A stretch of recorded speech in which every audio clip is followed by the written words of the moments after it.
Hello and welcome to another Saturday night Stack Chat with me, the Stack Collector, now sponsored by the all-new improved Stackers Social Discord server, the place where we like to get together, hang out and talk about all things shiny and round. And this week I'm joined again by a great friend of the channel. He's a really funny guy. I'm sure you'll all know him, and without any further delay, let's get him on because tonight we have Stephen with the St3v3n. Hey buddy, how are we doing, mate? Hello, honky tonks. Excellent. Great to have you here with me, mate. Just want to let everyone know we're having a few issues with Stephen's camera. We're hoping it's going to sort itself out throughout the Bag evening. of shit. Yeah, it's not focusing too well right now, unfortunately. But I just want to say a very quick hello to all the people we've got in the chat with us right now. We've got Luke, 365 Days of Silver, Blistering Barnacle Adventures, and Jamie Frost, James Elliott, Serpent Silver, Wolf Stacker, Durbin, Scott Silver, Small Stack Bullion, Kevin Hawthorne, and I think that's about it. I'm sorry if I've missed anyone else off though, but it's great to have you all here. I can see that 365 Days of Silver has sent me £2 across for a latte, and I have my usual salted caramel latte right here in my Stack Collector mug this week. But thank you very much for the super chat, 365. That's exceedingly kind of you, my friend. Yeah, Thank you where's so mine, much. 365? Absolutely. We'll have to get you £2 in the post, buddy, so you can get yourself a shandy. Trying to get anything out of 365, like trying to get blood out of the stone. all this time I've known him, I sent him stickers, poker chips. Do you know what he sent me in return? Go on, buddy. What's he sent you? Naff all. Oh dear. Oh dear. That's not good. That's not good. We'll have to. I know when I'm not wanted. Oh, you're definitely wanted over here, mate. Don't leave me. Oh, it will just be me, and nobody wants that. I'm just going to turn this camera off because I can't stand it seeing any blurred. I just put the logo up. No problem, mate. That's absolutely fine. We can give it another try if you want to show anything on the screen, but I've got no problem with that whatsoever, mate. I got to say, speaking of logos, I'm really liking the new logo you've put up in the last few days. Oh yes. Well, I've been having a bit of grief from people sending me messages calling me a National Socialist. Which you're not, and I just want to get that clear to everybody. It's a Knights Templar cross which Stephen has on his logo, and there's no more to it. And I'm sure, like me and Stephen were speaking about this before, and if anyone was ever wondering anything about that, all you need to do is ask, and he's more than happy to let you know. But it's the Knights Templar cross that Stephen has on his logo. Which technically, sorry to interrupt you. I know that's all right. It's a Teutonic Knights Crusader cross, yeah, which was adopted by the Holy Roman Empire, which was then became the Prussian cross, which was then hijacked by the Nazis and became the Cross of Iron. Well, in fact, they gave the Cross of Iron in the First World War as well. Yes, they did. Yes, absolutely. Just trying to change my audio levels here to try and get us matched a little bit better. I think that looks to have done it a little bit more. I was going out into the reds, unfortunately. We've had a few more people come across and join us. John RMS is here, mate. Thank you so much for joining us. How is everyone's week been? Let us know in the chat. And Stephen, how's your week been, mate? Oh, it's great. It's accumulating in a great day today. Yes. You've had a bit of good news with the footy, haven't you? Oh yes. The other football across the other side of the city got relegated today. Good stuff. But of course, I have not said anything to my friends in support that. And I bet you won't either, will you? Oh no, I'm not like that. Absolutely. I'll tell you what I'll do. I'll let me get you onto the solo screen, and we'll carry it on that one, mate, rather than just having the Skype logo there. Let me just. Here we go. Add existing Stephen. Okay. Right. And if I think I need a new iPad actually, because the screen. I've just noticed the screen is actually coming away from the front of the iPad. Oh dear. Yeah, that's not good. It's probably about time for a new one. I may have to. But it is 6 years old, so, and I use it every day. Yeah. So I'll probably get a new one. It's done its money's worth then. Oh yeah. But the thing is, it's one of the. It was the first big iPad Pro.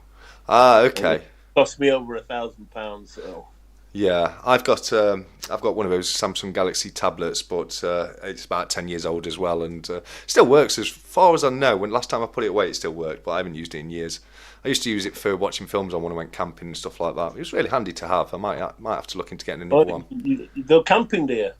I used to. I haven't been in a little while now. I used to go every Friday night just go and camp out under the stars on my own. We call it mincing over here. Do you? Do you? That's a different type of camping, I think. Oh right, sorry. I thought I was roughing it out in the woods on my own. well, no comment. So we've got a couple of new guys joining us. Gary Crawford has joined us, and so is Darth Preston Metals, who says, hello there, hi TSC, hi Stephen, how is everyone? Star Wars boys here. He absolutely is. I'm doing well, Darth, mate, thank you, and I hope you're well too. And like 365 Days of Silver says, smash that like button if you haven't already. It would be doing me a massive favour. Thank you very much.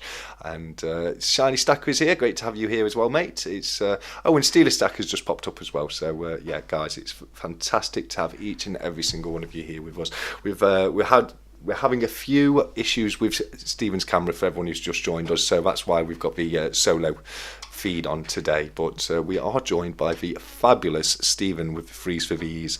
And mate, it's been a little bit quiet on your channel as of recently, hasn't it? Well, I bought a new desk and I've got a new backdrop, and I wanted to show it off today, but the camera's gone dull. Oh dear. We'll have to wait for your next video to come out, because I've been looking forward to seeing your new desk, because I know last time you were on, you were saying you were looking for one, didn't you? Yeah. I've got it now. So, but I wanted one of those, those desk dividers, so you don't see the television. I got one and got it all set up, all nice, and camera's knackered. Well, I ended up just screwing a wall art to the back of my desk as a divider on mine. Really? yeah. It's no frills round here, buddy. Just get some screws and some gaffer tape out. Take them from the back and give them a good screwing from the. Absolutely, that's exactly what I did. Mate. Don't fall you, bud. Yeah, absolutely. Did you do the ironing first? I do the ironing when I wear stuff. I'm one of those guys that just iron something. Do the iron? That's woman's work. Well, I ain't got a woman round here, buddy, so I'm kind of stuck. Hire one. I'll have to. You can do, can't you? You can get people to do your ironing. Yeah. I might do. I might have to look into that and make my life a little easier and make me look a little less scrub. Sorry, go on. No, I was going to say it makes me look a little less scruffy when I don't bother tying anything. Well, you are from Nottinghamshire, aren't you? Exactly. I don't think irons are allowed round here, to be honest. I don't think you've ever heard of them, have you? Apart from those that you put in the fireplace. I was going to say you put it in back at your fireplace, don't you? That's what it is. Right, yeah. Yeah, absolutely. Well, they're doing your part of the world. Absolutely, 100%. Speaking of which, I've got to take my old gas poker out of the fire, actually, because really, it's scrap copper, isn't it? So. No, oh, right. Yeah. Is KYH in yet? I've got something to say to him. I've not seen him as of yet. I'm sure he will be at some point. It's nothing bad. Good stuff. No, I know he's only a young'un. He is only a young'un. He put a video out earlier today. I thought it was great. He's been buying more antique silver spoons. I hope they're from the correct place. I believe so. I think they've got a rose or a crown on them. He's got it. It's Irish silver. This one is. Oh, Irish. From Dublin then. I believe so. I can't recall from his video. I know he definitely said it was a bit of Irish silver he's got for himself on this one. And very nice spoon. If anyone's not seen his video as of yet, he's popped it out a little earlier today. So definitely head over in your own time and give that a watch, because he's, like Stephen says, he's a great guy, very young, but very knowledgeable for his age. I was very impressed when we had him on. Although I think he didn't have to exercise for another 2 weeks after he came on and joined me for a Stack Chat, because he was constantly running. Wow, he was like. I couldn't cope with it. I had to lay down and thinking about it. Yeah. He had me tired by the end of the chat, mate, honestly. All right, we've got a question for you, buddy, from 365. 12-inch. Yeah, from 365 Days of Silver. Question for Stephen: how much more silver are you selling, or have you hit your target now? I have not hit my target. I've had a rest from low ballers and tire kickers. There's 2,000 ounces for sale of 10-ounce bars, 1-ounce bars, coins of all sorts. There's some kookaburras, a run of kookaburras from 2016 to 2023. There's some other Perth mint birds. There's some other non-Perth mint bird collections. Britannias, you name it, I've probably got it. Oh, good stuff. Yeah, because 2,000 ounces for sale. We were talking about this before the live, weren't we? And you were saying that you've been having a few issues with the prices people are wanting to pay, and you were saying that I mean, spot price is nearly 24 quid at the moment, isn't it? So you were saying it's not now, but it was then. Yeah. It's dropped a little bit, hasn't it, recently? But you've got a spot price at £24, and people are wanting to pay you £21 per ounce. It just doesn't make much sense, does it? Oh yeah, I told him to go forth. No, I can absolutely imagine, mate. And if anyone does know anywhere you can buy silver for less than spot price, please do let me know, because I'd be really interested to find out for myself. And the funny thing is, Atkinson's offered me just under £24 an ounce for my Britannias. Did they?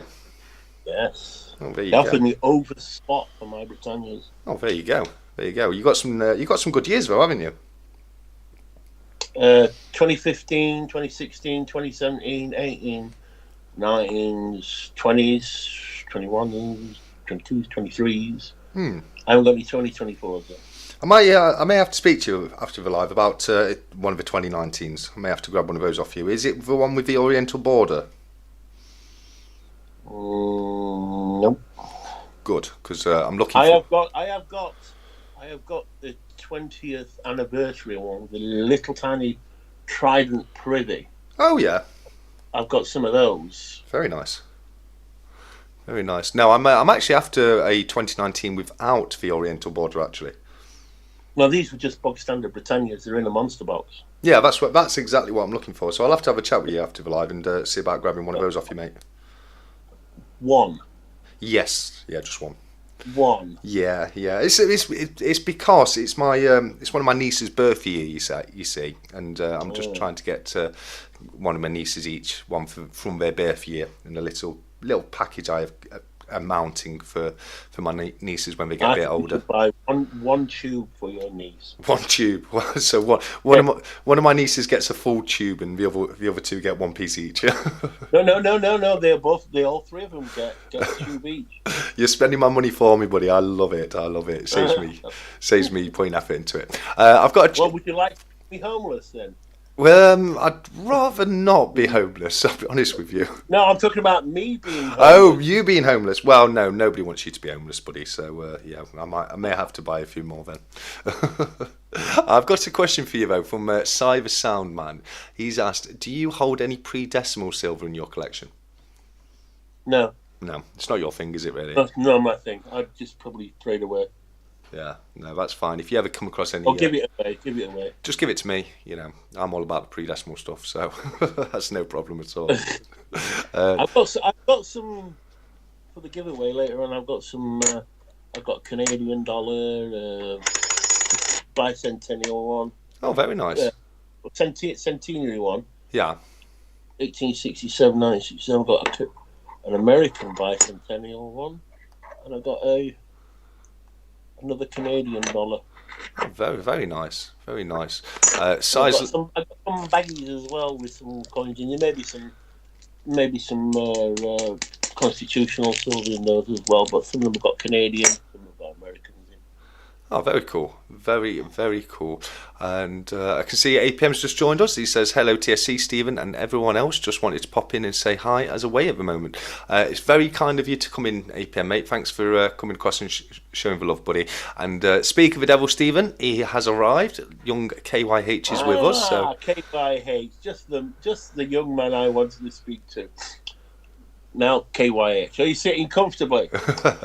Right. Never take advice about handling silver from somebody who wears gloves and handles silver that's already encapsulated. Don't know who we're talking about, but he's only too far away from me. TSC. Mate, If you want to handle your silver, young man, and you handle it on the rim correctly, you handle away. It's your silver. No, it should be. Paid for it. It has to be. It has to be in a capsule, and you have to use gloves, even though it's in a capsule, because you can never be too clever. He's a coin geek. I am a coin geek. But no, I'm going to chip in on that one, KIH, and just say it was amazing to see you wearing your gloves in your video earlier.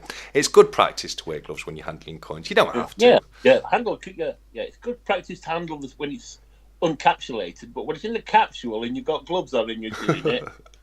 Well, I don't do that very much. Signals. I don't do that very much. I've normally got, when I do a review, it's never really in the capsule. I always take it out of the capsule, which is why I make sure I wear gloves. But every now and again, I'll have a video and I'll pick something up in a capsule, and I've already got my gloves off, but I can't be bothered to take them off just for that. But take no notice of coin geeks. No, seriously, do not take any notice of coin geeks. They're like railway geeks and flying Scotsman followers. They're extremely anal. Absolutely. You can never be too careful, mate. You can never be too careful. You're silver. You handle it how you want, mate. Oh, absolutely. I've never told somebody they have to wear gloves. I've may advise that it's a good idea to wear gloves, but I've never told people that they have to wear gloves. It does make me laugh when people. I heard you. When did you? You never heard me say he has to wear gloves. Yeah, I'm not going to say anything else. It was somebody else who brought it up in the live chat actually when I had KYH. Oh, it's probably that other coin geeky chap. Oh God, he's on TikTok. Oh, what's his name? Coin Noob. Yes, he knows what he's talking. He knows what he's talking about. But yes, I think it was Coin Noob that you're referring to. Yeah. Take no advice from people who examine coins that are encapsulated and wearing gloves at the same time. Oh dear, I don't know. 365 says my gloves are a bit dusty now. I used to like 365's black gloves back in the day. Can you remember them when he first started his channel? He used to have black gloves.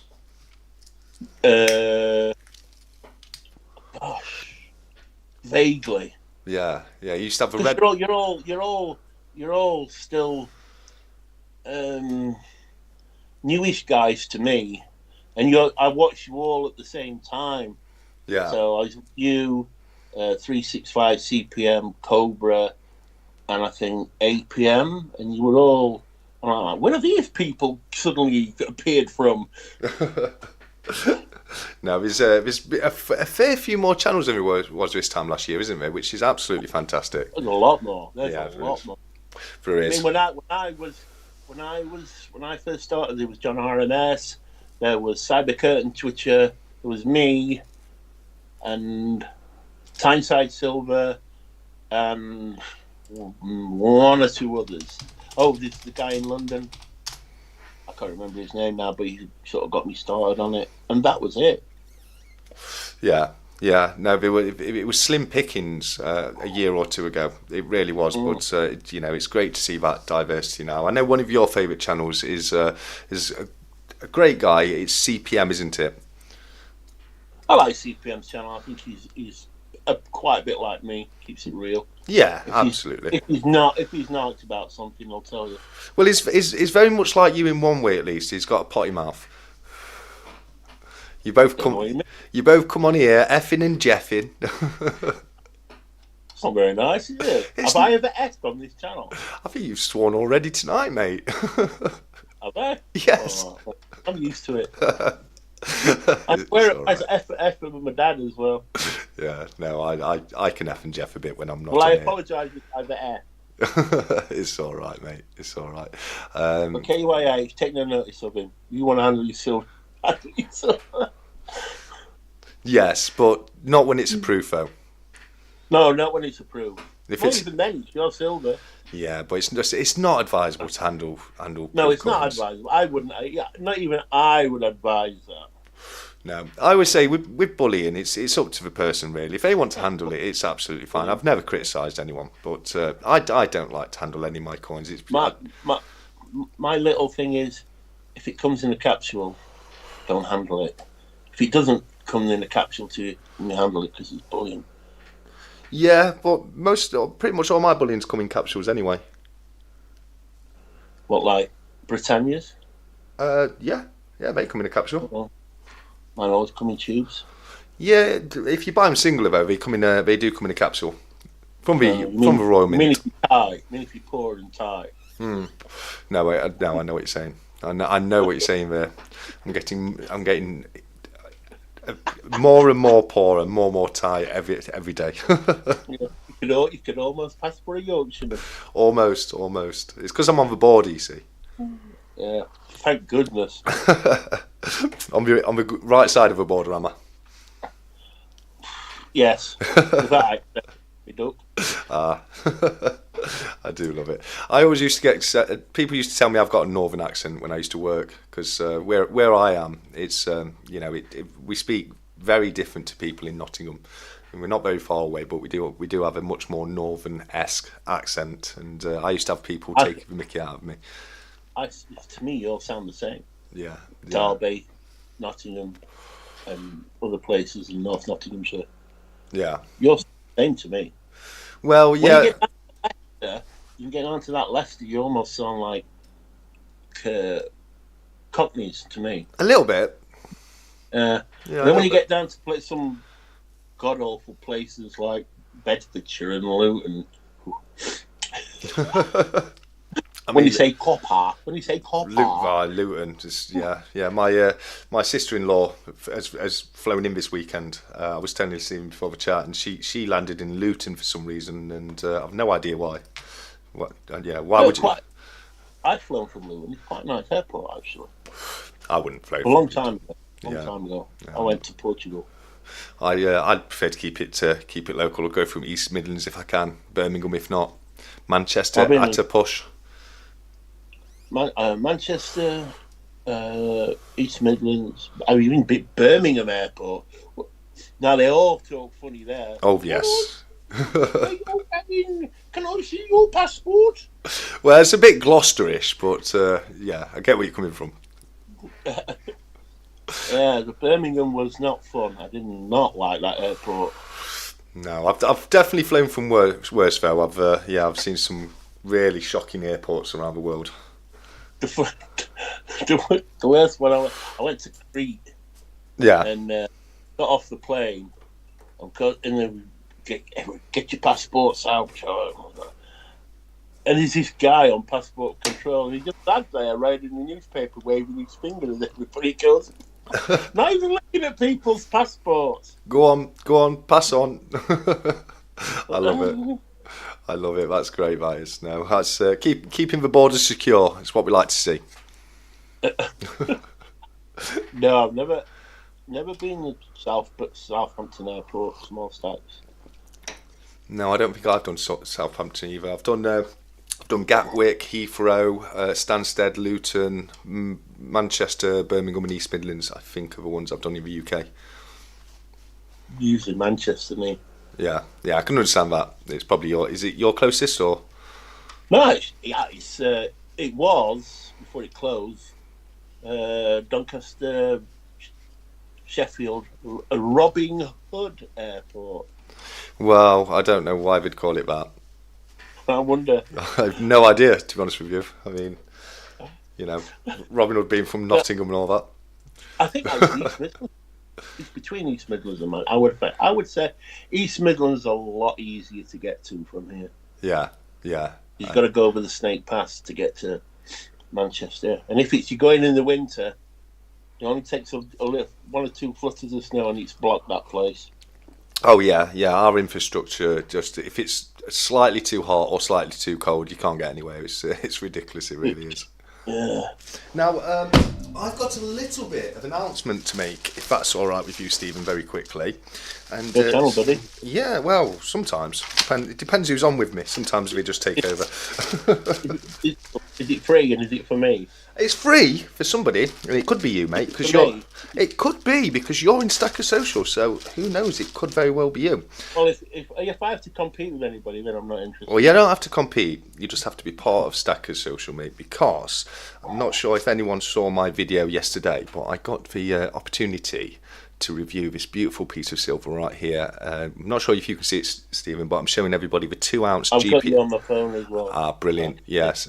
So I'm showing everybody the 2-ounce GPS tracker round that Silverpunk has created for 365 Days of Silver. And what I'm going to be doing with this, courtesy of 365 Days of Silver, is as soon as Stackers Social hits 350 members, and when I checked earlier today, it was at 325 members already, so in only another 25 or so members, I'm going to be giving away this 2-ounce GPS tracker round on one of my live duck races. But all you have to do to be entered is to be a member of Stackers Social, and what I'll do is I'll enter everybody on the members list on Stackers Social, and one of the lucky people is going to be winning that 2-ounce piece. So yes, a little announcement there for everybody.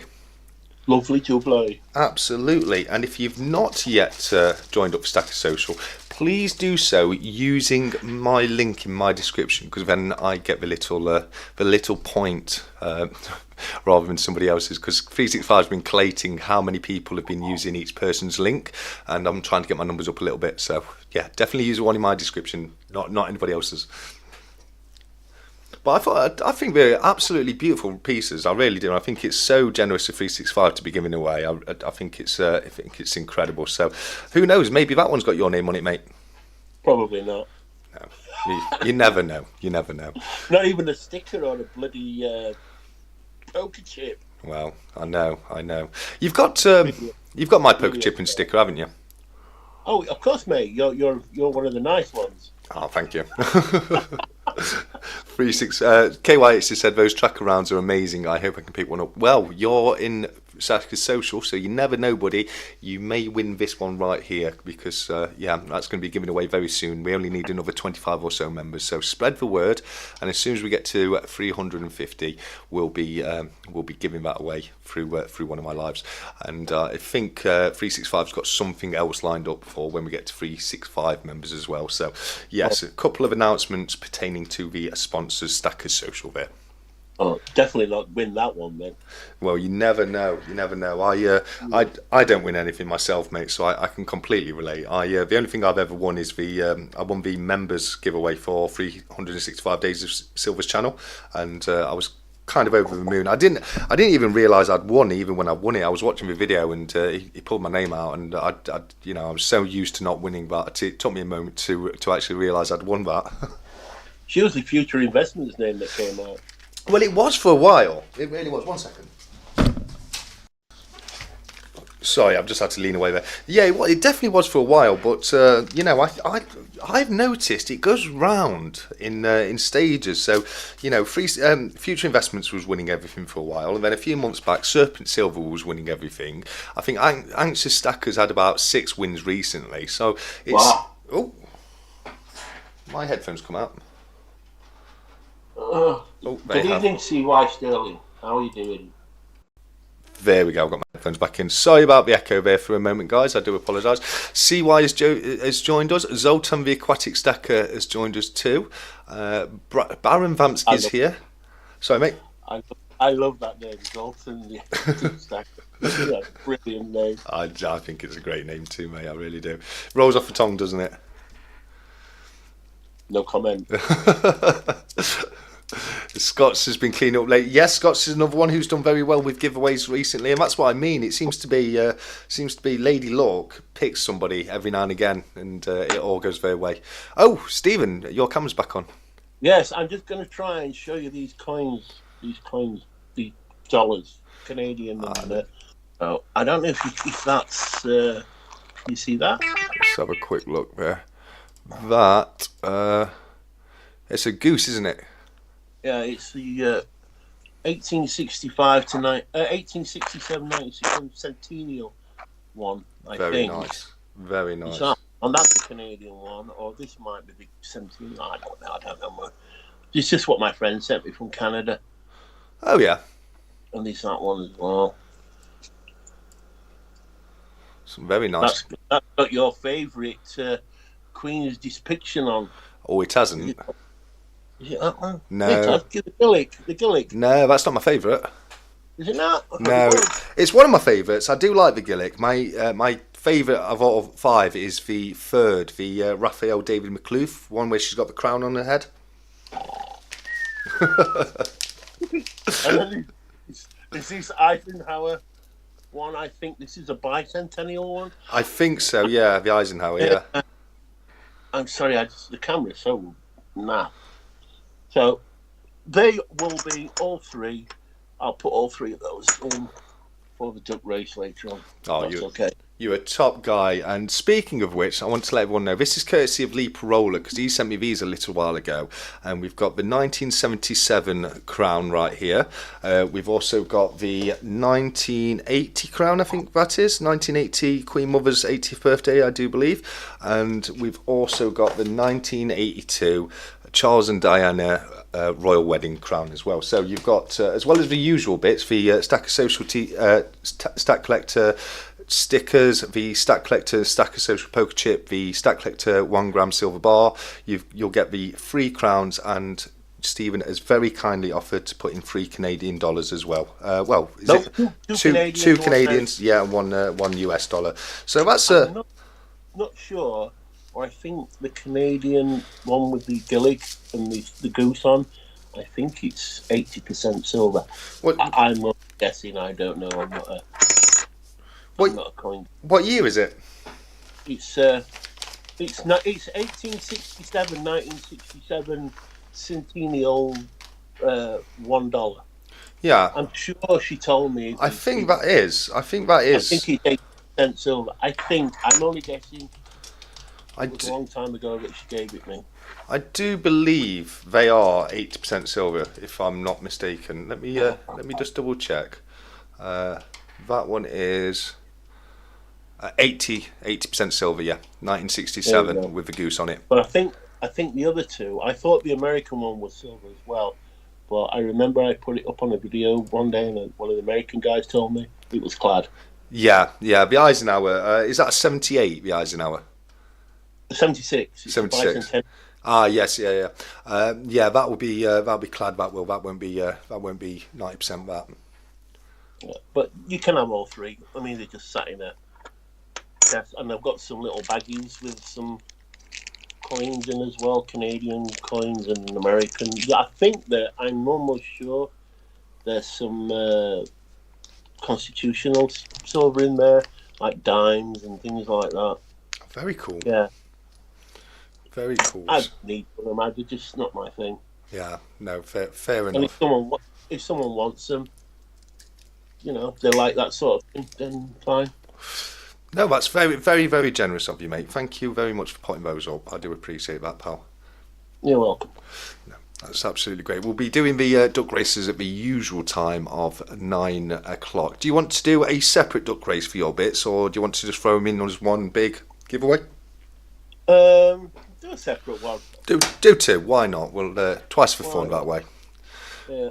And Space Miner and Asset Stacker have just joined us as well. It's great to have you here. Oh yes, Cranky Stacker said he was just popping in for a bit, so I want to say a very quick hello to Cranky Stanky Cracker while he's here. I always get his name mixed up. I don't know why. Calling him a Stinky Cranky?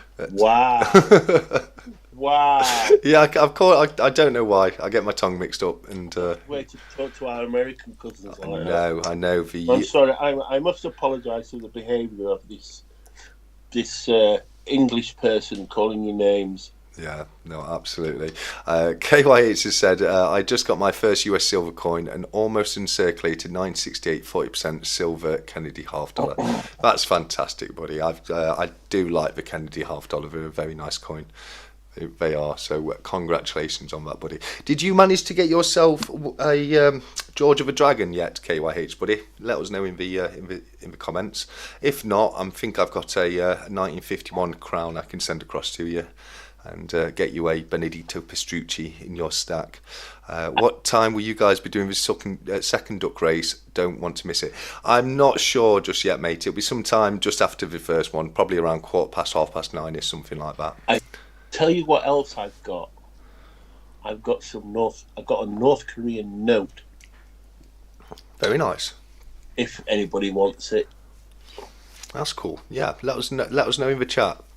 Definitely. That's I can't remember if it's 50 million or whatever.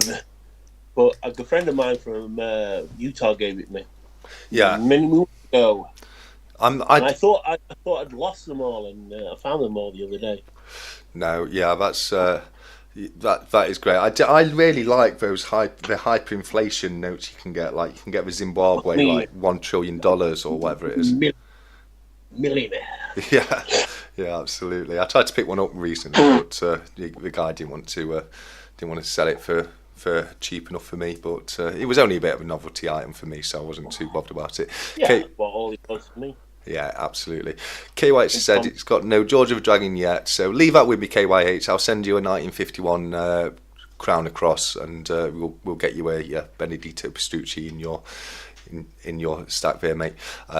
Loving the light up letters, TC. Oh, thank you very much, mate. I've had them ages actually. I got them. I think I got them before Christmas. I've not used them in a while, so I was digging some stuff out today, and I found them sat around. So I thought, you know what, I might as well dust them off a little bit and get them on for the line. But thank you very much. CY Sting said, "Oh yes, please," and I think that's for the banknote there. Scott Silver says, "Picked up my first American coin the other week from the Cranky One legend." Oh, that's fantastic, mate. What coin was it?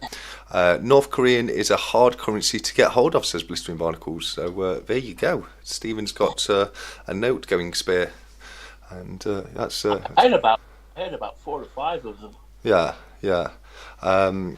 Yeah, I don't know. I don't know if I've got any Korean notes, to be honest with you. I think I have. I've got a folder full of foreign banknotes. And I'll tell you one that I did have, but I gave away. It was a Filipino note during the Japanese occupation. Oh yeah, I had one of those, and I don't know what I've done with it. I think one of my favourite ones I've got is, I think it's Indonesian, and I like it because it's got an orangutan on it. And yeah, it's very cute. There's something wrong with you. What's wrong with orangutans? It's the way you said it. It's got an orangutan on it, I'll have you know. Okay. Small Spike saying, "Can I Bagsy the North Korean note?" What are you doing with the North Korean note? I will tell you what. Anybody who finishes second with the runner-up can have the note. Cool. In my duck race. So Cool. you do yours first, and whoever's the runner-up in the second duck race, you can have the note. You can have the note. That's very, very generous of you, Stephen, mate. It really is. But, if I can find it. if he can find it. That's great. I've got a question for you here from 365. Do you invest in anything other than precious metals? I've got pension that I put money in, and I've got a building society account that I wang money into, but things like stocks and shares, they're just pieces of paper to me. I just think, no, you don't hold it, you don't own it. Yeah. So no, I don't invest in stocks and shares and things like that. Which is fair enough. You know, there's many different ways to invest in there. If I was younger, maybe. Yeah. But I've got like 10 years left before I can retire. So pretty pointless for me to do things like that. Yeah, fair enough. And he said, I've got private pension, I've got savings, I've got gold and silver. Really, I really wanted to get into crypto, but I just think, no, it's technology. Technology don't get along. Fair enough. And to answer 365 question, because he said same question to me. Yes, I invest in a few different things. I've got an investment ISA which I've been tracking on the Friday night vlogs. I've got a couple of private pensions like your good self, Stephen. I've not got a lot in stocks and shares at the moment. I closed my eToro account down a couple of months ago now, just purely because I'm doing renovations around the house and I'm trying to get those out of the way first. So it's a bit of a case of just letting my savings drop a little bit to enable me to get that finished and try and build them back up when I'm done at the moment. But yeah, I have a few different investments, a couple of different fingers in a few different pies, as it were. If I was KYH's age, I would just be buying gold or silver all the time. Yeah. Yeah, well, I think he is, mate, to be honest with you.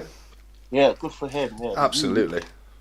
Like, when I was his age, I was chasing girls and Yes. getting drunk and wasting my money on stupidness. Yes, yeah, absolutely. I was the same as you, unfortunately, which is why it's so fantastic to see somebody at KYH's age getting into this kind of stuff, because when he gets to my age or your age, it's going to be, you're going to be looking back and laughing, mate. I can promise you that. You've started it so much earlier than most people do, and you're so much in front of other people. So yeah, it is a fantastic thing to see. Cranky's letting us know that he's out of here. Time for some PT exercises. Stay safe, and the same to you, Cranky, mate. I hope the exercises go well, buddy, and yeah, I hope you're back fully back on your feet as soon as possible, my friend. I've got a question here. Okay. Shiny Stacker. How long have I been stacking? 8 years. 2016 I started. What made you start? Basically what's happening now. Yeah. It was happening then, but not on the scale. I just think, I've been watching a couple of guys, like I've been watching Salivate Metal, and I've been watching this guy from London as well, and I can't remember his name now, but they influenced me heavily. And I'm like, wow, when he's just talking about it and explaining it all, and I'm like, I'll watch a few more channels, see if they said, they were all saying the same thing. And I did a little bit of research, and I thought, yeah. And I was actually on holiday in Norfolk at the time. And when I came back, I just got my redundancy from work, and I just put half of it into silver straight away. Yeah. That's and they were 2015 Britannias and 2016 Britannias and some Kookaburras and thing. And guess what? Made a profit on them all. Yeah. No, I mean, apart from the I haven't sold them yet. Yeah. Well, I mean, to be honest with you, I think if you're going to hold silver and gold for that period of time, I think you're pretty you're pretty secure in the fact that you're gonna look to make a profit out of it. It's one of those. Silver's a long game. Silver's a long game. And yeah, it is. But if you look after your bits, if you wear gloves while they're in capsules, you can keep that premium and sell it on. Yeah, you wouldn't want to get those capsule greasy, would you? Absolutely not. Well, you say that, you do say that, but my capsules are all starting to get a little bit minging, and it's annoying the hell out of me because it makes it look like the coin's got scratches or whatever on it. But yeah, it's a little... Well, if you need some new capsules, I'm your man. I always need some new capsules, mate. 38mm, 39mm. I've got high relief 2-ounce with gaskets. I did have a load of 1/4 ounce ones, but a certain Star Wars fan got them. Darth Precious Metals. He got the last ones. He wanted to put the sovereigns in them. Yeah. So he got those, and I just bought a load, and Cobra came in and bought some. I says, I'm ordering some capsules from America. Do you want any? Yes. Wow. I should have kept my mouth shut. Yeah, I can imagine he'll use a few. To be fair, with his auction. It's auction tomorrow night this week, isn't it? It is, yes. Yeah, I'm looking forward to it. I'll be there, but I'm not buying. No, I'm not either. No, I will. I'll spend silly amounts of money on the last one. Yeah. Even though I wasn't in it, I bought some stuff from him, and a little bit more than what I wanted to spend. Yeah. Yeah, we've got a few people commenting on Salivate Metal's voice, and I think I love his voice, Salivate Metal. I think he's got a great voice. Really. When he started, he had a Mexican accent Oh yeah, or a Hispanic accent. yeah. Saliveto. That's how I used to call himself. Here's a question for you, Stephen. Frank Travel wants to know what's the best way to clean gold. Uh, Depends what he means. Means like copper spots. Well, yeah, I don't think you're ever going to clean copper spots. Way are you really? Yeah. Well, normally Yeah. copper spots. It's due to a high amount of copper in the alloy in that area, so it can be very difficult to get rid of copper spots. Nope. Well, How long have you been stacking? I've been stacking for about a year, Thank you. How long have I been stacking? about 7 years. 8 years. 8 years. Okay. All right. I was my friend. I could talk about her a lot because I've been friends with her for a hell of a long time. She had a buffalo, Yeah. huge copper spot right on the Indian's forehead, and I told her how to do it, and she just dipped it in, and it completely went boom. Oh well, what was that then? Copper spot. Yeah. What did she dip it in? What do you mean? What she dip it in? You said she dipped it in and Oh maybe. right, what are you going with this? Bicarbonate of soda, boiling water, silver foil. Yeah.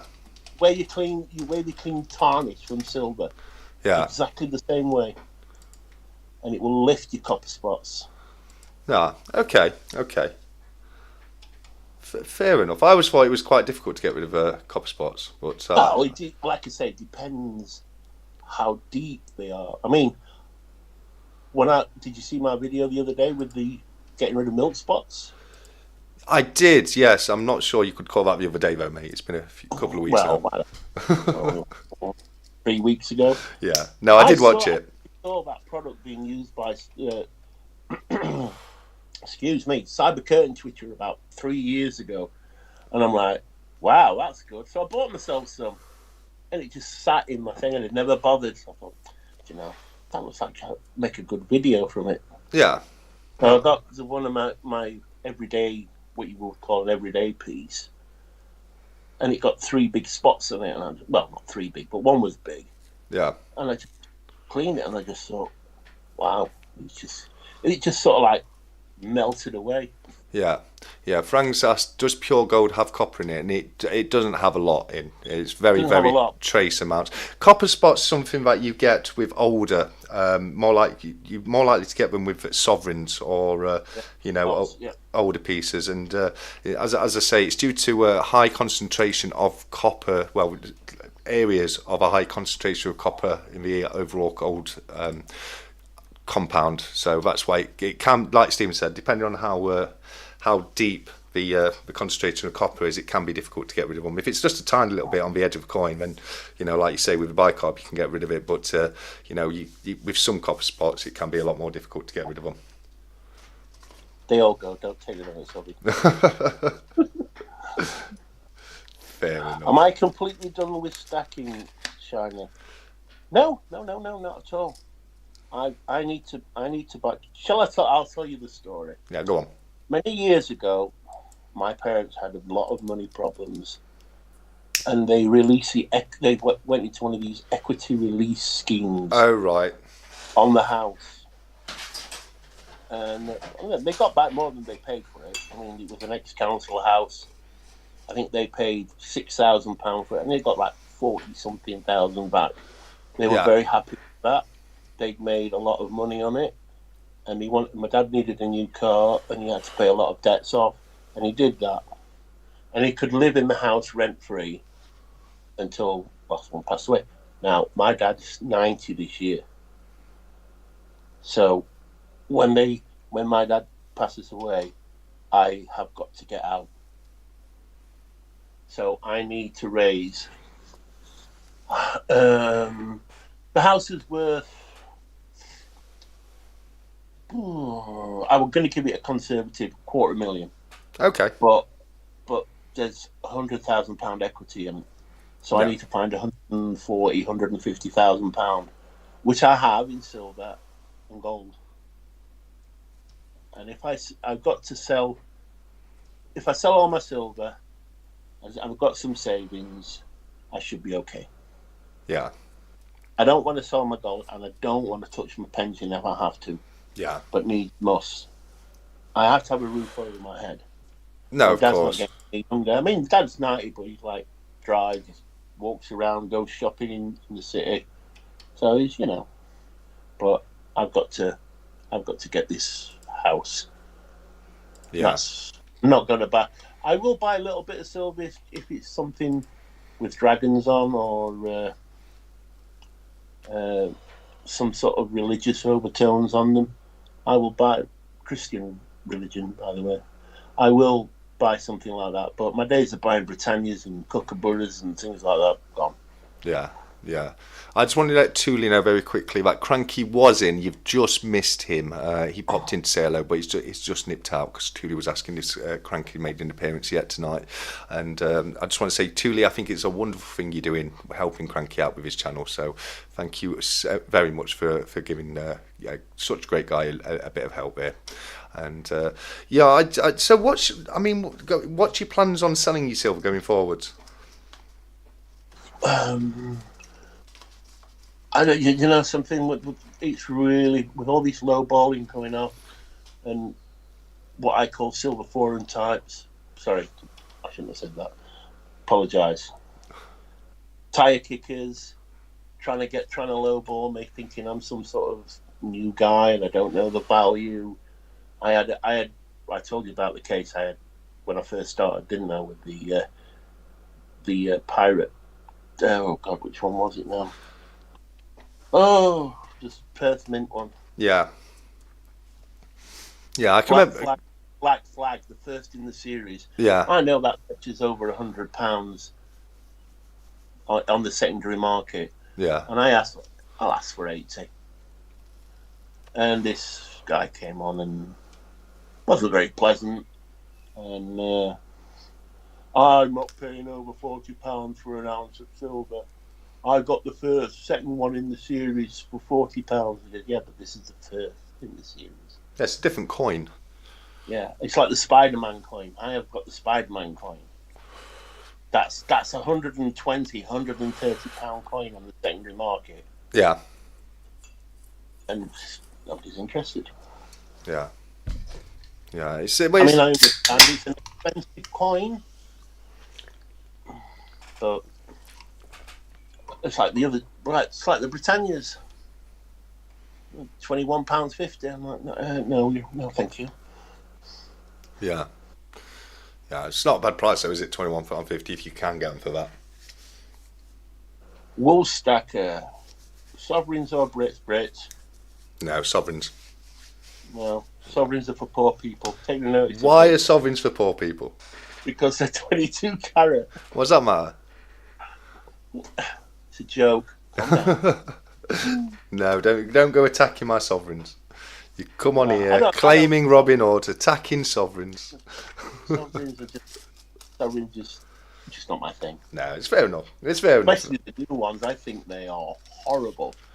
Yeah, when someone says sovereign, I don't even think of the new ones. It's the older ones. So like your like really early Queen Elizabeth, like your Gillick or your Machin designs. I mean, older than that, I'm not a fan of the new sovereigns myself. For ones that look like copper.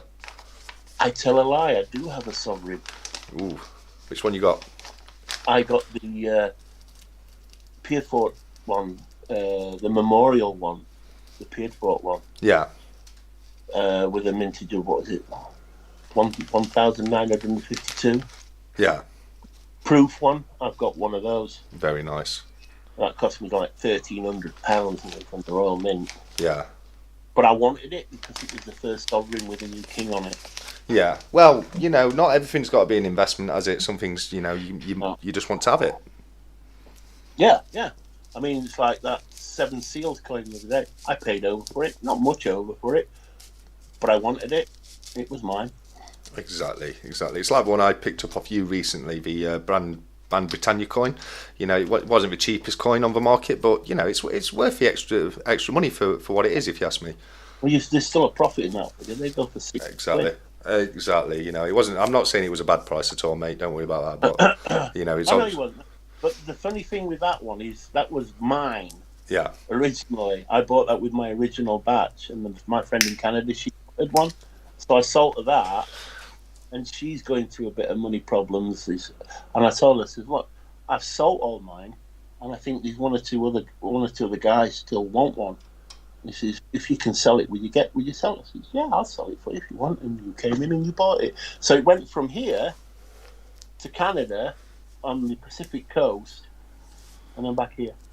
yeah, yeah. It's took a trip around the world and ended up in my little box of silver coins. Oh, like 12,000 miles, 11, 5.5, 6,000 miles to British Columbia. Yes, I wouldn't know, mate. Don't. I'd have to Google about that. 12. It's done about 12,000 miles. Yeah, yeah. A lot better travelled than I am in the last few years, at least. Furthest place I've ever been to is Acapulco. Yeah, absolutely. Jamie Frost says, TSC, did that 1820 George III sell? Which one's that, buddy? I'm not sure what you mean there. If it was the sovereign that I showed on the channel, that was one that was loaned to me from Cardiff Gold. They've sent me a few coins just to review on the channel and to send back to them afterwards. Sorry, mate. Corporate advertising. Oh, so well, you know, I think Cardiff Gold's a great. They're great. Well, I'm not a sellout because I haven't received any money for it. They just loan the items to me. I review them and send them back. So I'm not a sellout. Okay. It's just for the love of the coins, my friend. Stephen's brought all the sass with him this week. Let's have a look. I'm in a good mood. I've told you before. Yeah, that's nothing wrong with that, mate. That's fantastic. When that rap will get relegated, I may static or mouthing they've been giving me over the last 5-6 years. No, good for you, mate. Good for you. Wolfstacker says, you have 7.32 grams of pure gold in the sovereign, isn't it? Yes, it is, mate.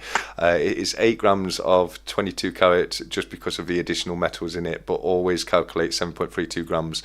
Quartite Brits have 7.77. Yep, absolutely. You've got very, very slightly less fine gold in a sovereign than you do in a Britannia. Pauper gold. It's not pauper gold. No, it's the beautiful historic coins, and I love them. Jamie, you need to get in the comments a little bit more and help me out because I know you're a big fan of the sovereigns as well. Oh no, not another one. Oh yeah, absolutely. You know, it's just same as I say when I talk of sovereigns, it's the old ones I'm referring to when I speak of them. I'm not. If I was going to buy a new gold coin, I would go for a quarter ounce Brit over a new sovereign, I think. But I just prefer to get the older ones. The only sovereign I would buy is a shieldback. I've got one of those. It's they're very, very nice coins. They released every 2 years. Is it 2 years? They used to release them every 2 or 4 years. I can't remember. I wouldn't know on that one, mate. I'd have to look it up myself. Some sovereign chap was telling me that he used to release them every few years. Yeah. I don't know. Like I said, I do like the shieldbacks. Yeah, they are very nice coins. Although, you know, I'm a fan of the Benedetto Pestucci George Slain the Dragon. I think that's a great design too. Yeah. You feel like that sort of thing? I do. Yeah. Everyone to their own. Each to their own. Exactly. I tell you, one of my one sovereign I would love to get is one of the Australian sovereigns. I think they're great. They have a little bit of a premium to them. Have you seen those ones? I have seen one, yes. Yeah, they're great little coins. I've got one just down here, I think, actually. If I can find it. I'm stretching. I'm trying not to pull my. I'm trying not to pull my headphone jack out a little bit, but. Don't you have any Bluetooth ones? I did, but then they started getting funny and not working properly, and it was making the sound go all crackly on the live. So ever since then, I've had to go back to wired headphones, which means I'm tethered to a very small space and I can't ever reach anything. Yeah. When are we getting Jamie in on Stack Chat, mate? I've asked Jamie loads of times to come and join me on the Stack Chat. He's had a bit of trouble setting up a Skype account in the past, but I'd love to get Jamie on for a Stack Chat Scots, mate. I really would, and yeah, the offer. That'd be one. Sorry, That mate. one. I think that'll be one for the coin geeks. Absolutely. Coin geek and proud. He's a big fan of the Sovereigns, Jamie is. I think that's all we'll talk about all night. If Nerd UK wins the duck race again tonight, I'm calling the police. We don't know, mate. We don't know. It could be Nerd UK. Who knows? He's on the list, I think. I do think Nerd UK is on the list. Let's have a quick look. We've got one sentence. Hang on. I've got one from Jamie here. In one sentence, convince me the benefits of a quarter-ounce brick. Don't have to give you a sentence. 24 karat gold. There you are. But I don't know how that makes it better, though. 24 karat gold, not 22. But you're still getting paid on the 24 karat gold content when you take them back to the dealer. Yeah. Personal preference. Absolutely. But I don't. Like I say, I don't like sovereigns. Not my thing. Yeah, no, it's fair enough. That is fair enough. Shieldback. I don't mind shieldbacks, but the new ones, they're awful. The new ones. No, I agree there. I do agree there. The new ones, they just look like copper coins to me. I don't really see the point in having gold look like copper. Just yuck. Yeah, I'd spend it as a penny or something. I would. These sovereign people, they get really upset when you start criticising sovereigns. Have you noticed? Well, I don't know. I'm not upset. I'm not talking about you. 7.3. It's like if you go on the end of a railway platform and Flying Scotsman comes in and you say, "Go, we're a rubbish steam engine. Ooh, run for your life." Mate, I once went to this. I went to a railway museum. It's more like a railway graveyard really than a museum. It's just got loads of old locomotions and carriages all over the place. And I took a photo. They had an engine there. It was painted blue, and it looked just like Thomas the Tank Engine. And I put a little comment on the picture when I put it on Instagram about it being Thomas, and the amount of hate I got. Because the engine model was not the same engine model as Thomas the Tank Engine was. I could not believe it. It was hilarious. It really was.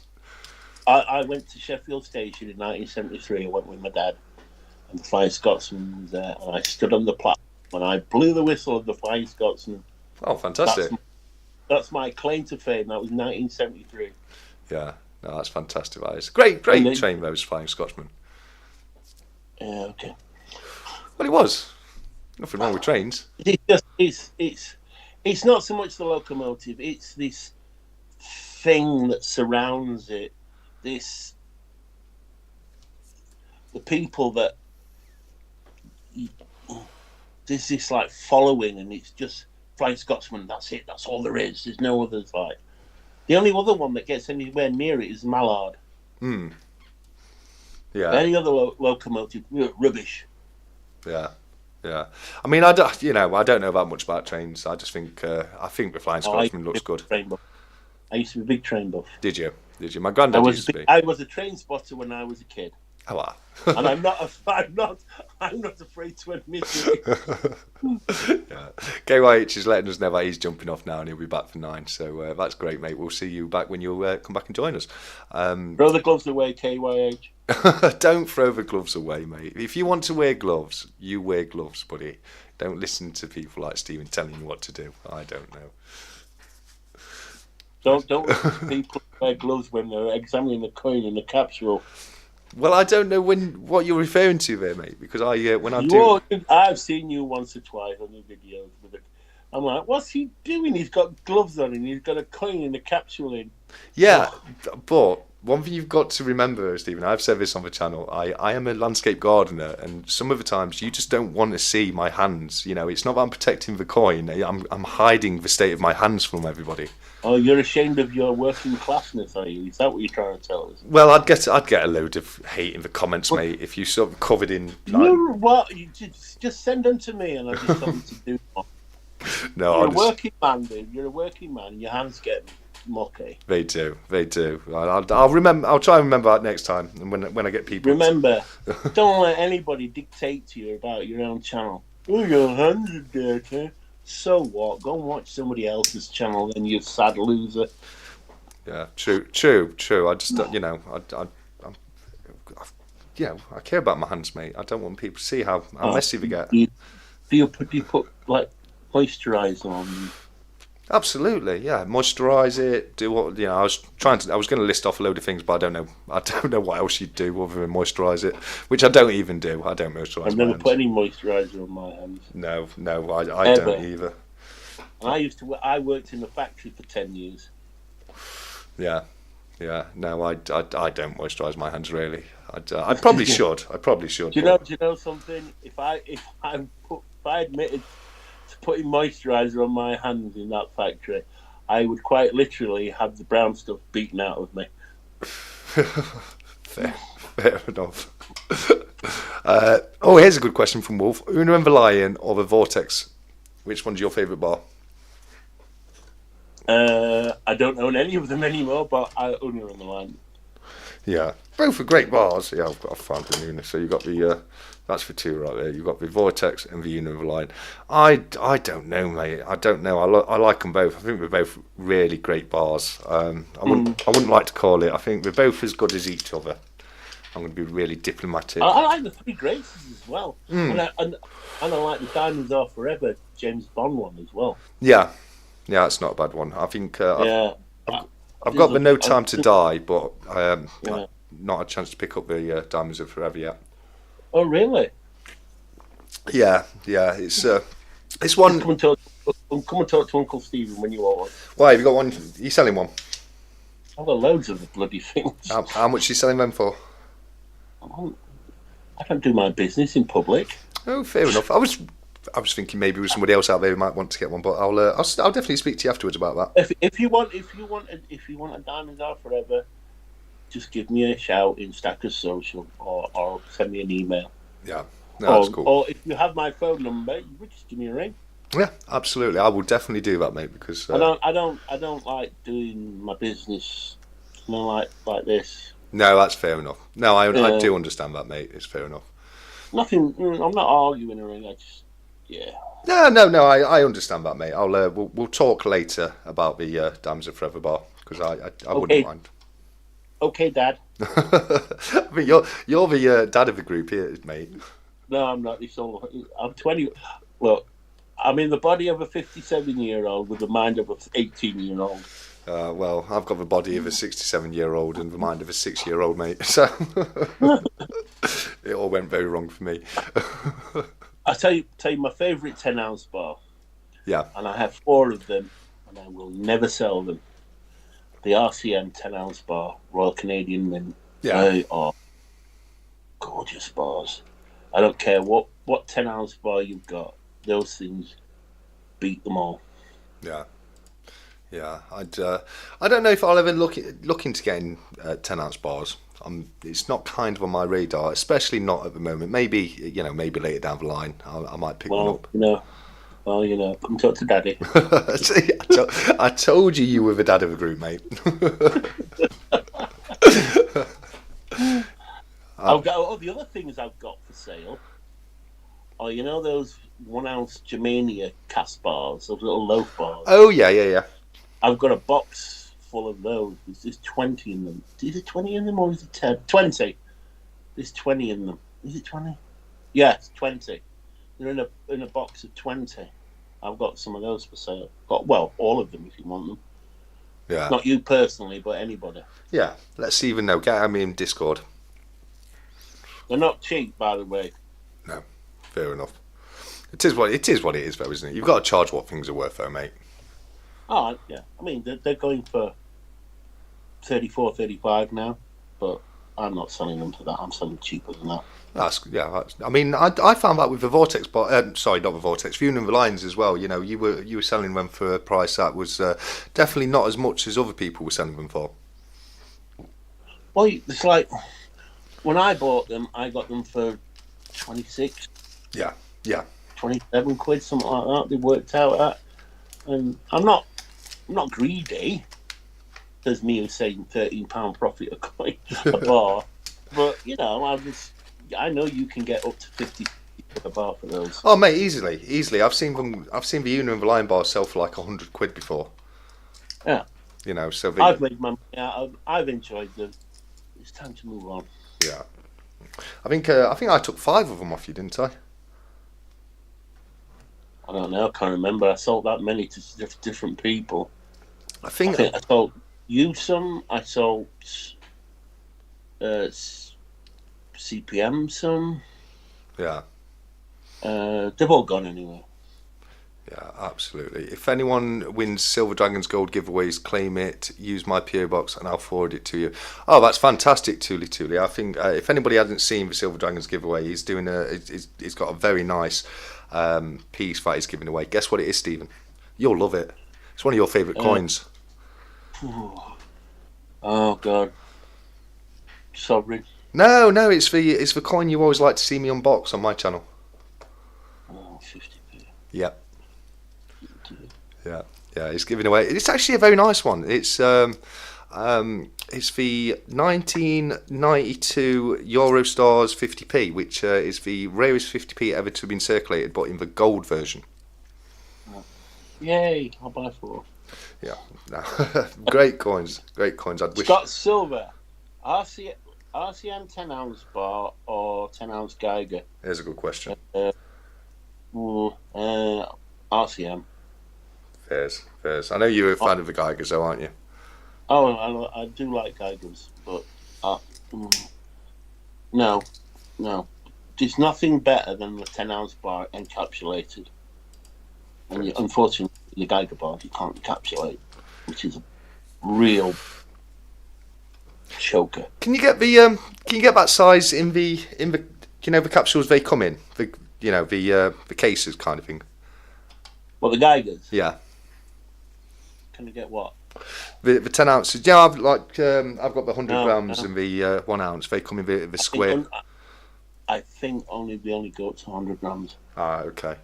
Well, I've got some of those as well. I've got some 100 Geigers for sale if anybody wants them. Yeah, you've got a very nice collection of Geiger squares. Got to be honest. And I've got some. I've got the 1 gram. This 25 1 gram encapsulated in one thing.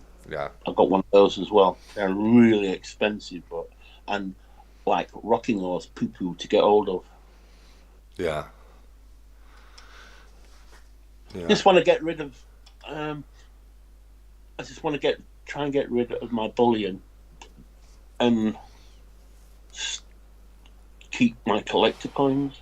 I don't think there's anything wrong with that. I mean, I've silver, gold bullion. I will always buy. Yeah, but my silver, I've just got. You get to the point when you just got too much of the stuff. Yeah, no, I get that. I've not bought a lot of standard bullion myself. I try and get different pieces, like collectible pieces, when I pick up a bit of silver. So I do completely get that. Trimming down your stack. If it was Star Wars stuff, I'd just probably melt it. You'd keep it. You know you would. Your favourite coin? I've got 4 Star Wars bars. Oh yeah. I've got 2 of those 40th anniversary ones from 2017. The the New Hope one, the poster bars. Yeah. Which are like rocking off poo to get hold of. Yeah. And I've got 2 of the Empire Strikes Back from 2017, but they're not 40th anniversary. Yeah. And I want to sell those as well, but the New Hope ones are silly, ridiculous money. Yeah. I think I've seen them for £450, and that was a bit steep. Yeah. But they were selling. They were selling though. Yeah. What we were selling at? £450. £450. It's a lot, This isn't was a it? few years. This was a few years ago. I've seen one sell pretty recently for 325. Yeah. But I'll sell mine. I'll sell mine for 250. Oh. I have two of them. There you go, absolute steal. If anyone who wants one, get at Stephen. I think Darth's ears have just picked up a little bit. They are like seriously rare to get and hard to get hold of. Yeah. I got mine from where did I get them from? A place in Rome, in Italy. Oh yeah. I can't remember the name of the dealer now. Oh, what do they call that dealer in Italy? PowerCoin. I got mine from PowerCoin. Because I got 3 New Hopes, 3 Empire Strikes Back, and 3 Return of the Jedi's. Okay. Goodbye. The Return of the Jedi's have gone, obviously, and one of the New Hope's gone, and one of the Empire Strikes Backs has gone as well. Yeah. Yeah. But for someone, I only really enjoyed the Empire Strikes Back movie, but I'm not really a Star Wars fan. Yeah. As some of you may know. Nerds just asked me a question. He says, Stat Collector, has Stephen got any of the Star Wars 50p's? He's got all of them, mate, in multiples of every single one, because it's his favourite coin. He loves Star Wars and he loves 50p's. Yeah. You don't, do you? You're not a fan of 50p's, are you, mate? I don't like 50p's. I don't like for the same reason I don't like sovereigns, and then people who nerdgasm over the Flying Scotsman. Well, there's just this aura that surrounds them, and I've got to run out to get the latest 50p. Absolutely. Why? Because I've got all of them, and I want to keep up to date with stuff. I haven't got all of them. I've got almost all of them, but I think with your 50p's, mate, I'm going to be honest, with your 50p's, what it is people get into it by finding them in the change. And it's like, it's a bit of fun, isn't it? And then you end up getting a few, and you get more interested into it, and then before you know it, you're just collecting 50p's and trying to get them all. But I think the 50p collection's a lot of fun. Certainly, the fact that you can find them in the change and you don't actually have to buy them. Jamie Frost sent me another question. I don't think he likes me anymore. He doesn't. No, don't. You can't say anything against sovereigns to Jamie, mate. Stephen, do you handle your quarter ounce Britannias out of the capsules? Yes, yeah. Absolutely. Yeah. And I don't think. But they are in capsules. They are actually in capsules. Yeah. When I get them, I put them into an airtight capsule, and it goes into an airtight tube. Yeah. Yeah, I think with the gold ones, especially the quarter ounce golds, you're buying them, selling them with the gold value more than anything, aren't you? So I don't think it matters so much, if you handle those. I mean, if it's my proof sovereign, then no, I wouldn't. No, of course not. Of course not. No, it always makes me shudder when I see people on videos taking proof coins out and handling them.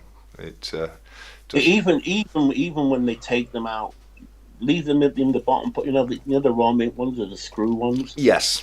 And they take the screw bit off to look at it and examine the other side. I'm like, yeah. I get really nerdy and stuff about that. It just goes through me. What are you doing? Yeah, because you can get a little speck. You can drop it. You can get a speck of dust on it, and once it's on there, how are you going to get it off? Wipe it off. Well, I mean, you marked your coin. So proofs. Proofs are the one thing that I don't take. Well, the only things I don't take out of capsules when I'm reviewing them is proof coins or coins that have been loaned to me by somebody to review. Because obviously it's not my property, and I want to. You're a corporate sellout.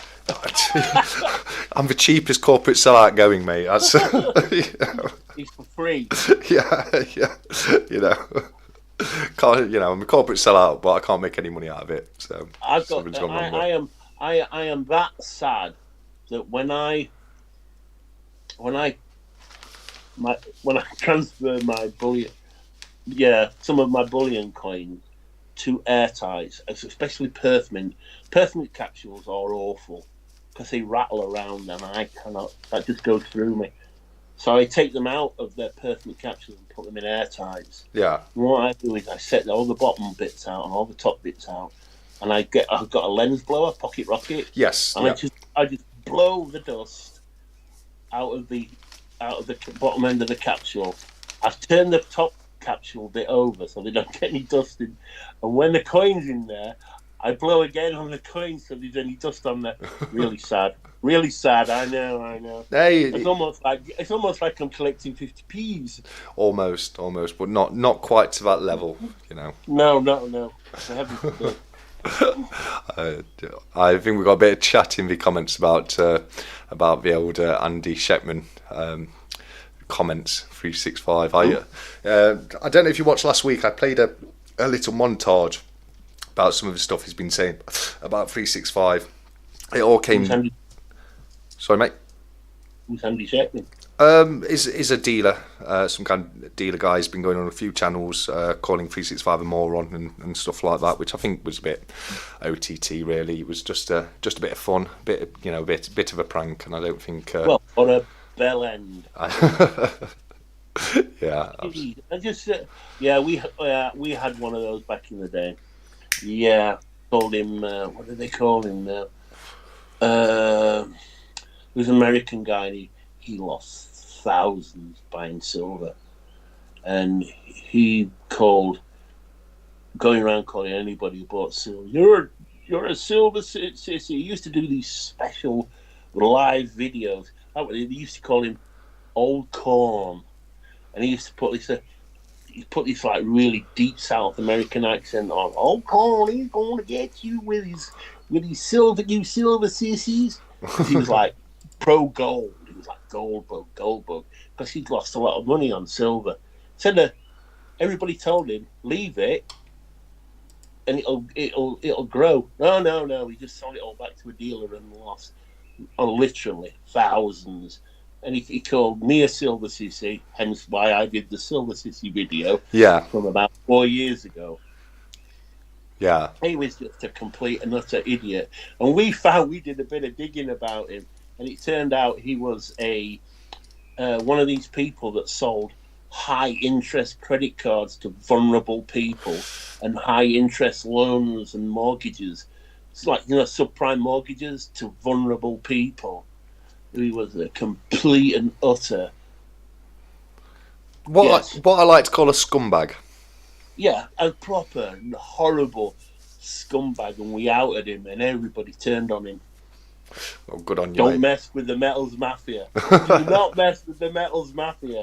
They're going to come and get you. Oh yeah, you try anything on with? Well, they don't exist anymore technically. There is one or two still out there. They turned on us, and we turned on him. We dug and found out loads of stuff about him. Old Corn, he's going to get you. Yeah, like Blistering Barnacles says, sounds like a scammer, 100% BB-8. Mate. Oh, he was horrible, man. He was horrible, and people were buying into this idiot. So 365, take no notice of people like that. They've got nothing better to do with their sad, pathetic little lives than to troll people because your channel's bigger than theirs. Yeah. And that's his jealousy. Yeah, absolutely. I don't think 365's too bothered about it. I think he saw the funny side on it anyway, mate. So, but I think you're 100% right there, pal. Did you sell him some copper? You should have sold him some copper. Copper. 365 days of copper. I love it. I absolutely love it. No, yeah.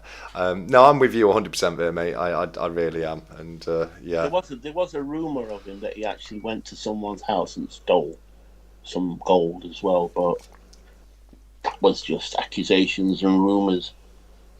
Yeah. Yeah. But he was. We even found his family photographs, and we plastered them up all over. Oh my! And God, he was. Wow. I mean, I'm ugly, but woof! Wow, he was foul. Wow. I'd yeah. I'm not sure what to say to that, but yeah, it certainly sounds like you gave him a bit of a hard time there, mate. But very, very deserved. Not me. I was just joining in. There was like 2 or 3 people in Metals Mafia on the Metals Mafia Discord, like 4 or 5 years ago, and we just dug up all sorts of stuff on him. Even went into his Facebook account, and he got some right drilling. I think he's the reason why Stacker channels now like to keep themselves anonymous. He's harmless. Yeah. Just ignore him. This one who's a friend of mine from Texas. He doesn't really come on much. He comments on my channel every now and again.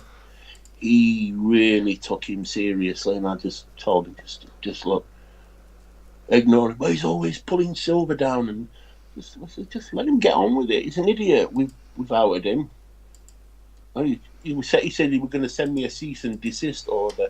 There's good luck with that one. I don't even live in the same country as you. Yeah, good luck with that. But the friend of mine from Texas, he really, really took it seriously, and I had to tell him to calm down. Well, not just me, but 1 or 2 people. So, because it was like Korn would release a video and mention him and me. I wore it as a badge of honor. He took it as a personal insult. Yeah. And they were going back and forth, doing YouTube videos, bad mouthing each other. Yeah. I just told him, ignore him, go away, block him. He's an idiot. Yeah, no, absolutely. You know, when it gets to that, I don't think there's any need for it really. Is we just block people off and then move on. I just laughed at him. I thought he was funny. Yeah, no, absolutely. I think that's the best way to be with these kind of things, really. Julie's letting us know she needs to head out for a while. We'll check back in later. I look forward to having you back with us, Julie. You have a great time, and thank you very much for popping in. Sorry, Tilly, if I bored you. I think that's what it is, mate. Probably, yeah. I'm only joking. I have that effect on people. Absolutely. No, you don't. You don't, mate. It's always a good laugh when we have you on, Stephen. I'm not I would say you would call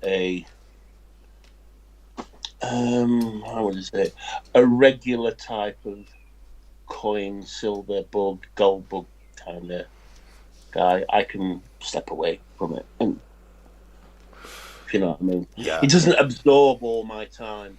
Yeah. No. Fair enough. Yeah, I know some people. They love it. It's it's a hobby. It's everything to it.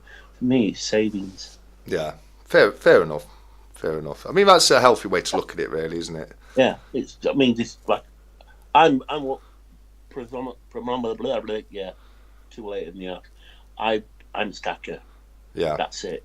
I do collect a few things, which I'm getting more and more into with the silver side, but as gold, bullion.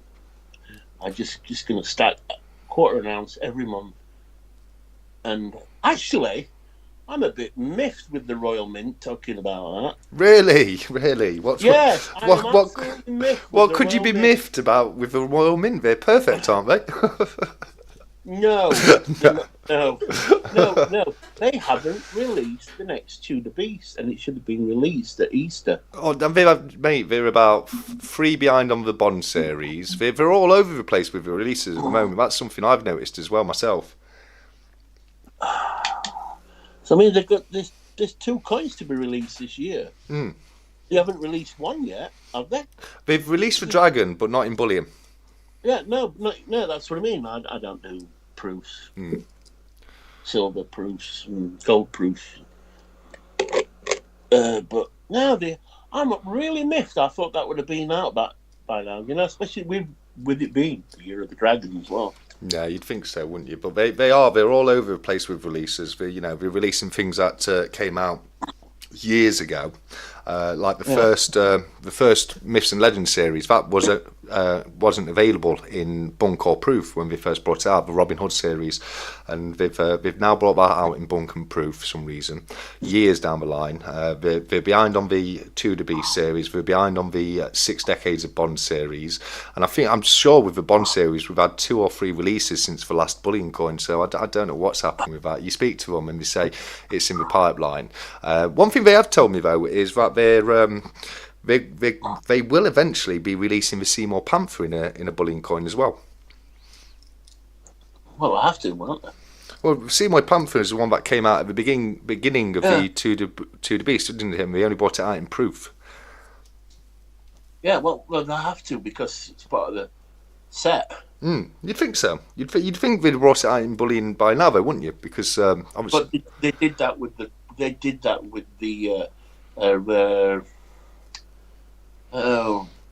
Queen's Beast. They released the Lion of England, and then they jumped from the Griffin, and they went to the Dragon. Or was it the Unicorn? Because I got the first 2, 5-ounce proofs, silver proofs. The first one started with the Lion, and I thought, oh, we're going to do them, release them at the same time. But the next 5-ounce proof coin was the Unicorn, I think. It was either the Unicorn or the Dragon. And I'm like, where's the Griffin? And they didn't release it until later in the, I think 2 or 3 coins after it should have been released. Yeah. The Griffin, in a proof version I'm talking about. Yeah. They did that with the Queen's Beast. I might be wrong on the Dragon. It might be the Unicorn. Might be the Unicorn. I can't remember, and I'm not digging through all the proof coins at the moment. Yeah, no, fair enough. But it is weird the way that they bring them out. Like they'll bring they bring the Panther out in proof and bunk. Then we've had 4 bullion coins since that. The Dragon's probably going to be the next one, and it's like, why don't you just bring them all out at the same time? You know, the proof, the bunk, and the bullion. You know what I think? What I thought it was just a way of keeping you interested in the collection. Yeah, absolutely. So you would buy, the proof one's out now, but they haven't released. They've released this one in bullion, but not in proof. So then you'll have to go back and do this, do that. But I got the 2-ounce bullion. I bought 20 of each, and I got the 10-ounce ones as well. But I got fed up of it after 8-10 ounces, and I just thought, why am I buying 10-ounce coins? Yeah. So if anybody wants some 10-ounce Queen's Bees, hello. Stephen's your guy. Apart from the last 2, I haven't got the last 2 because I got bored of it and fed up. Yeah, fair enough. But anybody wants a Queen's Bees set without the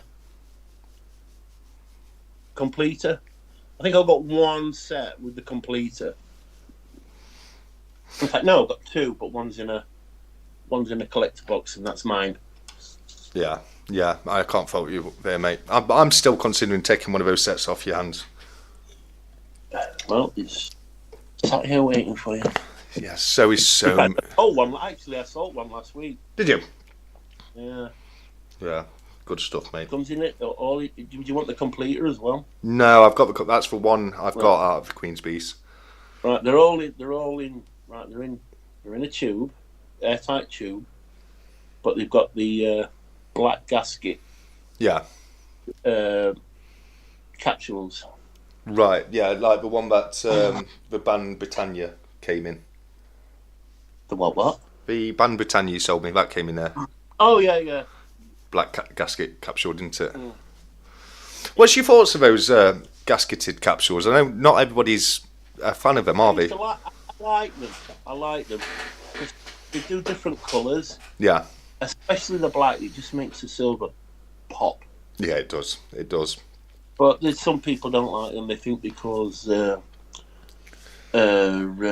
was just gonna say, you know, have you ever found toning off yours or? It doesn't matter. Doesn't matter what capsule you put your silver in. Silver is always going to tone. It will. It will eventually. The capsules will stop it for a period of time. Oh, they'll slow it down. Yeah. I mean, I used to put the little gel packs in it, and the 3M bits of tape stopped from the anti-toning tape, and some of them still toned. Whether they was in airtight, without gaskets in, and with gaskets in. Okay. I like them because they make the coins pop. Yeah. They hold firmly. No, absolutely. But I've got both, and I don't really mind. Yeah. Either or. No, I just want to answer Anxious's question very quickly because he's asked if he's missed the duck race. You haven't, mate. We do the duck race at 9:00 every week, so another 25 minutes before we do the first of the duck races, and I'll just check. Anxious Stacker. We've got you on the list, Anxious, so don't worry. You will be entered into the duck race, my friend. All right, I'm gonna put the YouTube on the TV so I can watch it then. Ah, good stuff. Just make sure you got the volume off. Absolutely. Oh, and Anxious. I was going to say that. I knew it. Well, you've got to, mate. You've got to, because if not, it causes an awful audio feedback loop. Okay, right. Can you hear the television now? No. Yes. Can you hear it now? Yes. Can you hear it now? No. No. He's muted. Right, there you go. That's why. All right, Dad. Question time from Jamie. Handmade presentation boxes for gold, red or black background. So, do you think your gold would look better on a black background? Yeah. Black. Yeah. I'm not. But I know some people have red. They prefer red, but personally, I prefer black. Yeah, it wouldn't really matter to me either red or black. I think they'd both look quite nice as a background. I think what would matter more than the colour would be the type of material. Yeah. Well, I get mine from a guy called Alan Moran. He makes some really nice boxes. Yeah. He did all my Queen's Beast boxes. My 10-ounce one and my 2-ounce one, and they're really nice and quite reasonable as well. Yeah, they're not cheap, but they're not. Like you get these what you can buy from the dealers, and they're like £100. Yeah, and they're just flimsy pieces of rubbish. Yeah. But Alan Moran, I've always bought my boxes from Alan Moran, and he's on Facebook. He's all over. Yeah. Yeah, good stuff, mate. I'm just going to let Durbin know. Yes, I've got you in the duck race, buddy. So don't worry about that. Nerd UK said green velvet, and that's a great choice. I think green velvet looks really good. When it's that dark, like British racing green. Yeah, yes. Big fan of that myself. Yes, they are nice. Those. Anxious is letting us know that he's filling a monster box of Eagles, but it's taking a while, and I can imagine. How many pieces do you get in a monster box? 500. 500. Yeah, it's some of the mints now do 250. Okay. I think the Perth mint do 250 for the kangaroos.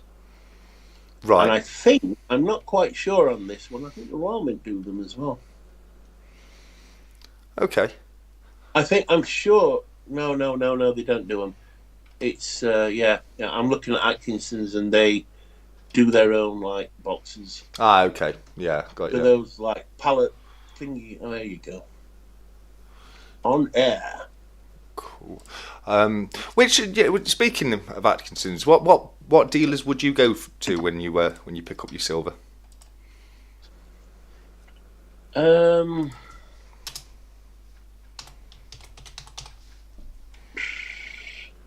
I always, when I'm picking silver up, and I have done for a while now, for a good 5-6 years. Yeah. I use Silver Trader because you can get some quite obscure bullion coins. Yeah. But if I was to buy Britannias, or things like that, I get them from over the pond. Yeah, fairs. I think. Don't tell them. Don't tell him what. What we're talking about. I don't know. I don't know. I don't know. Finn. Shiny mate, I've popped you in the duck race, but do try and leave a comment on the post going forwards. But I've added you and Durban into the duck race because you are very regular here with us, so that's no problem at all. But as I say, please do try and just pop the comment in the community post from going on because it does make it a little bit easier for me. But no. Durban and Shiny, you are both in the duck races, my friends. Anxious has said, I have a bunch of Krugs and Brits I stacked when the Eagle Premium went insane 18 months ago, so I was looking for trading some for payment towards tubes of Eagles to bring down my costs. Very good. I made sure to stoke all of them for 14 days, 365. So I'm set. Thank you. Absolutely. I'm just a little bit worried about this here being in my house. I'm very worried about that because it advertises itself as a tracking round. You know what I mean? So I think I should have this in a glass of water until someone wins it. Really, you know what I mean? The good old GPS round right there. But no, it's a great prank though, wasn't it? It really was a great prank. Did you fall for it? I think you did. Completely. Yeah. No, I that 365. He just anything he says, I just believe everything. Yeah, absolutely. I'm just going to answer Shiny's question because he's asked what post is it. From now on, what I do is every week when I do the duck race, I create a community post on my channel, and we'll give people a phrase to pop on that community post, and that's how you enter the duck races going forwards. Because the way I used to do it, getting people to write duck in the comments, it just became very, very difficult to keep on track and make sure I was giving the winnings to the right people, and it's just a lot easier that way, being able to just pull a list off. So I've not put the post up yet, buddy. It'll go up in about 20 minutes when we do the duck race, and I'll ask Stephen to pick us a term this week for the next week's race. And so if you miss it tonight, just look on my channel from some point in the week between now and next Saturday. What I normally do is I'll pull the list off fairly early on the Saturday, so I'd say the cut-off time's probably midnight Friday. If you put the message next Saturday early on, there's a chance I'll be able to pick it up. But I do try and get it done quite early in the day. So yeah. Absolutely. Luke says, Danku has some good, cheap and cheerful CGT free pieces from now and again. Yeah, I've heard of. I think they sell quite a lot in this silver form, Danku. I've not bought anything from them myself, but it's somebody I've heard of a few times. Jamie said, I used to get mine from Australia, bullion now, Thompson coins, no tax. Very nice, Jamie, very nice. Anxiously said, I'm still hoping someone sends me their Eagles to dispose of those pesky trackers for them. Yeah, absolutely. If you need your tracking chips removed from your Eagles, just send them over to Anxious Stacker. He'll remove the Eagle as well, so don't worry about it. I never liked Eagles, mate. I think they're all right. They have grown on me. I don't like Eagles. Do you not? I don't like Krugerrands. I like Krugs. I don't like Libertads, the bog standard bullion ones. Oh, I do. There's no shiny on them. No, they're not shiny. Proof and the proof ones. Oh yeah. But I don't know. See the big hubbub about them. Yeah. No. I'd rather. My favourite bullion coin is a maple.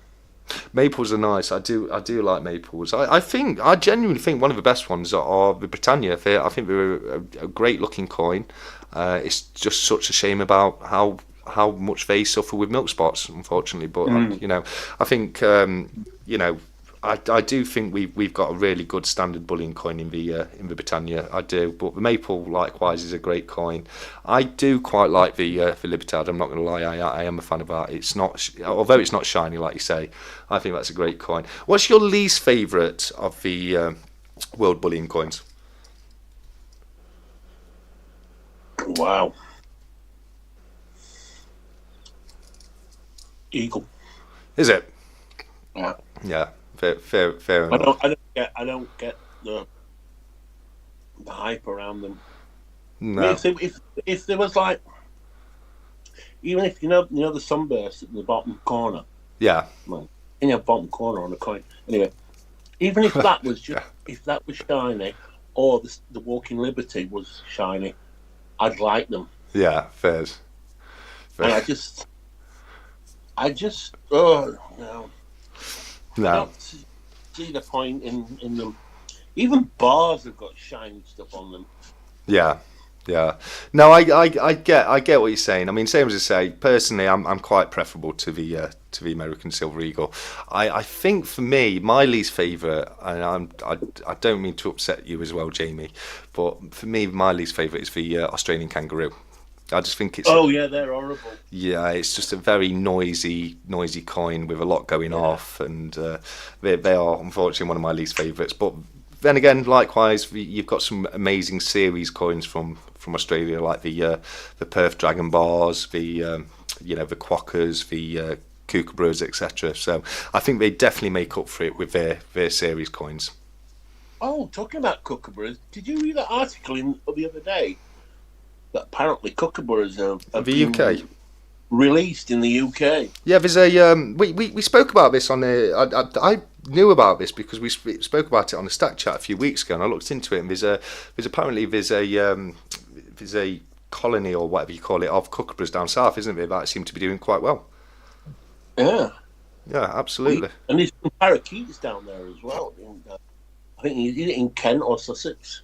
Yeah, yeah. I think I saw something about that. Would have to double check it. There's also believed to be wombats in I think it's around Northamptonshire. I, d- I- I, I know there's wallabies on the Peak District. Is it wallabies? It might be wallabies, not There's wombats. Then definitely wallabies in the Peak District because I think in the 60s, they escaped from a zoo.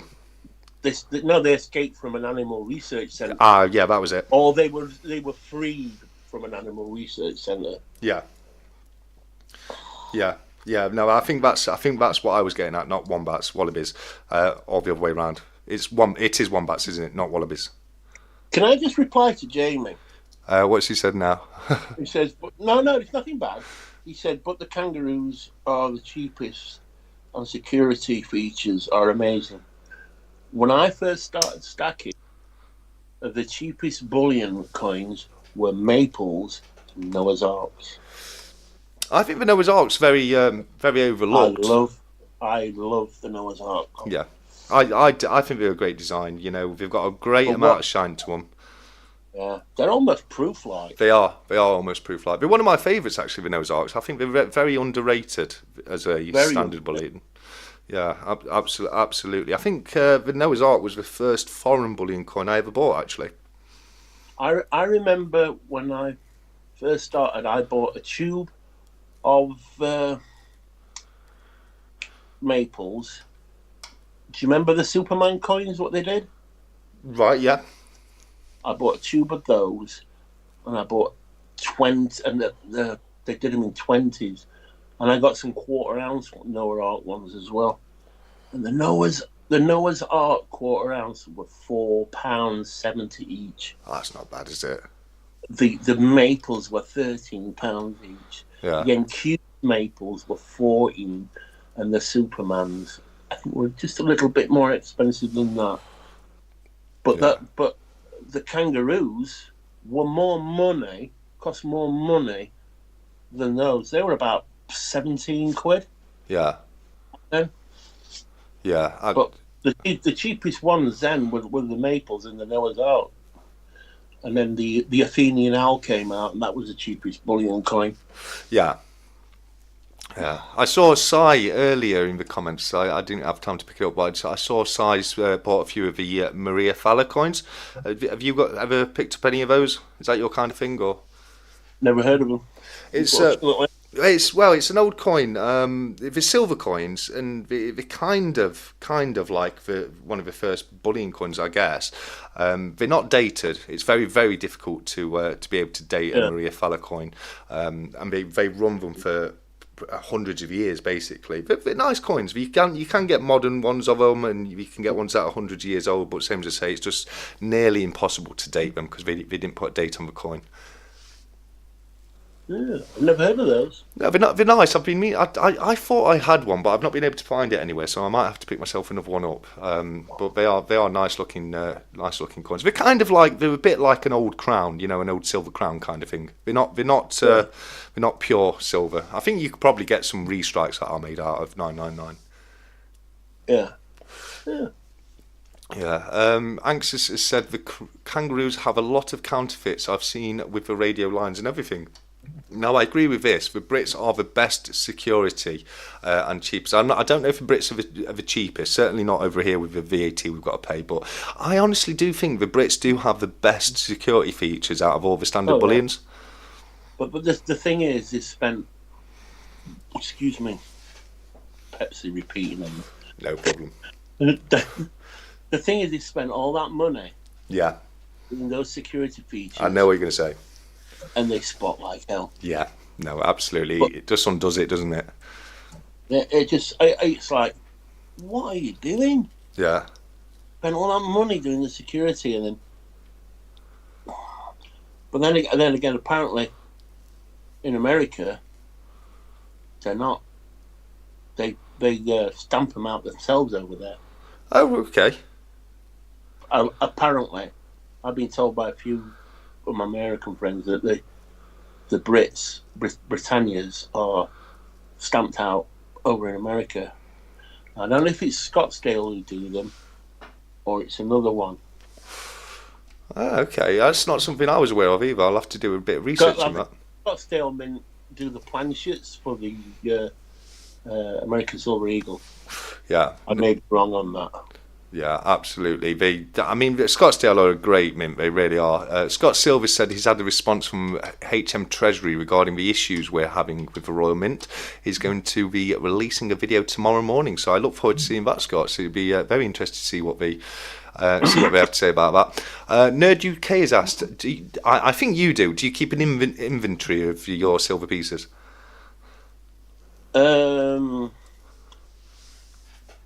If I buy them from here, I keep the receipts and put them in a box, file them away. Okay. If I buy them from America, the receipt gets ripped up into the bin. They don't. Thrown away. They don't come with receipts, do they, from America? Yes. No, they don't. Mine do. You've just said no, they don't. No, they don't. No. Steven just called. Brilliant. My inventory is. I keep a Excel spreadsheet of what I've got, and it's about 6 months out of date. So I've got no idea exactly how much I've got. It's something that I do need to. I need to bring up to date and make it a little bit better. I've got around about 2,000 ounces of silver.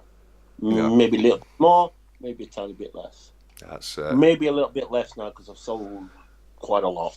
Yeah, no, that's a cracking amount of silver. It really is. I've got it's too much. Well, I don't know if you can ever have too much of a good thing, buddy. Yeah, too much of a good thing that's difficult to sell. Yeah. No, that's.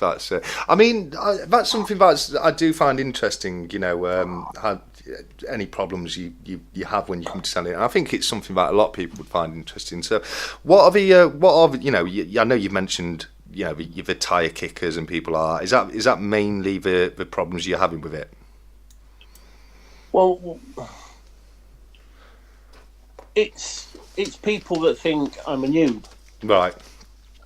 And they think they think they can get a high value coin for less money. They think they can. Oh well, I've never paid more than £40 for 1 ounce of silver. I'm like, well, I have. Yeah, I have too. Believe me, I have. Oh yes, I have a lot. Yeah. Yeah. And they're just like wasting my time.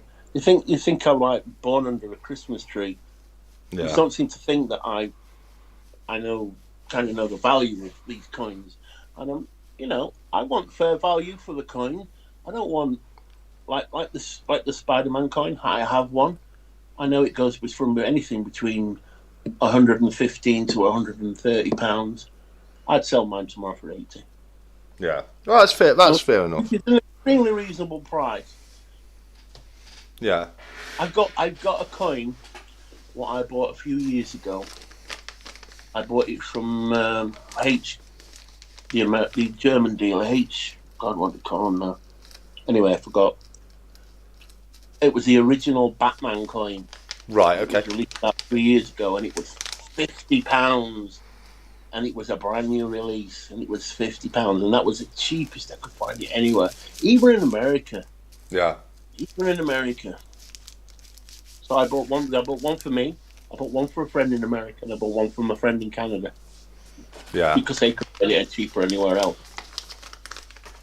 Yeah. Fair enough. And that still goes. It's never gone up. It's never gone down. It sells for anything between £50 and £60. Yeah. Yeah. It's how it works. I mean, holding its values, I'm always happy enough as long as the stuff I buy holds values. The worst time is when you buy a proof from the Raw Mint and it costs you over £100, and then the next thing you see it's selling online for like 30-40 quid on eBay or something. Yeah. Well, I don't. Anyway, I was going to sell some coins the other day, very reasonably priced. There was a guy interested in them. I better be careful with my words here. He was very interested in them.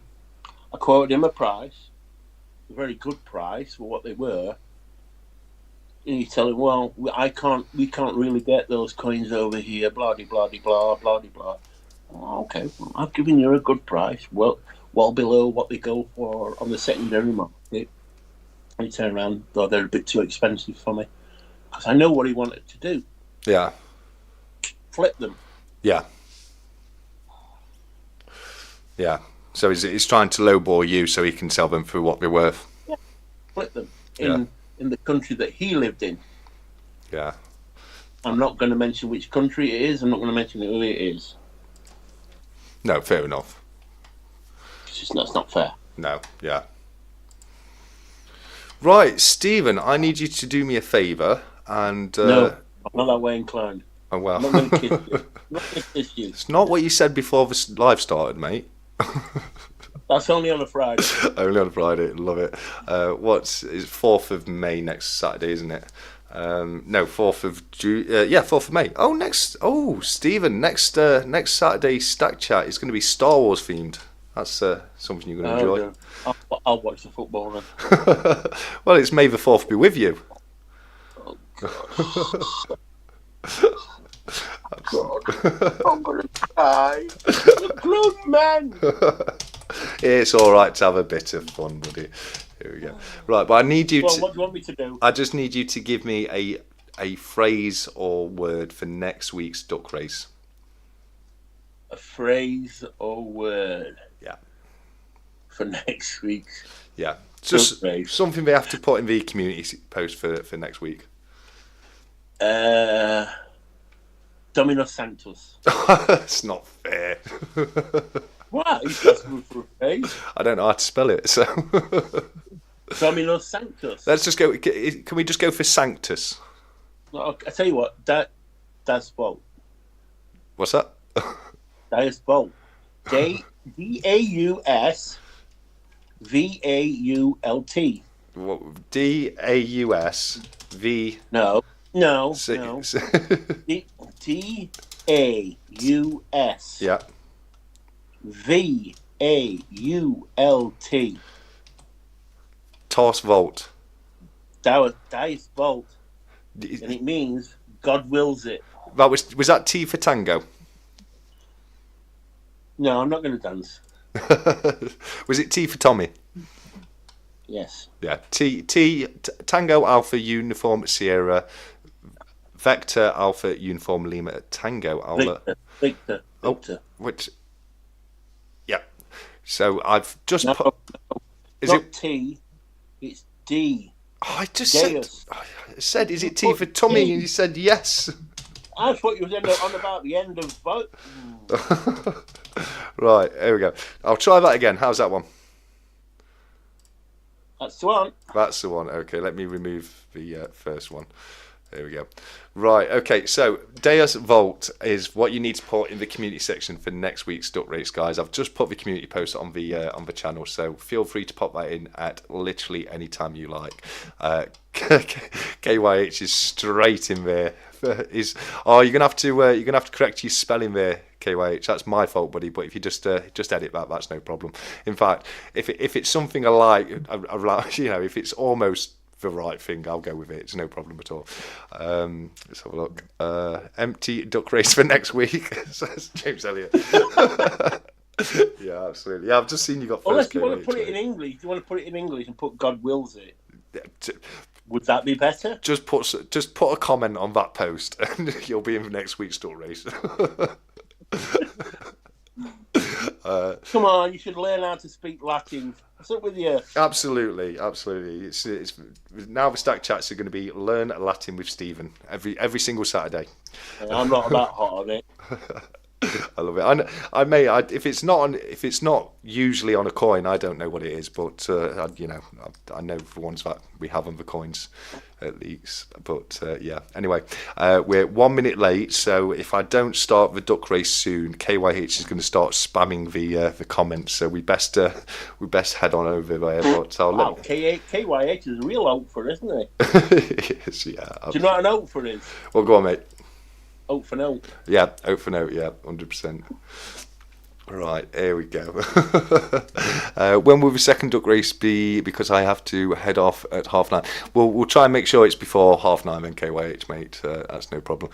What does that mean, Stephen, says Shiny Stacker? God's money. I know Deus means God. Yeah, because it's... No. God wills it. That's what it means. God wills it.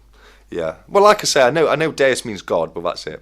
Because it's Deus Ex Machina, isn't it? God's in the machine. Do I have a duck? Shiny Precious Metals, do you have a duck? I think you do.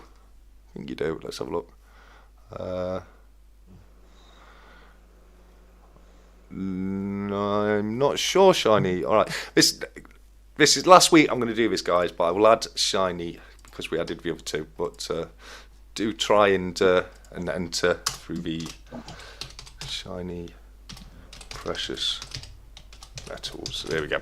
Okay, done. Right. Okay. Right. So let me get us over to the duck race. We're not going to fade to black. We're going to keep the race up, and I've learnt my lesson with that one. But here we go. We're going to fade across. There we go. Stephen, let me know when the duck race is visible on YouTube. Oh God, I've got real bad lag, but I'll do all that. Cool. I just want to make sure we've not gone back to black screen again. Also, how long should we do this for? Whatever you want, man. 3 hours. 3 hours now. What is a minute? All right. Should we do a minute? Minute, whatever. It's your channel, dude. Yeah, but I like to let the guest decide. It's a bit of fun. Right. Well, we've got something on for the duck race. Awesome. It's not the duck race. What is it? What you got? Got like timings, green buttons and stuff. Oh yeah. I'm on my phone, so I can't really see it because I haven't got my reading glasses on. Cool. And I'm blind as a bat. Oh, we've got great news. Great news, guys. What? The man, the myth, the legend, that is the duck, that is Wiggy, is back with us this week. My favourite duck by a long shot. So we're keeping this one because we've got Wiggy hiding in the back just there. Look, I can see his lovely little wig. God, the duck race, I didn't come up on my television yet. Is it not? No. Oh, it's guess who's got Wiggy? It's Coin Noob. Coin Noob's got Wiggy. Oh, here you go. Come on, Wiggy. And shows you stuff. Prize is a 50p. I think Coin Noob would be happy with that, mate. He's a fan of the 50p's, like my good self. Need help, pair of you. We don't. You need help. You need help seeing. Why? Because I don't like. Yes. I don't like 50p. Absolutely. Yeah, you need someone to help you see the light. That is the I've seen the light. Seen the light. Don't worry. Absolutely. It's for silvers 50p's. I can't afford. Maybe just way too overpriced. I've got some silver 50p's, some silver proof ones. Have you? Yeah. Yeah. They're expensive for what they are, though, aren't they, mate? Well, the ones with the memorial and ones and the coronation ones. Yeah. That's all they were. That's why I bought it. Hey, it's just popped up on the television. Has it? Yeah. Awesome. Awesome. You have got some serious lag going off there, buddy. And you wouldn't believe it. I've got bloody fibre connected as well. Wow. Well, I've still not got my fibre. I'm hoping they come soon. We've put the mast in outside my house. I'm just waiting for them to connect the cable to it. We've got Virgin Media, which are the ones that goes under the ground, Yeah. and we've got BT, Sky, whatever, are on the poles. Yeah. Yeah. I won't have Virgin Media. No way. No, I don't think I would again. I used to be a Virgin Media customer for my internet, and they got rid of me. They didn't want me anymore. It's Have that on people. Yeah. Well, Did you show me? Did you bore them with your 50p collection? Well, I did. It was because I didn't have enough 50p's at the time. He said the collection wasn't good enough. No, what it was is where my old flat at the time it couldn't have fibre optic, and Virgin Media got rid of all their non-fibre optic customers and sent us all off to Talk. Is it? Oh, Talk. Yeah. Don't. It was awful. Ooh. It was awful. I was with BT from 1996. Never had one issue with them. Not one. Yeah. They'll dial up 16k modem. Anyway, carry on. Yeah. Well, let's get this race underway. We've got all the ducks lined up here. We've got I think it's 26, 27 ducks, something like that. But yeah, we'll wait. I'll let you count down from 3. As soon as you say go, I'll press start and we'll get the race started. Are you ready, gentlemen, ladies? If We there's are ladies ready. in, 3, 2, 1, go. And they're off, and straight away it is Pink Duck coming out of the blocks alongside Plain Duck number 17 and Stripy Red Duck number 5. That is Anxious Stacker, Nerd UK and Shiny Precious Metals, with Nerd UK being number 1 duck right now, but it's all changing, and Shiny Precious Metals has just took the lead. Come on, Shiny, you Pink Duck beauty. But it's pretty neck and neck at the moment as we're hitting halfway through the race. We've got Space Miner is number 1 right now, with Rudolph Duck coming up strongly behind with James Elliott as well. James Elliott's just taken the lead. Plain Duck number 15, is it going to stay that way as we're coming into the final 20 seconds of the race? And we've just hit, oh no, it's all changed straight away. We have, it looks like Princess Duck is in the lead right now with Green Stripy Duck coming out in front with the final 10 seconds of the race coming up. We've got Red Anxious Stackers, Red Stripy Duck in the lead right now, but it has all changed again, and Duck number 3, Primo Prepper Duck has taken the race. Well done, Primo Prepper. Absolutely. Let me transition us back over. I haven't even set off on the television yet. Has it not even started? No. Coin Noob says, come on, Wiggy. I know, Coin Noob. I was so happy to see Wiggy in the race with us again. Right. Let's have a look, race again. Who won that? That was Primo Prepper, mate. Primo Prepper. Primo well done. Prepper. Congratulations, young man Primo. or young lady. That's my bundle that you've won just there, which is the Stack Collector sticker, Stack Social sticker, the poker chips for both Stack Collector and Stack Social, my 1 gram silver channel bar, and you've also won the 1980, 1982, and the 1977 crowns as well, mate. So congratulations on that one.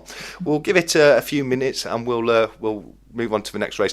I don't think it's going to work doing a runner-up for your race, mate, because only one of them passes the actual finishing line. Okay, then I'll tell you what. I'll offer a different prize. What's up? My channel round. How about that? Oh, okay. I mean, it's not the prize, mate. It's just that if we do a runner-up, it'll. Can we take a vote? Can we take a vote on it? Do you want my channel round 1, or do you want the other prizes, the Canadian and American dollars and a bundle? Press 2. Go. Go on. One for a Stephen channel round and 2 for the other bits. Let us know, guys. Hit that 1 and 2 in the comments. He's got a very nice channel round. Just finished on the television. Has it? Yeah. Absolutely.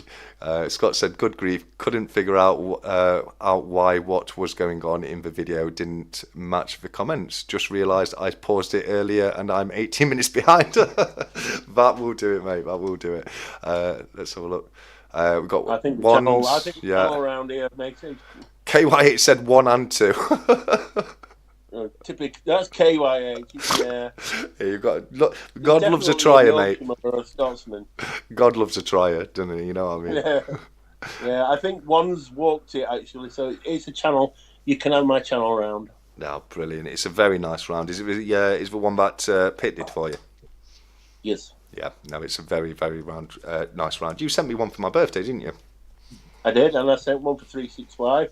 Do you know what 365 sent me back? I do. Yes. Nothing. Bugger all. No. Not even a sticker. Oh, bless him. I'm sure he'll get you a sticker and a chip out. I was heartbroken, upset. I know. I had to spend 3 hours consoling him before we went live. I know you did, mate. I know you did. Yeah. Very generous, Stephen from 365 Days of Silver. I love it. Angus says, got to give it a try. You have got to try. You have got to try. It is a stunning round. I think Pitt does some amazing work, doesn't he? Oh, he's not very well at the moment. Is he not? Oh well, tell him. Allergies. Yeah. Well, pass on my condolences to him, and I hope he gets well with. No, I just laughed at him. I'm not surprised. I just told him, don't forget to send your stack to me when you snuffed it. I love it. Nothing better than the caring of a friend is there. 365 has said, I'm going to have to get you a care package out just to shut you up. When I was in hospital 2 years ago, he said, hurry up and die. I want gold and silver. I love it. I used to have a friend like that. I've got a collectible guitar, and it's worth quite a bit of money. And every time he'd come round, he'd look at it and say, you've got to leave me that when you die. I'm like, dude, I'm not that much older than you. You know what I mean? Like, cheers, mate. You know what I mean? Just snuff me out just to get it. You know?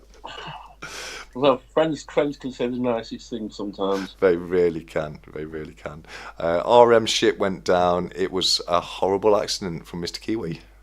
Oh, well, that sounds very, very ominous. Yeah, no, I love it. What? So we're going to do a Stephen channel round for the next duck race, and I think that's extremely generous of you, buddy. I do, mate. If you win, don't forget to send me or Stack Collector your details so I can post it. Absolutely. And Primo Prepper, if you can get at me on Telegram, Discord, or via email to get me your details, I'll get those out to you Monday morning. KY said, is that a yes or no from Stephen? Can first place win your YouTube channel, mate? You want my YouTube channel? He wants your channel now. Wow, he's definitely a Yorkshireman or Scotsman. 100%. Package lost in the mailboat accident. It must have been. That must have been what happened with your bits from 365. As a true friend, if I can have your silver stack. Yeah, 100%. I love it. Yeah, it's going to be doing the channel round for the next giveaway, which is incredibly generous of Stephen. And I'd love to see everyone say a massive thank you. Oh, by the way, I will send it abroad if anybody from abroad wins it. Yeah, absolutely. Yeah, and as I say, the giveaways I do on the channel are open to literally everybody worldwide. And if I'm more than happy if you want to send it to me to pass on. I'm more than happy to do that for you, mate. Okay. If your friend in Japan wins it, I'll send it to you, and then you can. Yeah, I'll send it on. Yeah, absolutely. Thank you, mate. Wow, from Primo Prep. No problem at all, Primo Prep. Congratulations, and I'm very glad to get the bits out to you. Although I will say the crowns were donated by Lee Parola, so that was his generosity that donated the crowns there. But that's no problem whatsoever. It's always great to see a new name on the win list. It really is. I'm going to start putting a Star Wars themed 50p mail cord together for Stephen. 100%, mate. That's all he wants. Star Wars 50p's. KY just said, Stephen. Don't be any of those things. I will fall out with them very quick. KY just said, Stephen, as I'm a fellow Yorkshireman, can you send me over a couple of quarter ounce gold Brits? Cheers. Did somebody say something? I don't know. I didn't hear anything. It must be a fly or something buzzing around. Absolutely. I love it. We'll give it 5 minutes or so, and we'll do the next duck race. And have you got any preference on time for the next one, mate? Same as the one for yours. 1 minute again. That's no problem. Yeah, 1 minute. Yeah. Someone asked me a question. Anxious stacker. I'm curious how long post takes when it's international. Well, I sent a package to my friend in Canada. 2 weeks ago, and it took about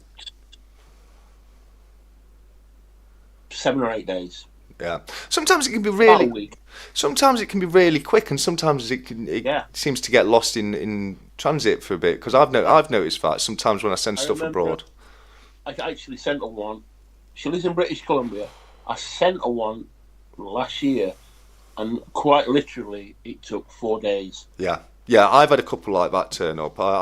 If you've not received the one I've sent you yet, Anxious, I'd like to think it'll turn up in the next few days. I'm not sure if I've got any tracking details for that one, unfortunately. But if it doesn't come in the next couple of weeks, let me know, and I'll get you another lot sent out, mate. Usually, when I send something to Pitt, it's usually a week to 10 days. Yeah, normally. He lives in Vegas, so yeah. Yeah, absolutely. I think sometimes we can get held up in customs for a little while, but most of the time it's I'd say normally around about a week or so. So I would. I sorry, I interrupted you. It's all right, mate. No, go on. I sent her. She had all the camping equipment stolen. Yeah. Last summer, so I said, I'll send you a proper knife made in Sheffield. Bowie knife. Oh yeah, very nice. An 8-inch Bowie knife. And it says on the website, the Royal Mint, they will send it as long as it's packed correctly in its sheath, wrapped in a box, bloody so it doesn't come out, so the blade doesn't come out. Yeah. And hurt people. That's the reason why they do it. Yeah. And I said, yes, it's all packed correctly. It's in its sheath. It's breasted closed. It's within a hard plastic box. Well, I took it to my post. Oh, well, no, you can't send that. I said, yes, you can. She said, it says so. And then the postmaster came through and said, yes, you can send it. So I sent it to her end of October because it had to be made. It took about a month, 6 weeks to make. And I sent it October. She didn't get it while March. Yeah. Because it was held up in customs that long. They were debating what to do. Yeah. It's ridiculous, isn't it? I was actually reading an article earlier today, actually, funny enough, and it looks like the Royal Mail may be looking to ban any kind of bladed articles. So they're looking to ban any kind of knife, which I think is a bit silly. They've gone about ages. Yeah. But what if you buy cutlery online? Exactly, or kitchen knives.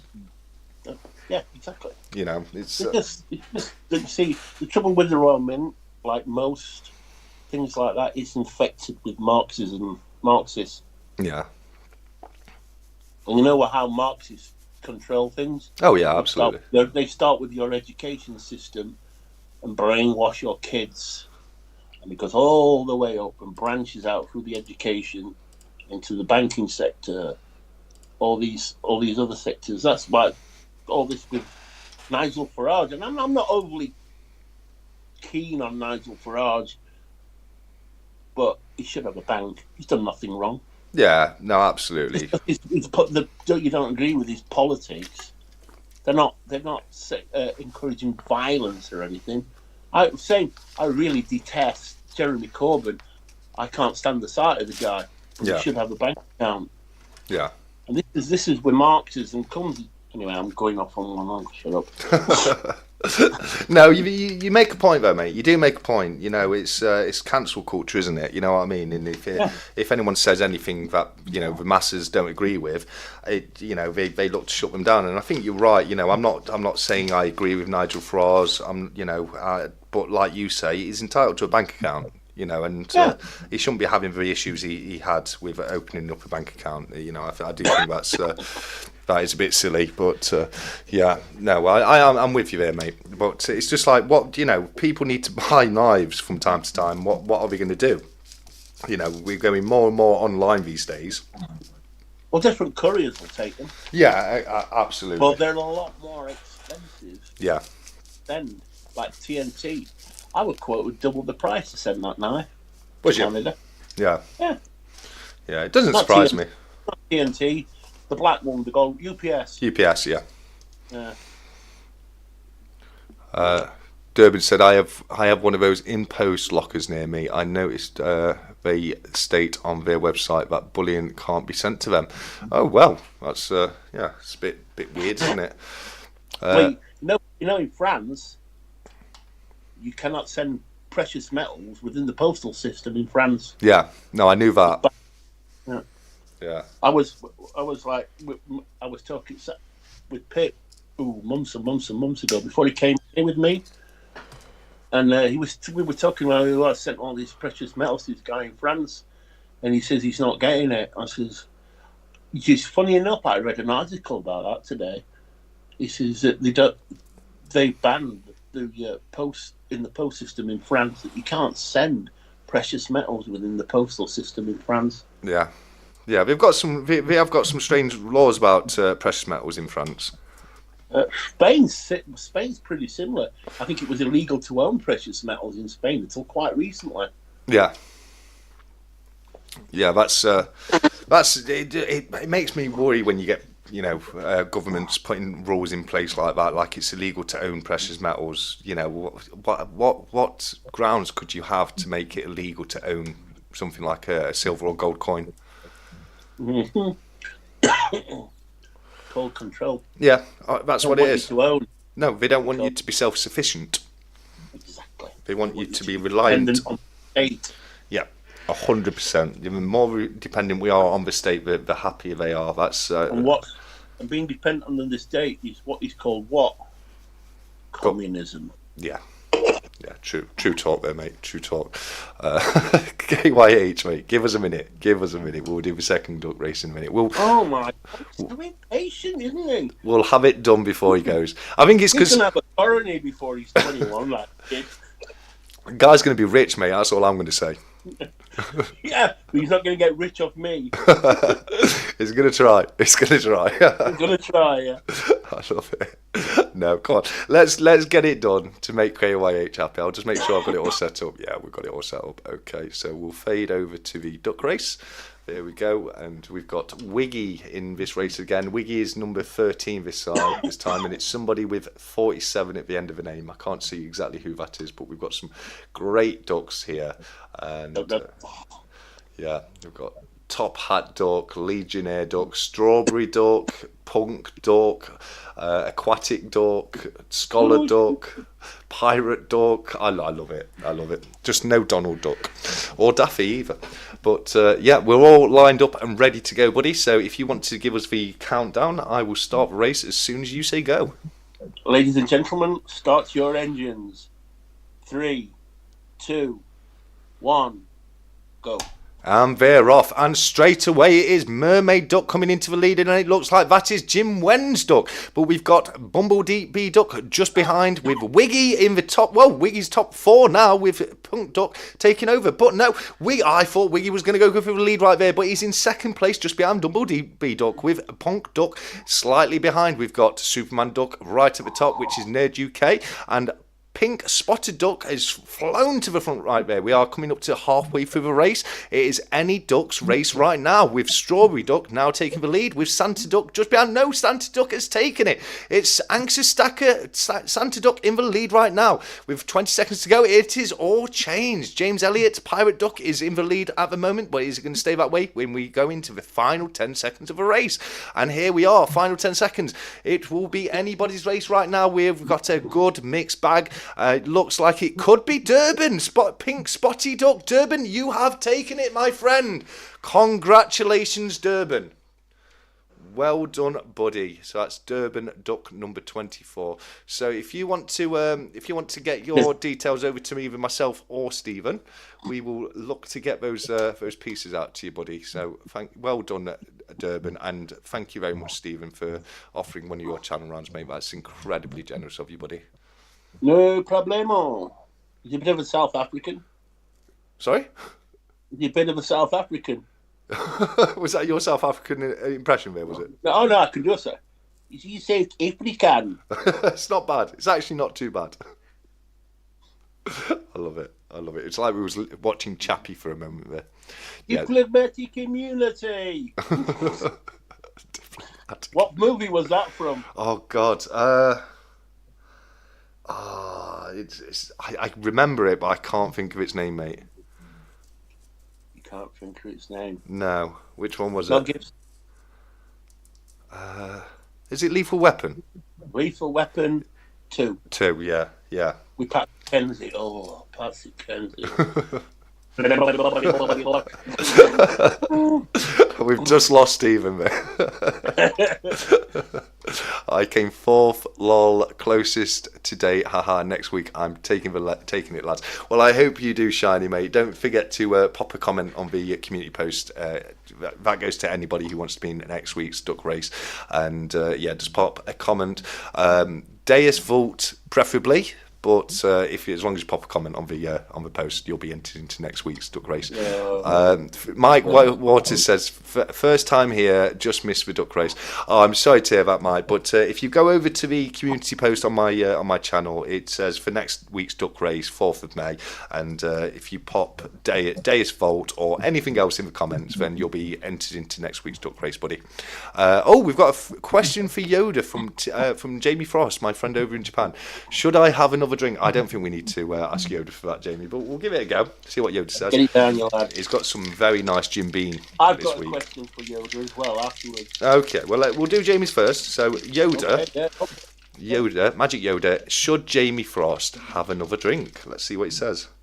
Oh, Yoda says, Darth Vader face, Jamie, mate. I'm afraid he says he doesn't think you should have another drink, but we don't always have to listen to Yoda. You have yourself a drink, buddy. What was your question, Stephen, mate? My question is, Yoda, shall we stop having Yoda's question? Oh, no. He says no. No. Rubbish. No. You didn't shake it. I don't need to take it. See what he says. Yoda, should we stop doing the Ask Yoda segment on the Saturday Night Live? So let's see what he says. Please, dear God. He's got the answers mixed up, so he's given you Jamie's answer, and he gave Jamie your answer. So he's Gladly send him over here when I will sacrificially burn them. We're not getting rid of Yoda. He's my little buddy. You wimp. He's my one true friend, Stephen. You're not going to take him away from me, are you? No, you have betrayed Yoda. Yeah, Yoda wants to go into retirement. Oh no, Yoda, don't leave me. Send him over here. I've got a hammer for him to meet. Don't say that. Poor little guy. You've got him more scared now. You're an adult, for crying out loud. Shiny Stacker says, Jamie, it's not like 4 in the morning over here, mate. Over there, mate. I think it is. I think it probably is around 4 o'clock in the morning, maybe even 5 o'clock in the morning where Jamie is. I think that's. I think it's around 5:30 in the morning, Jamie. Let us know. The daylight savings over here. It is. It's 5:30 in the morning over there. So yes, I called it right. Yoda is a classic piece of stack chat. He doesn't go, says Answer Stacker. Oh, I love that. TSC, can Yoda do a backflip? He can. Watch this. Yoda, do a backflip. There you go, look at that. Fantastic. Love Yoda, gotta stay, from James Elliott. KY8 says, if he goes, I go. We love Yoda, we love Yoda, we love Yoda. Help. You all need help. No, man, no. Yoda's awesome. You should be having cornflakes, never mind whiskey. No, Dad, yeah, Jamie likes his Saturday night tipple when he joins us for a stack chat. What was the Jim Beam you've got this week, Jamie? It wasn't just standard Jim Beam, was it? It looked very nice in the photo you sent me across earlier. Ask Yoda if I should send Stephen a Star Wars t-shirt. No, that's a great question. Yoda, should 365 Days of Silver send Stephen a Star Wars t-shirt? And he says, oh, come on, I don't want a question mark. Come on. He says, yes, you should, mate. Didn't. Yeah, he did. No, he legit did. No, he didn't. He said question mark first time, but the second time he said yes. Hello, can't hear you. You can hear me. You wouldn't fulfil the question you did earlier on. So no, not having it. Well, it's got to stay by popular demand, unfortunately. We've got some time checks in. Space Miner says it's 2:30 in the afternoon in New Mexico. It's 1:30 in the afternoon where Anxious is. It's 10 in the morning up here in Yorkshire. Says KYH Stack. 10 in the morning in Yorkshire. Apparently so. Which part of Yorkshire do you live in? How old are you? And what have you been? Have you been at your dad's biscuit? I think so. Yeah. It sounds that way. James let us know it's Jim Beam Devil's Cut. It looked very nice. What's it like, Jamie, buddy? It's not one I've not had before, so it's probably not one I'm ever going to have now. The people have spoken, says Anxious Stacker. 100%. 100%. I have spoken. Yeah. And I am the wise guru of the stacking world in this country. Daddy has spoken. I am the guru. Yeah, absolutely. CY said it's 11:30 where he is over in Cyprus. 365's let us know it's 9:30 here in the UK, which it is. I'm not sure whereabouts in Yorkshire it's 10 a.m. I'm really not sure on that one. Not my part of Yorkshire, anyway. No, absolutely not. Shiny Stacker. Thou not worship false gods. Absolutely. Jamie, do you stay up all night for the stack chat, mate, or do you wake up early for it? I think he stays up all night, don't you, Jamie? If I'm correct, I might be wrong on that. Let us know in the comments, buddy. Feels 4 a.m. 365 says Bristol Barnacles. It does, mate. It really does. But yeah, Bristol Barnacles. I need to get some bits over to you, mate. But I'm probably going to be tight and save myself on the post and just pop round and put it through your door because he's local to me, so it probably cost me more in petrol. But I'm a bit I like hope that. that Durban guy doesn't live in South Africa. Me too.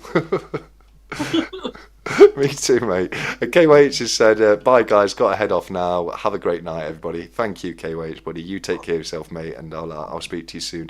Really enjoyed your video earlier on today, mate. Nerd UK says it's conspiracy o'clock here in Merseyside. Is it? We're half an hour early here. It's 10 o'clock is conspiracy o'clock. Hey, Scousers in here. Boys. Calm down. We're going out robbing. And Stephen's just offended the whole of Merseyside now. We've got South Africa's been offended, Merseyside's been offended. Anybody else you want to offend? Birmingham. No, you've already done Birmingham. Birmingham's been offended already. Yeah. Well, I could do Newcastle. Yeah, why not? And you think Wales song, you know that? Birmingham, Newcastle. What's that? You go down Newcastle to go to the big market, 11 o'clock at night, and you can hear the great Geordie Whale mating song. And we go, wee-oo, wee-oo. Way! I love it. Absolutely. He says, I'm going to be waiting for you to shake your hand. Oh, well, I don't mind popping it round to you when you're about, mate. That's no problems. I was just going to just pop it through your letterbox, but, I've quite nice to meet you. What happened to your live last Sunday, Blistering Barnacles, mate? I was all geared up for it. I think you did it later in the week, didn't you? He bought himself some pay dirt. What's that I can hear in the background, mate? Is it myself? Have you got your volume up on the telly? No. You sure? Yeah. Because I can hear myself speaking. sort yourself out there. I love it. I love it. No video feed from Stephen. How do you mean? But we were having problems with Stephen's camera earlier, new mate, and Camera's buggered. yeah, so we took his feed off screen because it was just the Skype. Just to prove it, I'll show you. Let's have a look. Fade you in. Here we go. Yeah. See, it's all blurry and out of focus. So we've done it as just for single view tonight. There we go. We'll pop that back over. There we go. Devil's Cut, pretty good, quite strong, 45%. But after all the whiskey bourbons, I still prefer Jack D original. I used to like Jack Daniels. I did used to like Jack Daniels.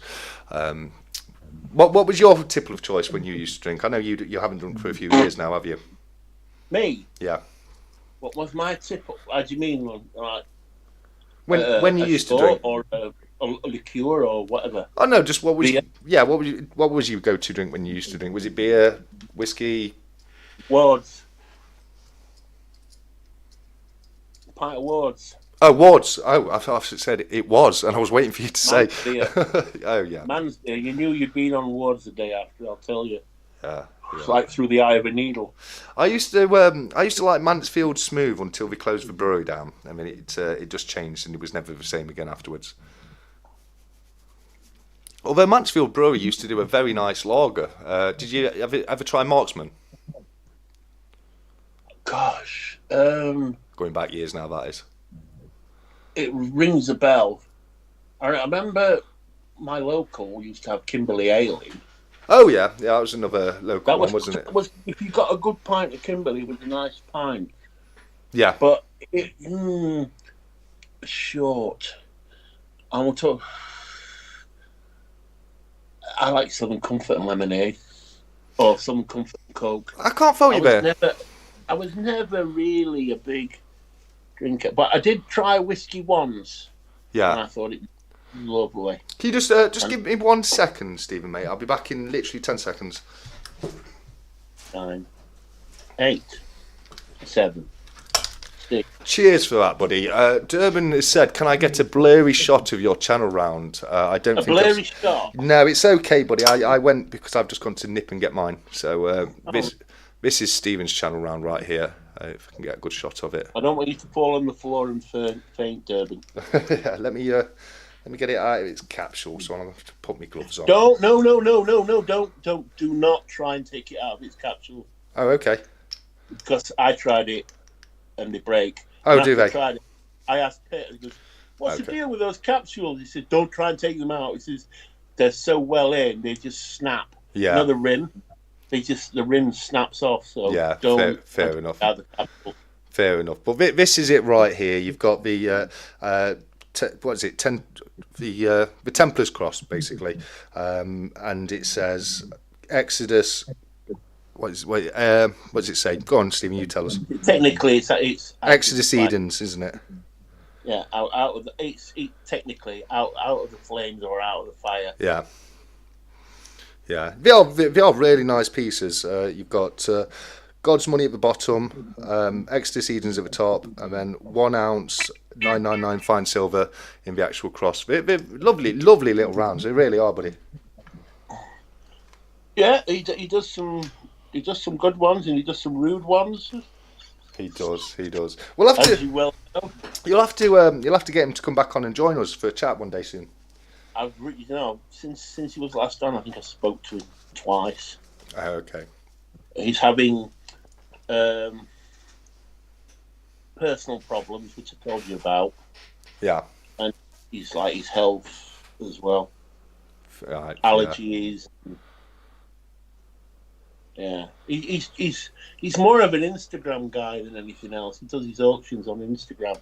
Yeah. But he's been not really on Instagram. Yeah. Yeah. Well, same as I said, I hope he feels a bit more like himself soon. Yeah, it will do. Yeah. If I send him a text message, he answers me. Yeah. Usually an insult. Yeah, fair enough. Are you not dead yet? Can I have your silver and gold? That sort of thing.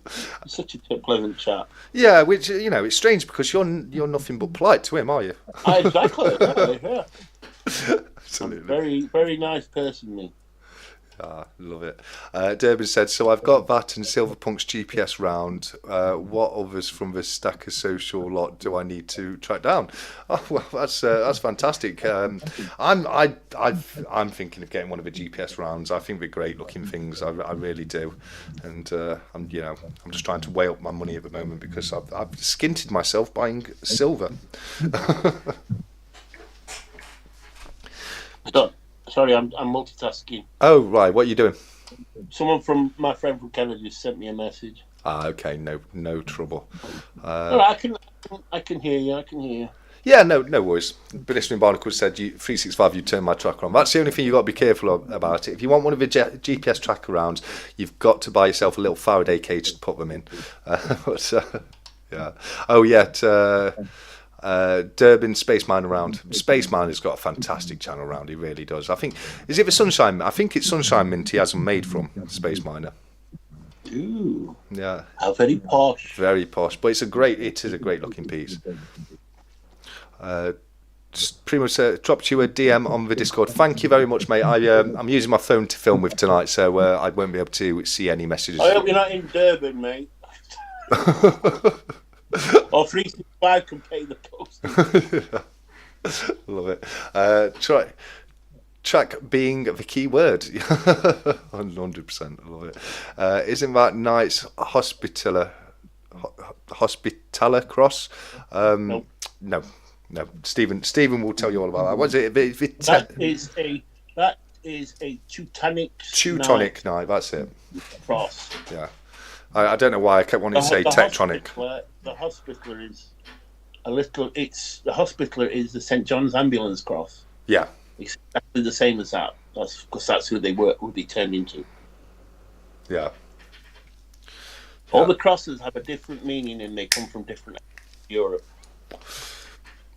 I don't know anything about it, so I'll leave that over to you, mate.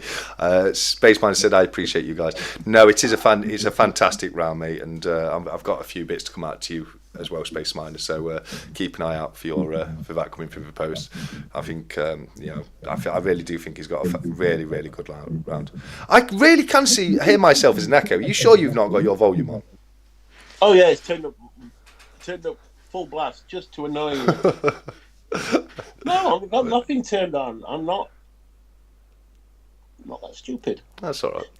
Is it just me? Can anybody else hear an echo? Or I don't know if it's just me. I can't hear an echo. Might just be me, my end, Ben. He's got a hollow head. I'm not disputing that. I'm really not. Hey, Senti George is here. Hey, buddy. How you doing, mate? He says, hey, TSC. Hi, everyone. What did I miss? Well, we've just been having a good old chat, mate. We've done a couple of duck races, found a couple of winners, and we're just having a nice informal chat, really, aren't we? We are indeed. Yeah. Good news. Durban's in the UK. Love it. He says you may already have his address from when he bought the Vortex and Celebration bars. From me? I assume so. I've not sold any Vortex or Celebration bars. All right. Well, just give me a shout. If you sent me a private message, and just send me a message on that. Yeah, I think what he's saying is he's already sent you on a private message on Discord. Right. Sorry. I thought you said he bought something from me. Yes, yeah, he bought it. So he's got. You might have his address still from when he bought from when you were selling your silver on Discord. Yeah, so, yeah. If you send me if you haven't sent me a private message on Discord, send me another one. And if I've got your address on there, I'll send it. Yeah, I'll not send it to TS. In fact, yeah, send it to TSC. You can pay for the postage. Yeah, why not? I don't mind paying the postage. That's all right. We're not hearing an echo, so it's just me. It's just my headphones on. Yeah, tell you, you're like the moon. Yeah. I'm not going to disagree with you again. Hollow. Yes, hollow. Yeah, 100%. He's from Nottingham. What do you expect? Kimchi.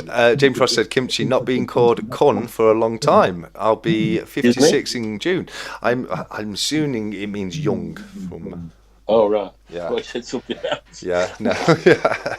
Absolutely. It took me a moment to read it then for a second, but I believe.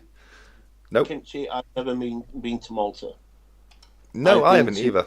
I've been to Ibiza. No, not Ibiza. Mallorca. Minorca, Portugal, and Barcelona. And I've been to Crete as well in the Med. They're the only places I've been to in the Med. Very nice. Very nice. I used to do a lot of travelling when I was younger. I've not travelled for a few years now. I was at Saudi Arabia in the 90s, but that's a long story and I don't talk about it. Fair enough. 365 says late 80s, early 90s. And if you know what happened then, you know why I was there. Yeah. 365 said he gets an echo every now and then, which I'm glad because it's not just me. I'm not going mad. I like that. Jamie wants to know what everyone's favourite sovereign is, and I'm a big fan of the 1817 to the 1820. I think they're great looking sovereigns personally. I think they were the first ones, weren't they? 1817. You there, buddy? Sorry, I thought you were talking to somebody else. No, it's talking to you, mate. I'm reading. Someone sent me a question about Templars, and I've lost weight. No problem. But what started your interest in all things Templar and the others? No, it's just I've always been interested in history. Yeah. And I don't know if most of you know, I am a devout Christian. Yeah. And I just always been in especially the Crusades. It was a thing for me when I was younger, when I was learning about things. Yeah.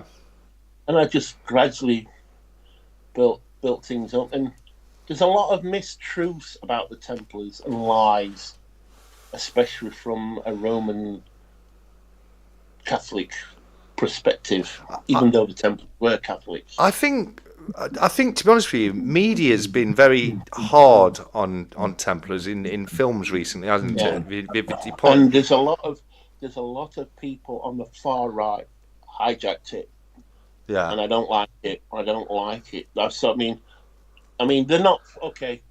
The St. George's thing march the other day. They're not far right, although there may have been a tiny minority of them being. But I saw people with Templar flags, and it really, really, really, really annoyed me that that's not what they were about. Yeah. Here's a question for you, Stephen. Are you prepared to have your worldview shook by TSC and his liberated mind? No. No. I didn't think you were ready for it, mate. Have you got a liberated mind, TSC? Apparently so. You're liberated, are you? Yeah, it's been liberated. Where's that from? That's from Space Miner. I liberated my mind a few years ago. It hasn't done any work since then. I liberated my mind from women many years ago when I found out actually what they're all about. Yeah, most of them. No, yeah, I was going to say, you know, you can't say that we're all like that. There's some great women out there, just not the ones I've been with. But I know what you're saying. I do know what you're saying. Stephen, did they gain too much power for the church? Is that why the Pope turned against them? Well, they got too much money, didn't they? The French king had hoc to them for a lot of money, and he didn't want to pay it back. So virtually, he made lies. He called them heretics, devil worshippers, paedophiles, homosexuals. And that's why they were persecuted, hunted down and killed. In fact, the leader of the order, and I forgot his name now, was actually burnt at the stake on Friday the 13th. Yeah. That's where you get Friday the 13th from, because he cursed the king and the Pope while he was being burnt. And not long after, the French king died in a lot of pain. He did, yeah. Yeah, and I think the Pope died as well. And he famously cursed them when he was being burnt at the stake, didn't he? Yeah. And they were treated, you know, just so people know, the Knights Templars were treated absolutely disgustingly. The way they got the confessions out of them, I mean, you could have got a confession out of anybody. They basically tortured them into confessing about things, and it's come to light actually since that they were pardoned by the church. The Knights Templar were. But they kept that very quiet. But I'm a fan of the Knights Templar. I love their story, and The Templar. the Templar. I'm not. I mean, obviously not to the same extent as you could self-mate. I But just follow the code. I just follow the code. yeah, I'm not what you would call. I don't recognise myself as a Templar. There is places where, like this. There's a place in Leeds which is a Templar place. Don't know if you're aware of that. which place is that? Temple Newsom. Oh, okay. That's a nice Templar place. I've There's a nice never heard Templar of it, place. to be honest with You've never heard of Temple Newsom? Wash your mouth out, heathen. you. I've just never heard of it, mate. It's where the big outdoor concerts are held in Leeds. Oh, okay, fair enough. You know the Leeds Festival when they have Yes. the Leeds and the Red. Yeah, I've never been to Leeds or Reading, but I know what you mean. Yeah, you're not missing much. No, I've never been to You're not a messing concert. about Leeds, don't you? When you get to leave. Road out. That's what I mean, yeah. 365 letting us know that he's got to jump off. He's got to be up at 3 a.m. So, yeah, thank you so much for joining us, mate. And you take care of yourself, and I'll speak to you very soon, my friend. Good evening. Blistering Barnacles said he's just reset his phone. Is it better? It's not been too bad tonight, actually, Blistering Barnacles, but that has definitely only put one comment on there. So, it does seem to be better. I'm sorry, I've got my monster repeating on me now. You just got you've got two guys burping down the microphones tonight. I just belched as well, so it might be enough. Yeah, there we But go. my mind's caused by Pepsi Max. Yeah. Ray said, did they ever find any Templar treasure on Oak Island? I don't think they ever actually found any treasure, did they, at Oak Island? Or did they find it recently? I think they found something. They found things. They found things that were buried, like clues. I think a lot of it, like pirate treasure. There is a rumor that the Templars made their way to Canada. Oak Island. There is, yeah. But I think a lot of them went to Scotland because there's a. Yes. I think there's a place. Is it Ayr? Is it Ayr? I can't remember that, but there is a place. Well, there's that Mary Magdalene church in Scotland, isn't there? That's supposed to have had a load of Templar treasure buried under it. Yeah, I really don't. I think the Muslims got it. Well, Probably. a lot of the Templars were able to escape, weren't they? They, a lot of them. Well, they escaped and went to Malta. Yeah, or Spain. A lot of them went to Spain as well because they had the. And they went to France, and that's where they were rounded up and burnt at the stake. Yeah, but there was a new order of Templars that started in Spain just after the persecution of the Templars, and it was named something like the New Order of the Knights Templars or something along those lines. They went to Malta. No, it was the the St John's ambulance. Yeah. Well, they went back to Malta, and they were there until pretty recent. I think they're still actually there. The Hospitallers. Yeah. But they were, I think, from the 14th or 15th century, they were allowed to remain in Malta. Yeah, yeah. But they're Hospitallers, but they are Templars. But it's the Order of St John and something. I can't. Like you're asking me to get back into my books now. Called the Order of St John. Something Hospitallers, and it's a really long word. Yeah. But they're still there. Yeah. That's what the St John's Ambulance Brigade is. That's them. Yeah. Yeah. Yeah. No, I just follow the code. Yeah. No, that's fair enough. My life by the code, and that's it. I mean, for me, the Templars are inspiring. They really are. I mean, they were a victim of their own success. I mean, that's the only problem they had. Like you mentioned earlier, the French crown owed them more money than they could think to pay back to them. It was, it was disgusting the way what they did to them, and it really was. But it's very interesting. Serpent Silver says, "Do you believe in the Knights Templar from the National Treasure?" And that's what I mean about them having a lot of bad press in modern day media. It was a very fictionalized version of the Knights Templar in that film, wasn't it? and I didn't watch it. Oh, fair enough. Fair enough. It I basically, I I I started watching. What was the one with the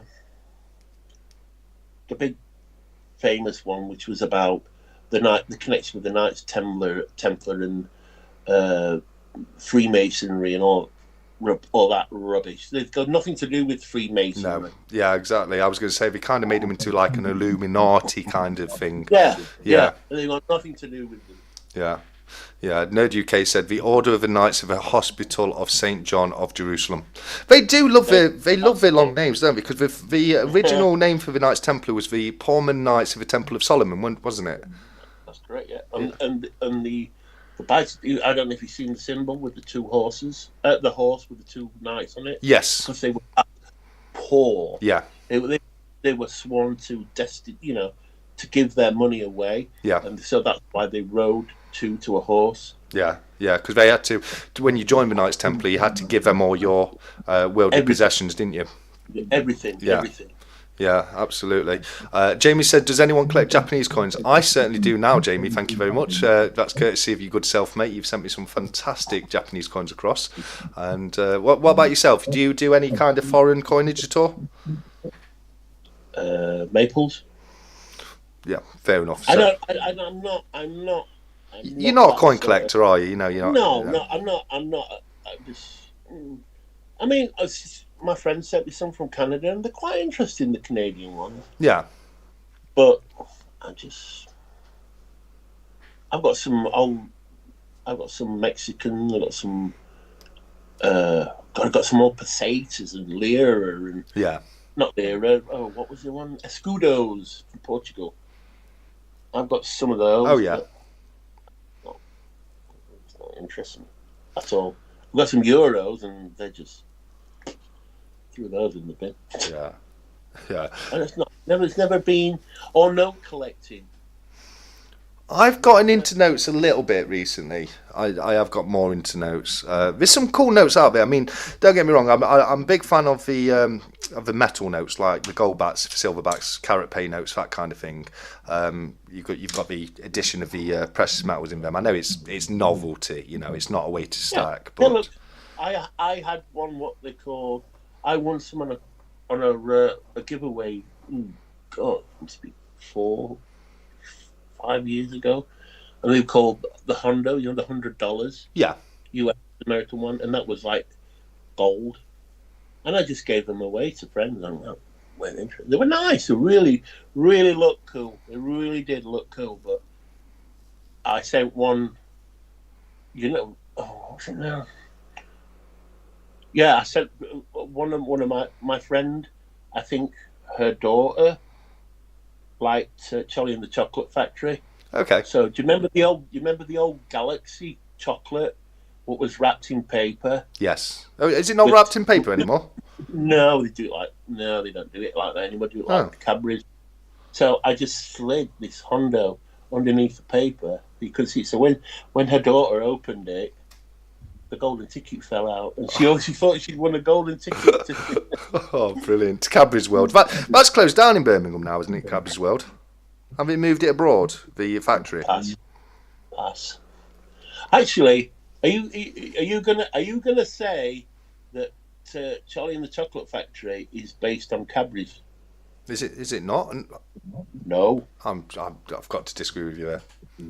It's based on one of the York chocolate places, Roundtree's or Terry's. Is it? Yeah. No, I did. I always thought it was Cadbury's. I always thought it was Cadbury's, but no, it isn't. It's based on one of it was either Roundtree's or Terry's in York. No, fair enough. To be honest with you, I'd never really thought about it that way. But if I was going to choose one for it to be based off, I would assume Cadbury's. If I'm honest. Like I say, I did. I thought Cadbury's was nope. It's one of the in York. I'm like, really? Yeah. Yeah. Taught me something there. I didn't know that. No, that is very interesting. And yeah, I quite liked the Willy Wonka and the Chocolate Factory film when I was growing up.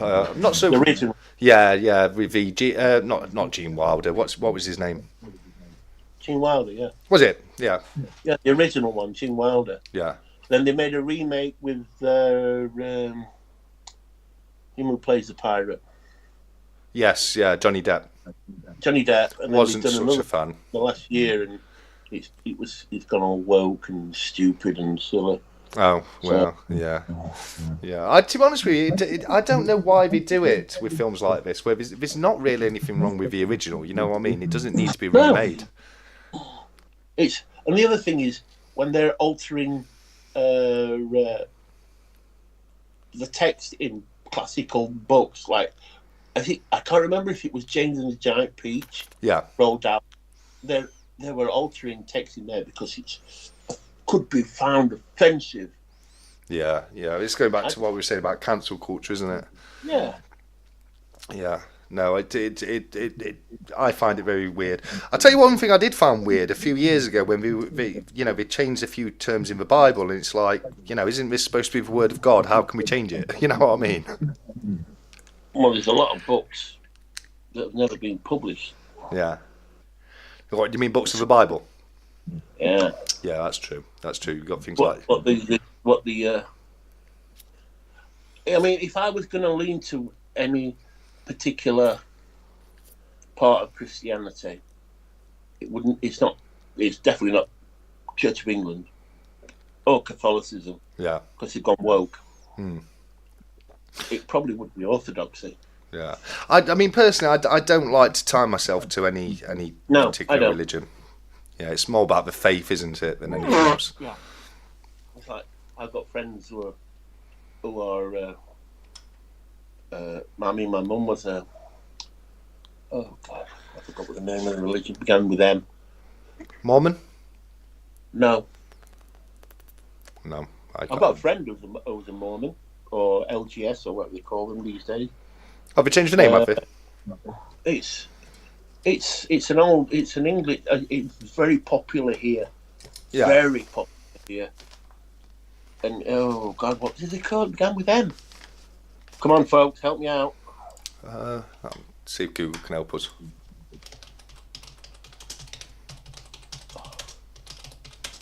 Yeah, it was extremely popular in this part of the world, that religion. They used to, like, my mum was a May Queen.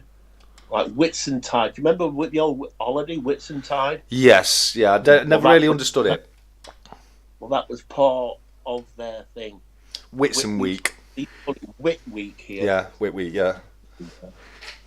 It's now the spring bank break, or in fact, I think it's changed its name again to early summer. Yeah. Well, is it any of these? You've got Methodist. Oh, Methodist. Thank you, Dublin. Yeah, she was a Methodist, my mum. Yeah. Yeah, Methodism was very popular in this part of the world. Yeah. Nearly all my mum's side of the family were Methodists. My old flat I used to live in was a converted Methodist chapel. But the church up the road from me used to be a Church of England. Oh, wow. So it's a Methodist church now. Yeah. And Kimchi, is that real, mate? Because Kimchi said his mum was an Oompa Loompa in the original. That would be seriously cool if it's true. Oompa Loompa dibbity. Sorry. I've got a story I to tell you. We had enough singing with the KY8 stack chat.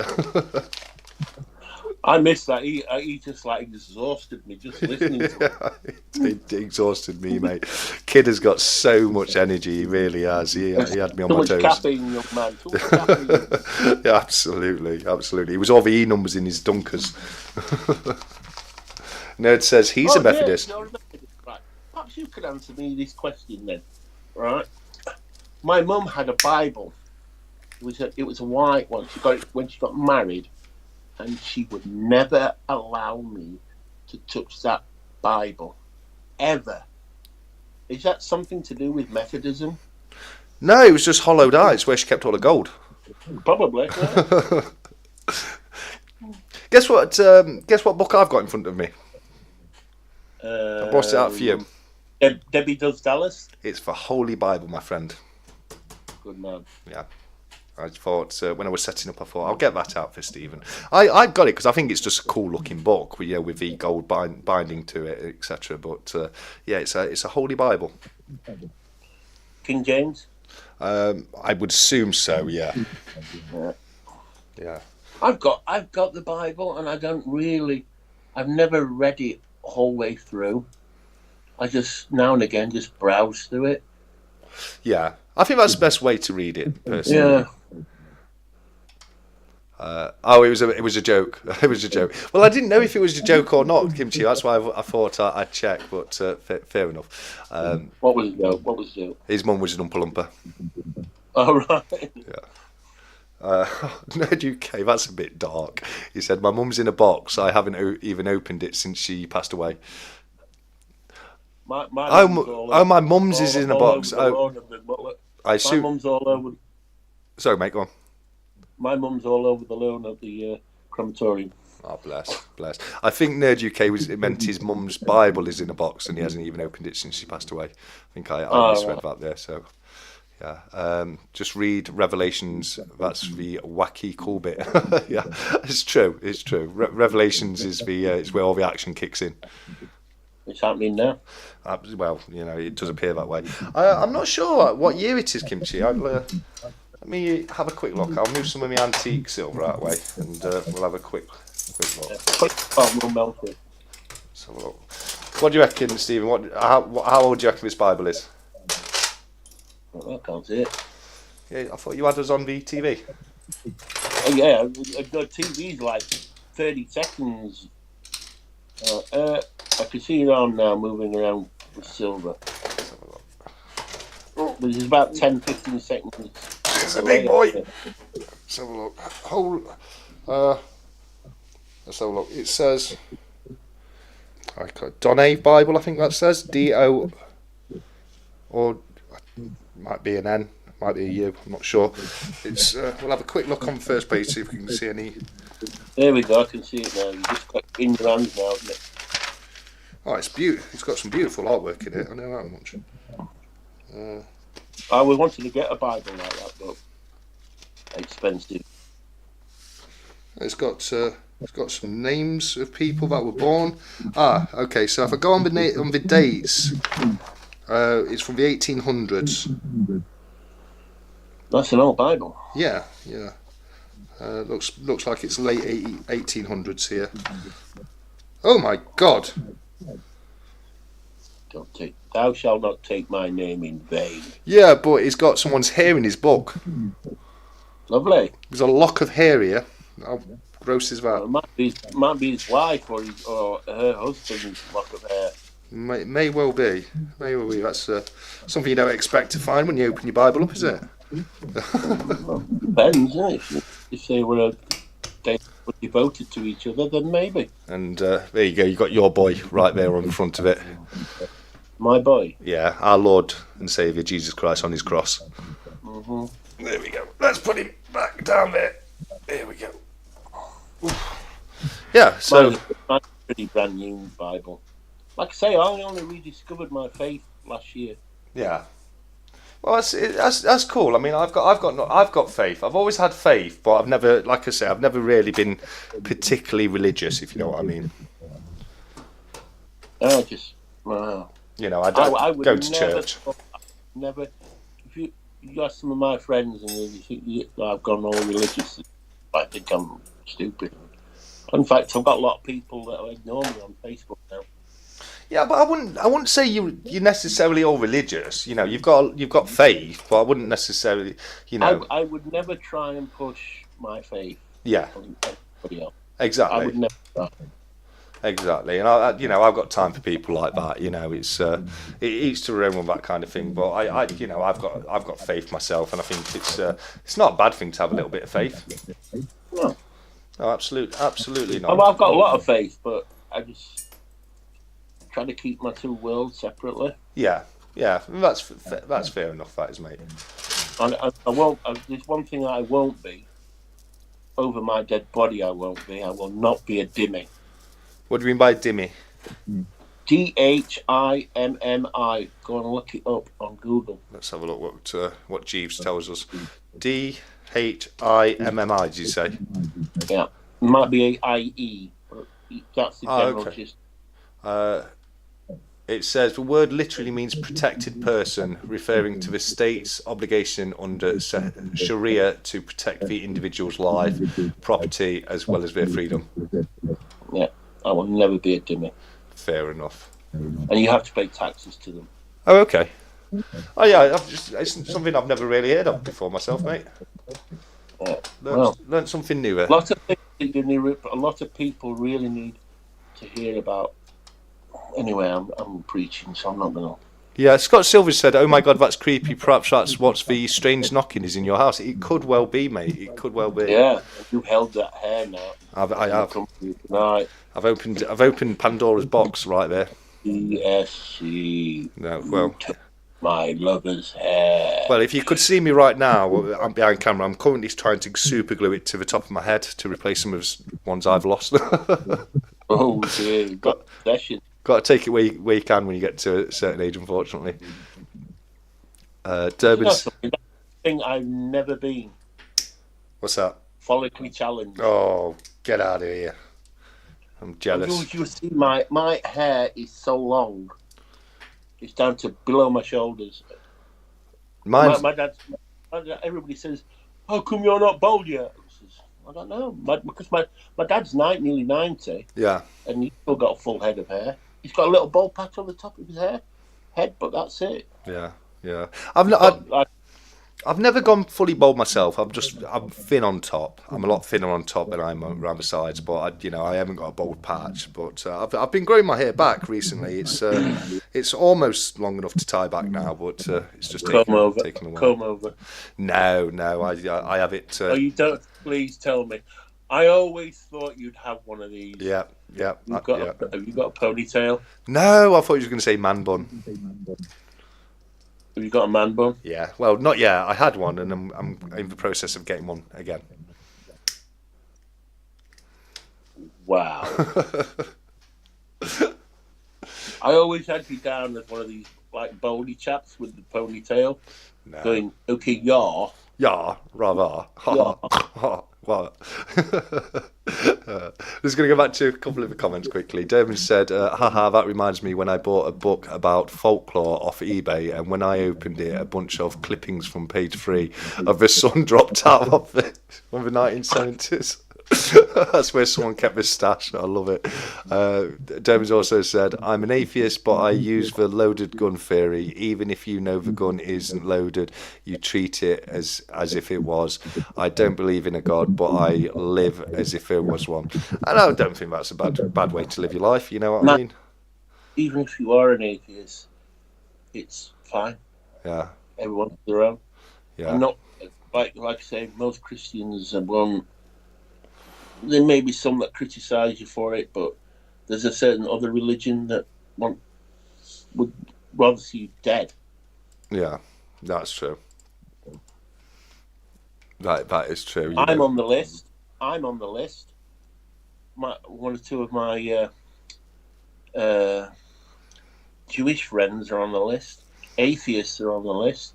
Gay people are on the list. Oh, very much so. Yeah. Come to Gaza City.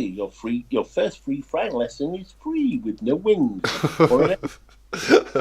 Getting very political there, Stephen.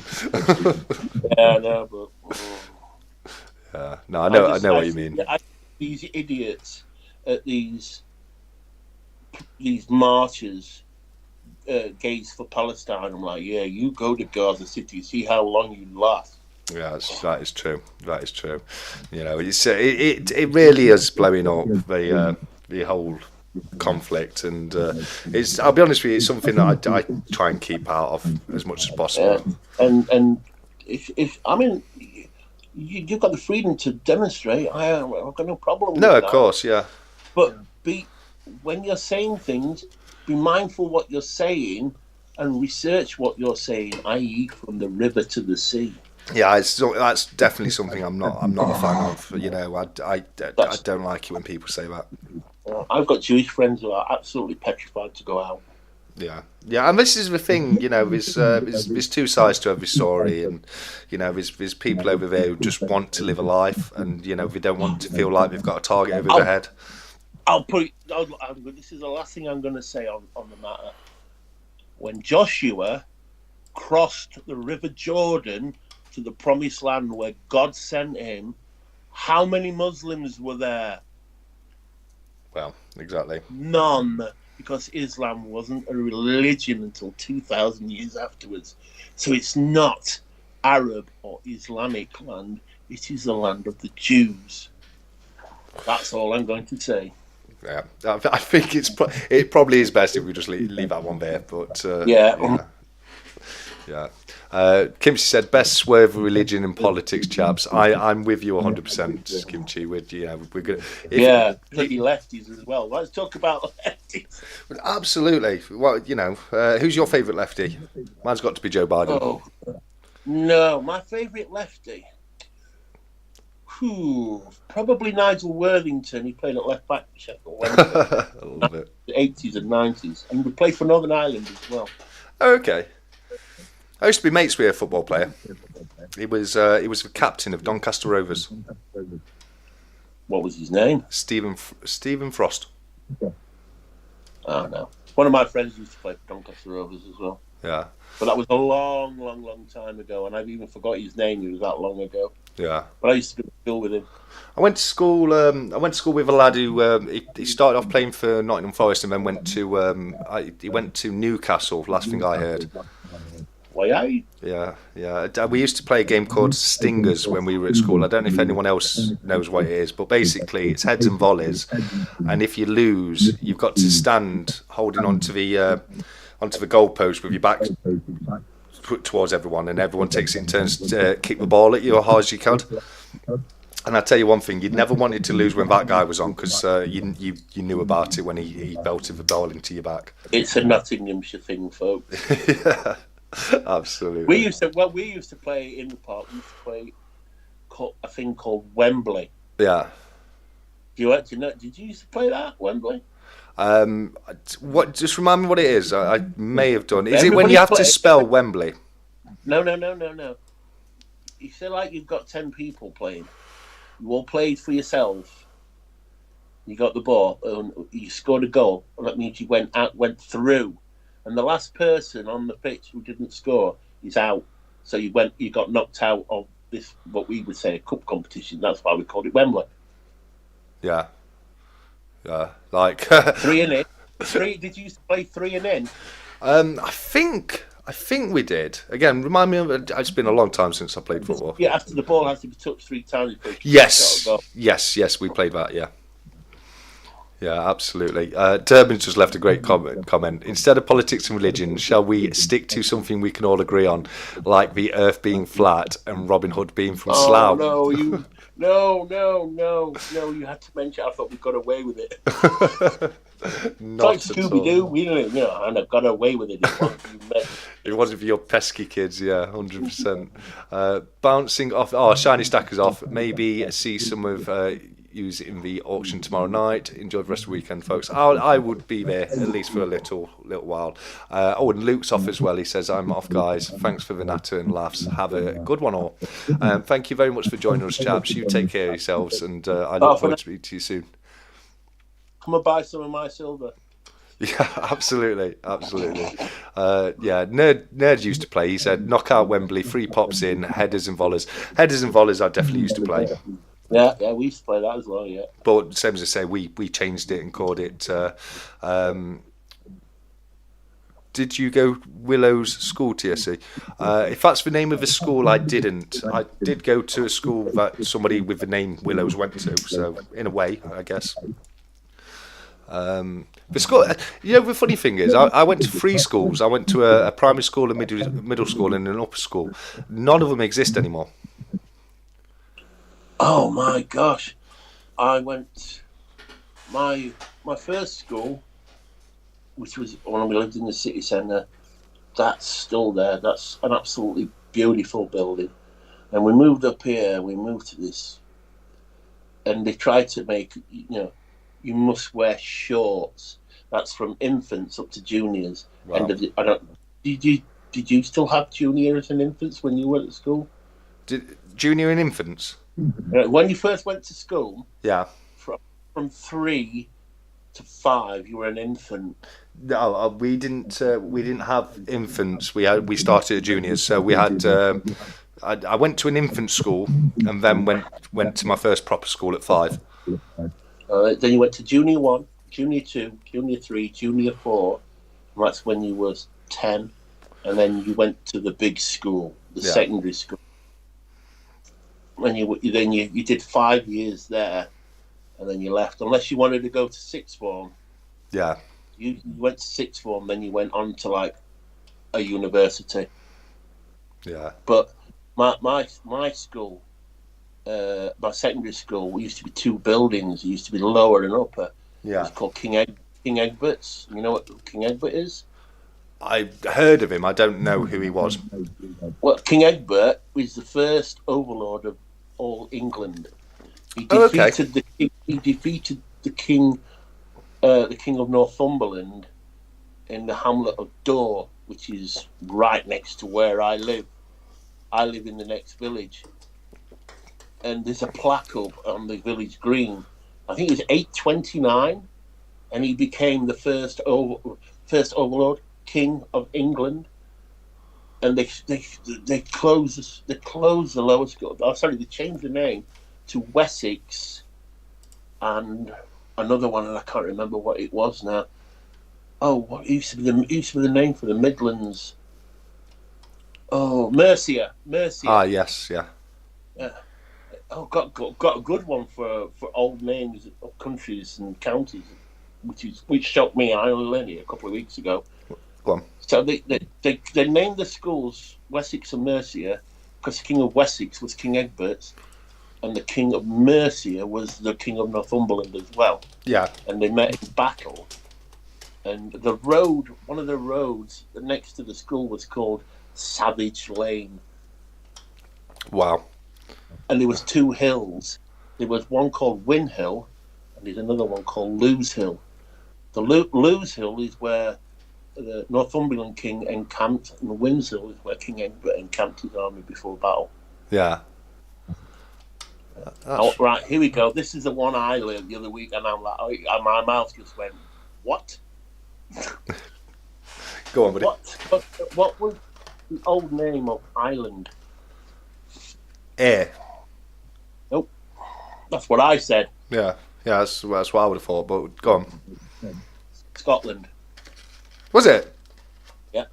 So the area that is called Scotland now was called Strathclyde. Okay, yeah. And the other side was where the Picts land. Yeah.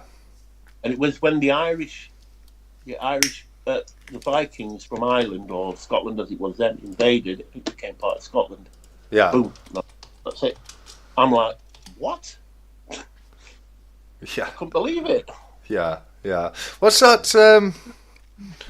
There's a story of a cannibal tribe out of Scotland. What is it? Is it Sweeney something? Glasgow. No. It begins with a B. It's Sweeney something, and they were a clan in Scotland, and they used to they lived in. It was like they were all like incestual family, and they used to live in a cave and attack travellers and take them back to the cave and chop them up and eat them. Oh yeah. I remember that. Yeah, vaguely remember that. Yeah, I can't remember it. Yeah, it's Sweeney something. I'm gonna just cannibal tribe Scotland. Hibernia nerd is the Roman name. Yeah, it's Sawney Bean, the Sawney Bean clan. That was it. Sawney Bean clan. There you go. Yeah. We don't know if it was real or not. It may have just been like a bit of a local horror story, but very, very, very cool story if people are interested in that kind of thing. Yeah, I've never heard that one before. Yeah, no, it's a cool story. A bit, like I say, a bit of an urban legend over in Scotland, but it's one I've had a lot of fun researching in the past. Yeah, I like researching. We talk about that. Pitt's just sent me a message. Oh, how's he doing? I don't know. I'm just on Instagram. I don't touch anything on here because knowing me, it will come off Skype. Yes, me too. My phone might as well not exist right now while I'm live. So when are we going to see your swanky new setup then? When's your next video going to hit your channel? It will probably be tomorrow. Cool. I'm I looking was forward to saving it. it. I wanted to do the big reveal tonight, but when it went live, Oh well, the technology just wasn't on your side. I got everything in. I've got a brand new ornament, which is absolutely cool for the amount of money I paid for it. Yeah. It's a ornament, a brass ornament of the Ark of the Covenant. Oh yeah. I don't know. Can you see it? I might be able to see it. I know it's a bit blurred. Right there at the back. Can you see it? Oh yeah. Let me fade that in. Yeah, I can see that. Yeah. That's And all that's all gold. The coins are all gold, by the way. I don't have no peasant silver metal.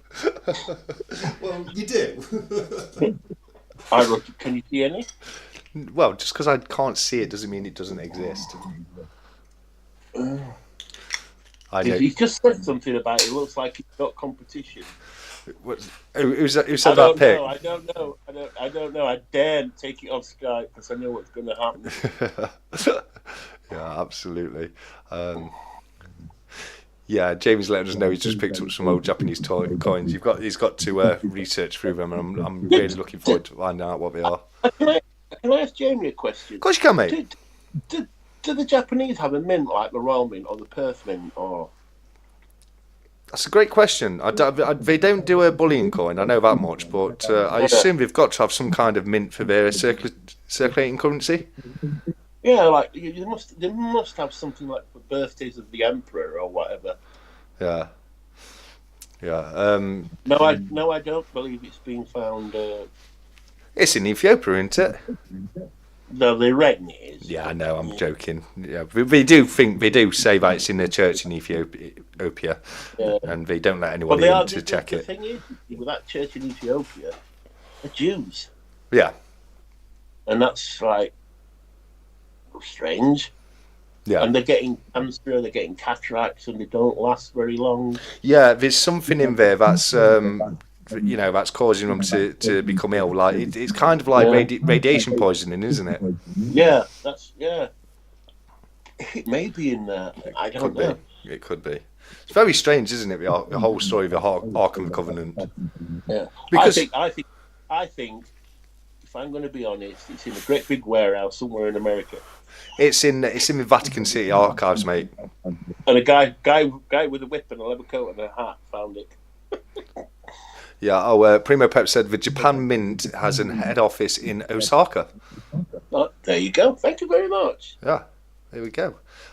Do you know who mints the Asahi rounds? I wouldn't know myself.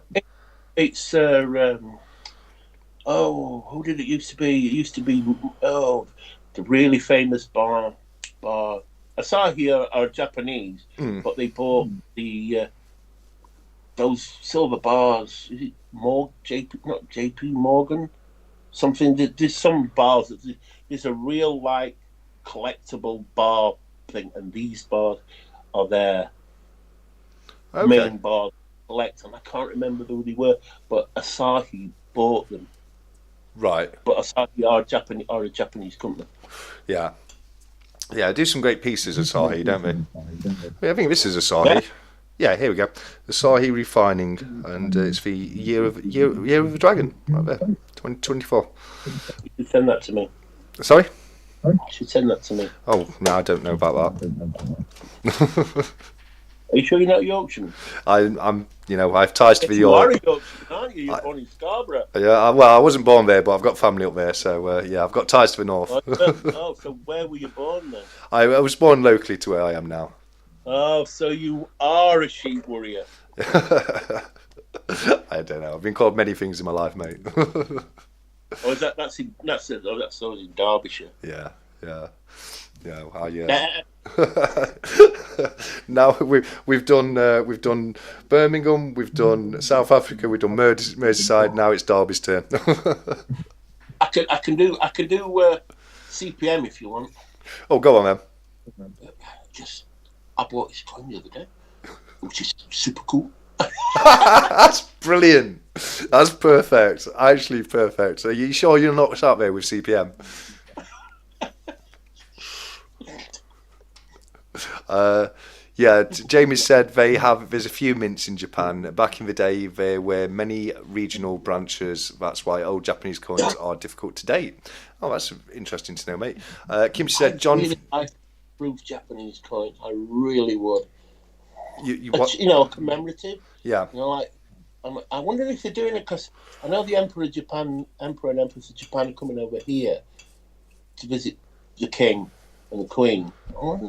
Wondered if they were doing it. I would really, really, really like a commemorative Japanese silver coin. that would be cool. That would be cool. Yeah. I know they do. They do commemorative 500 yen coins, which is a bit like our commemorative 50p and £2 coins. Yeah. I think there's a series of something like 47. I think Jamie was telling me in that series. But it would be. Are they what? Are they round or are they like? Yeah, it's they're a bit similar to our £2 coins. They're bimetallic. I'll grab one for you to show you, mate. And yeah, you can see it, can't you? I can see, but it might take about 20 seconds for it to come up. So this one right here, Jamie's actually been kind enough to donate for my 1,000 subscriber giveaway, and it's in a little Latte card right here. It's a Kyoto, and you can see you've got a little Japanese figure on the coin right there, and on the back you've got lovely Japanese style design. It looks like it's based on the one mon, and you've got a lenticular feature in the centre, which says, I think that says 60. Is that right, Jamie? Let me know. But yeah, we've got a series of these 500 yen coins in the little assay cases like that one. And those assay cards. I'd like something in a box. Yeah. Yeah, I get a bit annoyed when things are in assays because, like bars, etc. I'd much rather it just be in a capsule. Yeah. I just cut them out, mate. Yeah. Yeah. Oh, you're going to lose £1.50. And? Well, yeah, I'm not because I'm not going to sell it. So it's for me. So yeah, I get what you're saying there. Okay, so Mr. Kiwi said it's the JM factory. I was thinking Johnson Matthews when you said it. Maffei even. Johnson Maffei. Johnson Maffei. Yeah. Yeah, that's it. I was thinking that. I've got Johnson Maffei, Asahi. Yeah, I've got. I had one staring at me, and when you were saying it, I thought, I wonder if you meant Johnson Maffei. They're a nice refinery as well. I didn't know that they were bought out by Asahi. Yeah, they bought them out. Yeah. Yeah. Yeah, they've done a lot of stuff, haven't they? It was Johnson Maffei that were involved in that massive heist years ago, wasn't it? And they ended up buying back a load of their own stolen gold. I thought that was Brinks. Sorry? Was it talking about Brinks? Brinks, Matt? Yes. Robbery? Yeah. I thought it was Brinks. Yeah. Yeah, they had a guy, didn't they, up north who he basically had his own like kind of mini refinery at his house, and he was just he was smelting the gold back down and selling it back to. They were selling it back to Johnson Maffei. It was me. Was it? Wouldn't surprise me, mate. Yeah, but don't tell anybody. Yeah, keep that to yourselves, chap. Don't let anyone know. I don't think Stephen is going to like me anymore if I keep asking these questions. No, Stephen's all good, mate. No, you can. I don't dislike anybody. Yeah. Really. Well, there's a guy who used to be on YouTube called Doctor Who, and he's called Nissy Cat on Instagram. I can't stand that bloke. He's a dirty old man. Oh, yeah, no need for that. Well, how much of those Japanese coins didn't do those when I lived there? Jamie, yeah, let us know. How much are they, the assayed 500 yen coins, buddy? They are nice coins. I like the 500 yen. I think it's a great coin. But, yeah. I mean, do they do anything for the Emperor's birthday or the Empress's birthday? Jamie, you're needed tonight, mate. That's a great question there, Steve. That is, I'd love to know if he did. And I would love one if it's in a nice presentation box. I would love something like that for the Emperor's birthday or the Empress's birthday. Yeah, it would be cool. I've always been really into Japanese culture, especially from feudal Japan, samurai times, etc. Speaking of which, do you want to know a fun fact? There was a time, there was a time in history when a samurai warrior could have sent Abraham Lincoln a fax, because all those three things for a very short period of time coexisted. I just think that's really cool. What, a fax machine? Yeah. To Abraham Lincoln? Yeah. Yeah. Okay. There's I watched a TV interview with a guy who was present when Abraham Lincoln was assassinated, and that was really cool. I mean, obviously it was a repeat. Hang on a minute. Just going to say good night to CY Sterling. Cheers, mate. Popping in. Absolutely, CY, mate. Thanks for joining us, buddy. You take care, and I'll speak to you soon, buddy. Sorry about that. Carry on. No, yeah, no problem. Kimchi said, I'm sure Mr. Kiwi is right, and Asahi bars are made under license by a Japanese company. Yeah, I'm not disputing that. I don't know myself, as I say. Stephen, what's your credit card number and favourite political religion for marrying? I don't have a credit card. Good man. I'm not. I wouldn't say I'm political. Don't like lefties. Yeah. And what I would never marry. End of. Yeah. Unless you've got a dowry, forgive me. Yeah. Absolutely. Kimchi said, "Oh, you meant an American company." Yeah. I think I haven't. I'm not sure myself, but I think from what Stephen and Mr. Kiwi said, it's Johnson Matthey that doing them. Johnson Matthey. Yeah, they was bought out by Asahi. Yeah. It wasn't that long ago, actually. It was like maybe 2 years ago, maybe a little bit longer. Okay. I missed that, but I'll have to look into that. I keep hearing myself when I speak. I don't know what's going off with the audio this week. It's because the hair is speaking. That's it. I'm gonna have nightmares now. Going on to gold and silver, both of those have dropped in price a bit this week, haven't they? What do you think's going to be happening now? Do you think we're going to start seeing the prices stabilise a little bit? Do you think we'll see it drop a bit more, or?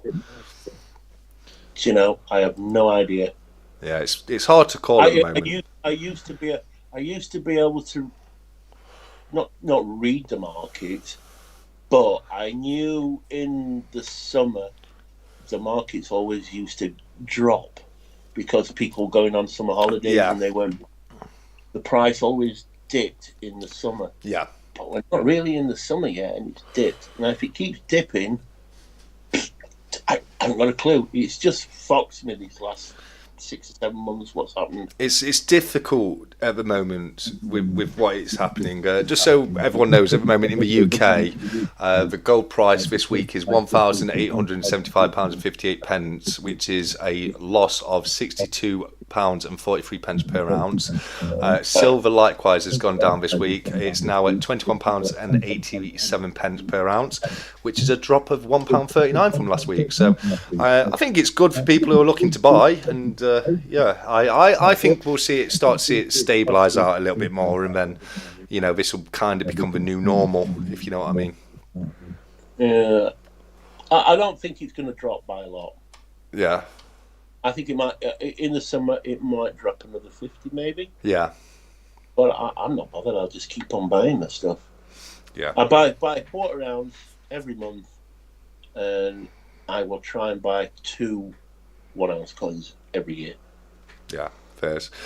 And I don't think it really matters, does it, that much? Especially when you're buying to hold for a long period of time. The market's going to change, and if you're doing what you're doing, which is cost averaging, it's you're never going to be too far wrong, are you?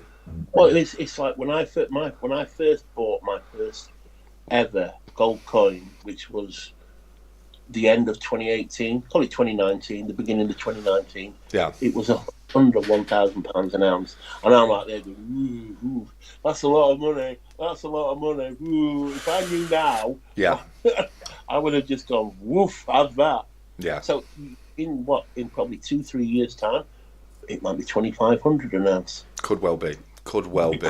Exactly. Yeah, and even if it's not 2,500, it's it's going to be probably above 2,000 per ounce. Well, it could go the other way. It could. 500, but I don't think it will. No, I don't. You tend to see with these things, it's more often, the price doesn't go back down to what it was. It might settle back down a little bit, but I think we're definitely going to see it stay above 1,800 per ounce at least. And then the thing is, will it take silver with it? Yeah. It should do, but it's not really done it this time. No. Well, it has, but it's not really done it to the amount that it's done for itself. Yeah. If that makes sense. Yeah, no, I know what you're saying. Yeah, I do. So, since it's 20 to 11 and we are well in conspiracy corner, are there any conspiracies you like yourself? Anything that makes you question reality or wonder, what kind of world we're living in? The religious, so I'm not going to say anything. Fair enough. I try not to get involved in these conspiracy theories. The only one I've really read what I found really interesting, and they made a movie about it, is I don't know if Apollo 18. Apollo 18. Yeah. It was a secret mission. Yeah. And they were warned off, or in the movie they killed them. Yeah. No, I've heard all about that, and there's been further missions to the moon. They didn't stop going to the moon; they just stopped publicising the fact that they went to the moon, and it's interesting. Look at the last. I don't know if it was a Japanese mission or the Indian mission. I think it was a Japanese mission, where the actual lander landed upside down. Oh, okay. But it still sent back film. Yeah, I'll have to look into that a bit more. I'm not aware of that one myself. I can't remember if it was the Japanese one or the Indian one, but one of them, it landed the wrong way up. It got out of control and landed on its head instead of on the feet. Yeah. Yeah, no, that's not something I've come across myself. It's okay. Japan's moon lander is upside down. Yeah, so it was Japan. You're right, mate. It was Japan, yeah. Yeah. Explain dark matter, blistering barnacle say. Do you never watch Star Trek? Absolutely. Well, they don't even. Dark matter does exist, doesn't it? But yeah, it's not something I could explain. That's way above my pay grade. No, I don't. I don't. I know. Yeah. For a long time, dark matter was believed to exist because it made sense to Einstein's theory of relativity, and the universe had to have dark matter in it for that theorem to work. But it's not something I know that much about. I'm going to be honest with you. You can't go to the moon. There's Space Miner. We've been to the moon. Have we though? Yes. How do you know? The Japanese moon lander landed upside down. You just confirmed. Fair. Yeah, no, I absolutely. I believe that we've sent things to the moon, but whether or not we've been to the moon ourselves is a different question. How do you know we haven't? I don't.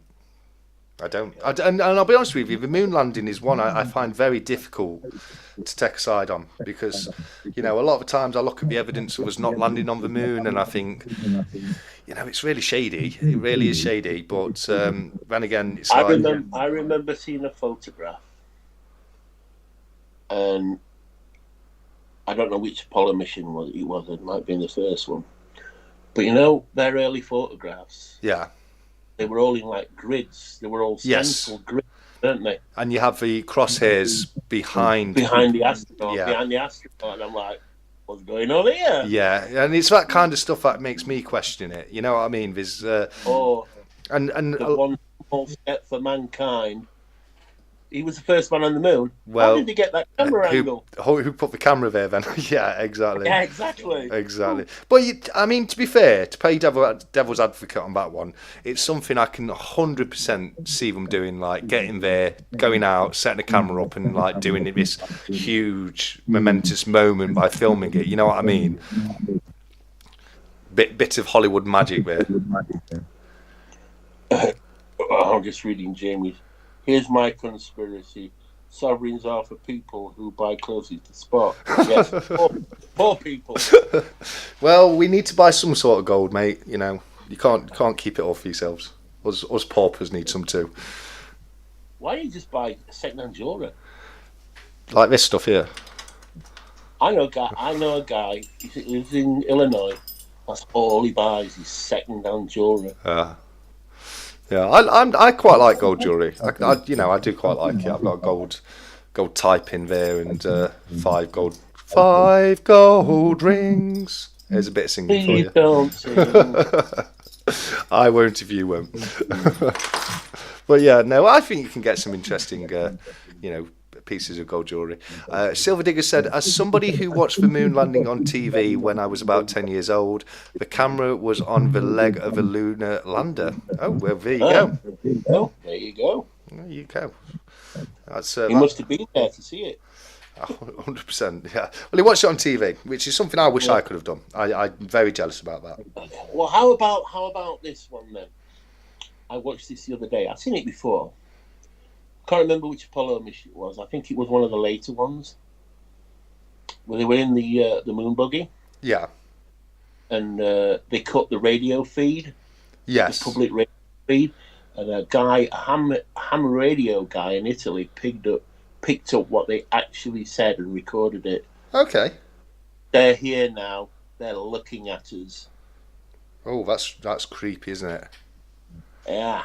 That's creepy. Do you know what one thing that freaks me out is have you ever seen the press conference that the astronauts did when they got back? Oh God, a long time ago, yeah. Yeah, but it's really weird when you look at the astronauts. It's like they saw something up there that they're not allowed to tell anyone. It really does come across that way. It's it doesn't seem like it's four people who's just got back from the moon, and they made a couple of comments in their press conference about how the world's going to change massively, and it just beggars these questions, doesn't it? It's like what really is the truth of it? Well, what's his name? It's the other guy on who went on the lunar lander. Buzz Aldrin. Buzz Aldrin. He's adamant that there's alien life up there. He said that I've seen them. He's adamant. I'm sure it's Buzz Aldrin. Yeah. There's an interview with him. I don't know if you've ever watched one of these alien programs on Sky or whatever. They've interviewed him. He's adamant that there's bases up there, and some of the photographs that you've seen, that's just weird. Yeah. Yeah, I know Buzz Aldrin punched someone in the face a little while back, didn't he? It was me. Was it? I can believe that. No, it was this guy, and he was, to be fair, in Buzz Aldrin's defence, this guy was absolutely hounding him, calling him a liar, saying that they never went to the moon, and just wouldn't leave him alone, and then eventually Buzz Aldrin just had enough and just popped him one in the face, which, fair's fair. If you're gonna follow someone round and harass them, then be prepared for the consequences. Is what I say. I think we've been to the moon. Yeah. Not when they said they. I don't think. Oh God, what's his name now? Apollo 11 was the first. The first one to land. I think it was one of the later ones. Yeah. Yeah. Which was the one that Tom Hanks was in? Was that 13? Oh, 13. Yeah. That was a great film, wasn't it? Yes, very good film. So I've not watched that in a long time. I might have to rewatch it one day. Yeah, it's a good movie. I like Tom Hanks. He's a good actor. Bit of a lefty, but yeah. No, he is good at personal life side. He's a grand actor. Yeah, he is. He's a good actor.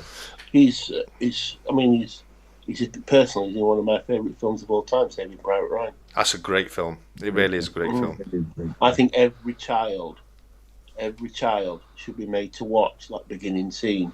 Yeah. Every child. Yeah, I do.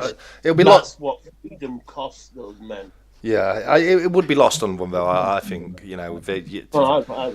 Some of them these days they need a slap. Yeah, 100%. 100%. I'm not going to disagree with you there. The youth of today. When I were a lad during the war. When I were a lad during war, Matt. Here's a story about my dad. I don't think I've ever told you. After one of the raids in Sheffield in December 1940. Yeah. Him and his friends went out and to where the city centre had been flattened. Yeah. And they were picking parts of bombs up. Right. So he takes his bomb home, what he thinks is part of a bomb home, and he puts it on the mantelpiece above the fire because they had a coal fire. Yeah, what was it? It was a fucking incendiary that hadn't gone off. Oh, wow. Oh, sorry, I swore then, didn't I? Sorry. No, that's fine. Another F and Jeff by the guy who doesn't swear. No. Well, you hear about it all the time, don't you? People finding unexploded ordnances and then... The lucky thing is that my granddad was an ARP ward and recognised it. He says, who's put that on there? Where do you get that from? He says, I'm getting it out of the house. Yeah. Oh, 100%. Kimchi said, if gravity is less on the moon, why do they move slower? Should move faster? Well, the way they move on the moon's very, very weird, isn't it? When you look at the old footage, that is very strange. And I think, to be honest with you, it's just a lot of it's very strange. One thing that really makes me laugh is that bit where you've got the. Can you remember the footage where you've got the president of the United States and he's talking to the guys on the moon on a landline phone? It's like for real. That's not how phones work. Radio, I can assure you of that. What's that, buddy? You can patch your phone to a radio. I can assure you of that. Yeah, no, I know you can do that. It just seemed really strange the way that he was having an immediate conversation with them. Like there would be a lot of delay, wouldn't there, between like what he was saying and what they were saying? There'll be delay. Yeah. Just even though because you're going to the moon. Yeah, absolutely. That's what I mean. They have what they have here. When you make a phone call in this country, say I don't know. Say somebody phoned London and they phoned, say, I don't know, Inverness. Yeah. Those phone calls get routed through telephone exchanges. Yeah. Big, like one here, one in Nottingham.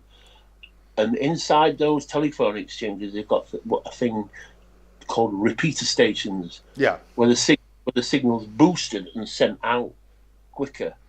Yeah. Up the line. Yeah. Whether or not, but I don't think they'll be able to do that through space. It won't be a delay. No, of course, yeah. Yeah, but it would be quite a large delay from a radio signal from the moon. You wouldn't be having a conversation like we're having right now, would you? You know what I mean? You'd say something. No. Way. It'd probably be like, 15 seconds? Yeah. Maybe. When you see it on the news when they're talking to somebody in Australia. Exactly, there's that little few seconds, a bit of a delay. Yeah. Yeah, 100%. But all these new fibre connections are making it so quick. Yeah. Well, the internet. They've discovered a new way to send internet connections like ridiculously faster. Whether or not it'll be implemented, I don't know. But they've just discovered a new form of a much faster speed than we've currently got through. They're always doing research. Yeah.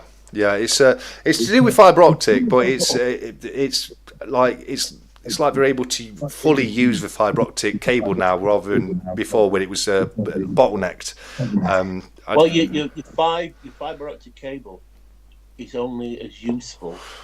I mean, I don't know. Do you know anything about hi-fi? A little bit, not a lot. Well, a hi-fi is only as good as your weakest link. Yeah. Right. Same with the internet is only as good as your weakest link, and usually, same with mine, the weakest link in mine is the router. Yeah. When she put it in, she said, "I wouldn't like to push this to 1 gig. I've got mine's 500. Mine's 500. Mine got to it's just above 500. Yeah. And I wouldn't like to push this router over a gig because I don't think I'd be able to handle it." Yeah, no, that's one thing they were saying in the article, that the infrastructure around it will have to be made a lot better to handle the speeds that these cables can now produce. Like what you're saying, the router being able to handle it, etc. And they'd have to, there'd have to be quite a lot of work put into that kind of thing. The more bends there are in your fibre, the slower it is. Yeah. Yeah, absolutely. But I mean, technology in itself, it blows me away how much more technologically advanced we are today from when I was growing up. It's like when I first started at BT, there was still a room in the telephone exchange where it handled telex. Okay. And they had it there for one country and one country only, India. Right, okay. Because they were the only country that used telex, and they had to have it. Yeah. Because he was using it. But when I just about finished with BT, they had a thing called their big thing was called the 21st Century Network, and that was so hush hush. I couldn't even get into the place, and I had access everywhere in the telephone exchange, apart from the main power. I wasn't HV trained, and this place, it was in a room. It was a room within a room, and they had its own camera. It had its own CCTV system, which went back to London. Okay. They controlled all the 21st Century networks around the country. Yeah. And there was one here, there was one in Birmingham, there was one in Manchester, there was one in Glasgow as well. I think there was one in Cardiff, but I can't remember that one. There was only that many in the country. And it was like you walked in there, there was tremble things on the windows and on the walls, and on the walls outside of the thing. They were so secretive about it and really hush hush. And all the 21st Century Networks thing did is what we did 5 years ago. Yeah. You could take your mobile phone out and connect it to your landline and things like that. Yeah. That's all it was, and it's just dead and gone. And BT invested hundreds and hundreds and hundreds of millions in the 21st Century Network, and it just died. Yeah. Sometimes it happens that way, doesn't it? Like you invest all your money and technology just goes a different way. I mean, there was always putting servers in and ripping them out. Yeah. Because technology moved on that much. I remember one evening I was just finishing work, 6 o'clock at night, and the BT lorry turned up from Rugby. I think they had a place at Rugby, near Rugby. It's a distribution centre, and it had all these system boards in it from Cisco Systems. Do you remember Cisco Systems? Yeah. And he says, "Where can I put these?" And I said, "Well, it's like Friday night." He says, who's the engineer who's got the job? There was like 50, 60 of these system boards.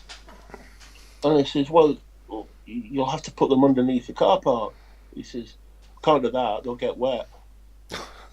And I says, well, I says, I'm going home now. Have you got an engineer who I can inform? There's no engineer's name on it. Well, there must be because each system board had a number on it, which assigned it to an engineer. Yeah. Or a group, and there wasn't one on. Yeah. So I had to ring their boss up, and he was at home, and he lived in Scunthorpe. And I said, I've got all these Cisco system cards here for an engineer. It's obviously for somebody on your staff, because he dealt with all that stuff. You know, like main switches and repeater stations and exchanges. Yeah. And I says, well, I've got a job for tomorrow night. This is 51 Cisco system. So I counted them, 51. I says, yeah, there's 51 here. He says, well, why have they brought them today? They should have brought them tomorrow. And there's an engineer to meet the lorry driver. Well, he's here now. He says, where can I put them? He says, well, you can't put them in the car park in case you get wet. And I says, well, yeah. He says, I'll have to leave them in reception then. He says, we can't leave them in reception. I says, why? He says, because those system boards are worth £1.5 million each. Wow. Should have dropped them off when we were due then, really, shouldn't we? You know. Yeah, I'm finished now. I'm going home. I've got my lift's here to take me home. Yeah. I says, right, leave it. He says, leave them in reception, and I'll get back to you. He says, put camera on them. Yeah. Crying out loud, put camera. So I had to put camera on them. 51, what's that, 75, 76, 77 million pounds. Yeah. Just laid around there. So apparently, I found out later that some of them were worth £5 and £6 million each. I was just laid around in reception. Wow, you got like basically £100 million worth of stuff. And when was that? Oh God, that was 12, 13 years ago.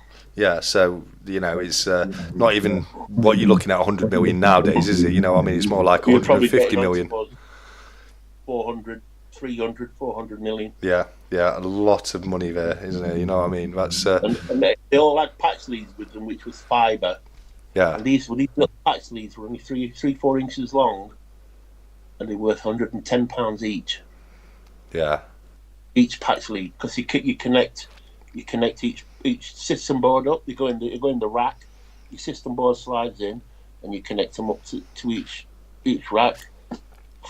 And these racks are like, oh God, they must hold 30, 40 system boards. Yeah. Mad. They were like, if you think about like a motherboard that goes in a computer. Yeah. They just slid in to this rack, clipped in, and then you did the next one. But you had to get them in the right order. Right, okay. And then you had to make them up with the right patch, the fibre patch lead. I mean, fibre back then was like mega expensive. Yeah. Yeah. I can imagine. Boring people. No. I find it interesting, but we have got a question here from Jamie who would like to know: would you rather? I think I know the answer to this already, but he says 1 ounce Gold Britannia or a quintuple sovereign. Britannia. Yeah, I thought so. I like my gold yellow. Yeah, fair enough. But a quintuple sovereign would be yellow, wouldn't it? I didn't think they still did them anymore. Yeah, they do. Do they? Yeah. I do. They do them, but I think they did one for when the king got coronated or when the queen died. Right. Okay. Yeah. But they're very, very limited. Yeah. It's like you could buy that set. Do you remember you could buy that set? Which one? Of sovereigns for when I think either when the queen died or it was the coronation. Right. Yeah. He went up all the way up to this 4 times sovereign. Fair. Like you got your normal size sovereign, which is a 7.2, 7.3 grams. Then it went up to half, then to what we would call an ounce, and then it had another one, the double sovereign, and you had a quadruple sovereign, and those things are going for big money. Yeah. Yeah, I wouldn't mind a 5 sovereign coin. That would be really cool. You know, big hefty gold coin they are. They have a gold bug on the secret. What's that? I think this Jamie guy's a bit of a Oh, gold bug on this. he loves his gold. Jamie does. He does. Yeah, he's trying to increase his gold holdings a little bit recently. Yeah, me too. Yeah, you can't fault someone for that. I'm going to try and add more gold going forwards. Maybe a bit less silver and a bit more gold. You really need to buy a bit more silver at the moment. Yeah. I really don't. You do. Know you've got. And do I have to buy it from you? Yes. I love it. You're not gonna get the deals I do from a dealer. Yeah. No, I get that. No, those sets of things are going for £800-900. Yeah. Queen's Beast.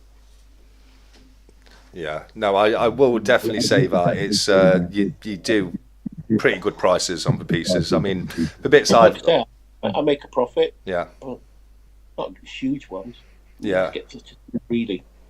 Yeah, to be honest with you, that's it's what I like to do in business. You know, I when I price my jobs, I like to be, I call it the middle ground where I'm making money, but you're not paying as much as what you're saving money and I'm making money and everybody's happy. If you know what I mean.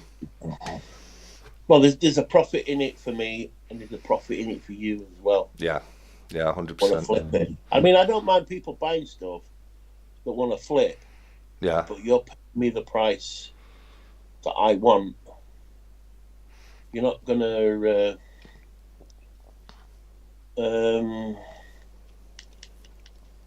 I'm trying to think you're gonna have me for a mug. Yeah. Low ball me, and then low ball me, trying to really low ball me. I mean, like I say, I offered those coins at a very good deal, and he said they were too expensive.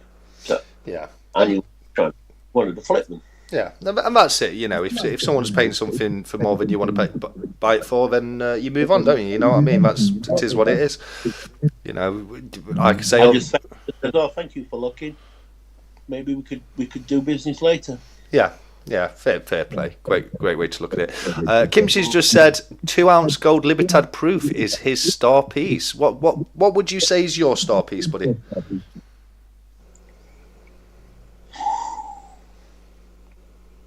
Wow. Yeah, it's a hard question, isn't it? Wow, that's a choker. Just while you think about it, Silver Diggers said, "Have a good night, gents. Hot food and cold ale after a long day helping Junior shoe horses." Oh, that's fantastic. I've got really. This is weird, but I don't know why, but I get mesmerised by those videos on YouTube where you see people like cleaning hooves and rehorsing shoes. I watch those as well. Yeah, I watch those as well. It's weird, isn't it? You can't stop watching. Another dark secret about me? Go on, then. Blackhead extractions. Oh no! Oh, sometimes, but they can be far Sometimes too you gross. have these I have these old geezers on, and they're like 60-year-old blackheads, and I'm like, oh dear. I'm dry even a little bit over it's here. When the ones I like to look at is when they do the nose and they just run the nail across the blackheads on the nose, and they just all seem to pop out like streamers. And I'm like, get that shit out of me now. Comes out like toothpaste. Yeah. No. Black butter. Oh dear. Scorpion Metals is going back to work. Have a good one, all. Well, thank you very much for popping in and smashing the like button, Scorpions, mate. I really appreciate that. Your star piece that I've always wanted. No, what in your stack? Oh, in my stack? Yeah. Wow, if he's got one of those, I'm going to live with him. What's that? Those reverse proof Libertad, 5 ounce. Yeah, he said, 2 ounce. Gold. 2 ounce gold. Oh, 2 ounce. Oh, yeah. 5 ounce. Yeah. I don't think it's reverse proof either. It's for 2 ounce gold Libertad proof. So just for your standard proof. Yeah. Even more posh. Gosh. Oh man. Do you know something? I think it's that 7 seal coin I got the other day. Okay. I think that coin is stunning. Yeah. Yeah. I think that he's just drop dead gorgeous. With the relief on it as well. Yeah. I think my star, and there's a few that come to mind, but I think my star, and you're not going to like this, Stephen, because it's my 50p. It's my Kew Gardens 50p. Yeah, it's worth quite a bit, that one is. But then again, I've got a Shieldback Sovereign. That's one of my favourite pieces. I like those. I like Shieldbacks. Yeah, they are nice. They're beautiful looking coins. They really are. They're different. Instead of a dude on a horse with a spear. Yeah. Too great to forget says their star piece is a Cook Island Big City Lights coin, New York City. Very, very nice. Very nice. Have you seen the new series that Royal Mint's doing, the Cityscapes series? They tried something like that a few years ago. Did they? Yeah. They died of death as well. Yeah. They've just brought. Was this like Sights of London? It was a 4-coin set. Yeah. And just horrible. Well, this one, the one we've just brought out in proof is Paris. You've got the Eiffel Tower in the background, etc. Mm-hmm. Are you sure? What do you mean? I'm sure it's not Las Vegas. Well, it could be Blackpool for all I know, but could be. they do say it's Paris on the website. Right. No, I've not seen that. I think only that sort of thing. It's no offense to what other people collect or stack. It's never been my thing because I think that makes a coin really busy. Because if you think about the iconic cities like New York, Paris, London, Tokyo, whatever, the buildings that are there are so iconic, and you've got to fit them in. And if you're trying to fit them in on a 1 ounce coin, yeah. I tell you what, I this is something I'm talking about buildings. You know the Burj Khalifa? Oh yeah. There's nobody in it. Is it empty? It's completely empty. Is it? I did not know that. I watched a documentary about it the other day. There's nobody in it. You know why they built it? Is it still the tallest building? No, I don't think it is anymore. I think there's one in Saudi Arabia that's taller. Okay. Don't quote me on that. But do you know the reason why they built it? Just to say that we've got the tallest building in the world. Yeah. There is nobody in it at all. Wow, that's insane, isn't it? Apart, well, they've got maintenance staff and things like that, but there's nobody in it. There's no offices or anything like that, restaurants or whatever. They just built it to say we built the tallest building in the world. Yeah. But I don't know if it's the tallest anymore. And I know Saudi Arabia were trying to build one in Riyadh, I think. Yeah, I've just put I've put that Paris coin on screen for everyone to see. I know you've got a bit of lag, but it should hopefully come through soon. And it's like you say, it's a bit too busy for me. Yeah. Oh, yeah. That is like really busy. I tell you what, I got a 4-coin set a few years ago, and it's the Arthurian Legends. Okay. King Arthur, Lancelot. I can't remember the name of her wife now. Guinevere. Guinevere and Merlin. Yeah. And they're only like you got put it in its own personal box, and there was also a tin to put the 4 coins in. Yeah. I think they were done by the Czech Mint. Okay. And they were so. I thought it was a winner. Yeah. And they died of death. Yeah. But they were just. When you look at them, they're just so busy. Yeah. Yeah, and sometimes it works. Sometimes busy coins do work, but it's a dangerous game to play when you put too much on a coin. You know, it's the Nui Robin Hood coin. I showed it on the channel a little while ago. That's a very busy coin, but to me it works. You know what I mean. But it's it's like colorized coins, really. You know, sometimes they're good, sometimes it just doesn't need the color on there. I don't like the photo etch coins. No, yeah, I'm not. It's like that Lord of the Rings set, what New Zealand Mint did a few years ago. Yeah. I bought the first one and it was Sauron. Yes. Ring. Yeah. With gold. It was gold plated. His ring was gold plated around his finger. Yeah. He held it up close to the coin. Yeah. And then they released the next one, which was a photo etch one of Gandalf, I think. Yeah. And I'm like, I don't really like this. It might be just one in the set. And then they released Frodo, and it was the same. And I thought, that's it. I'm not buying anymore. Yeah, I get it. I tell you what was a really well designed coin, like you were saying, which was busy. Yeah. But it was good. And it's a 50p coin. Paddington Bear. Okay, which the colorized one. Yeah, because he was sort of like the buildings were behind him, but he popped out. Yeah, you had Paddington in colour, didn't you? And the rest of it was silver. I had the Paddington at the station, 50p silver proof, but I sent it over to Cranky Stacker in the States because he's another guy who loves his 50p's. Bad man. Kimchi's asked which Q TSC got some expert info about Qs, but one I've got is the first day cover edition, which was limited to 10,000. It's really cool. It's not the cheapest way to get a Q Garden, but when I had the opportunity to buy it, it was like I had to snap it up. I just needed one for the collection. But I'd be interested to know what information you've got about it. That would be cool. I thought it was Star Wars Death Star at first sight. Yeah, well, I'm guessing you mean the one I put on the Paris coin, blistering barnacles, and I get that with the amount it's got going off on that coin. And Too Great to Forget, that's a new one to me. I'll have to. Yeah, no, Ed, I've not seen City Lights try myself. something with my camera. Okay. If I move my iPad, see if that does anything. Ah.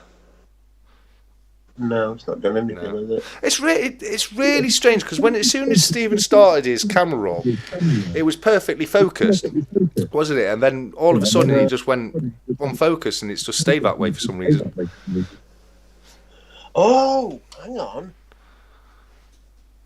Enable background blur. Oh, there we go.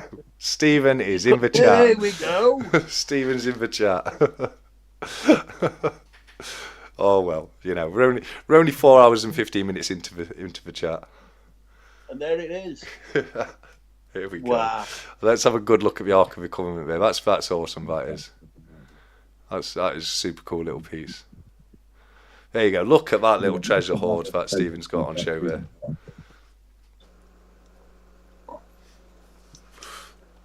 I'm gonna have a look at this City Lights coin.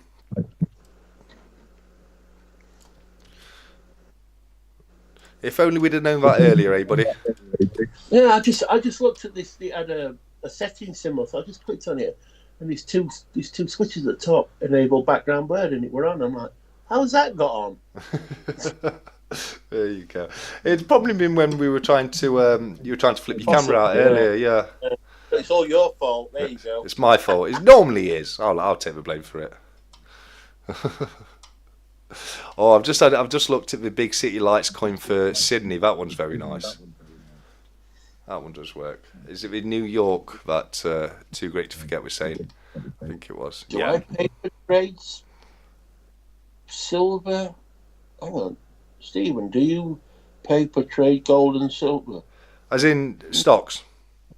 I assume. No. Paper gold, paper silver. Oh, definitely not. No, I've done it in the past. I've done it in the past. Like, do you know when we had that dip and it went below 1,500 a few months back? I saw it as too good an opportunity to give up, and I just bought a few £100 worth of paper gold, held it for literally a couple of days, and then sold it at a good profit.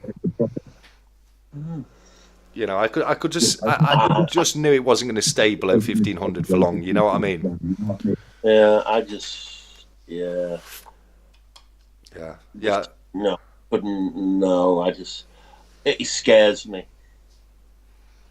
Yeah. Do you know what happened to that trader?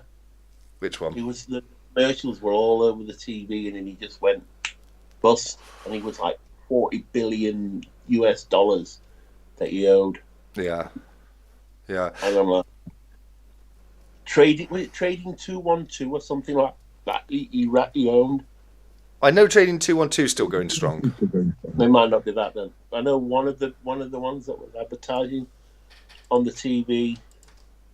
Yeah, that was like.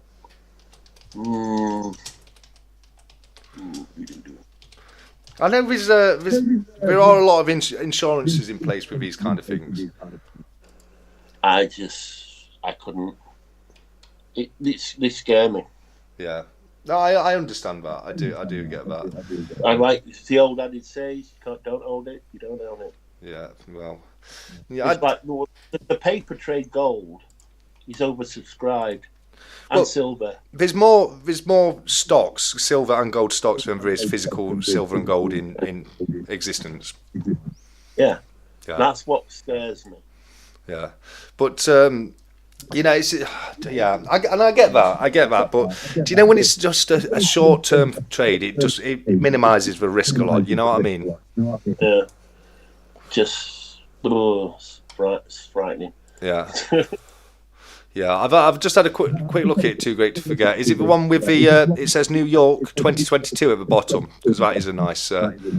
That's a nice piece. Q, silver, bunk, etc. It's brilliant uncirculated, and it's the original 2009, not the restrike of 2019 kimchi mate. I'll get it. Give me a second.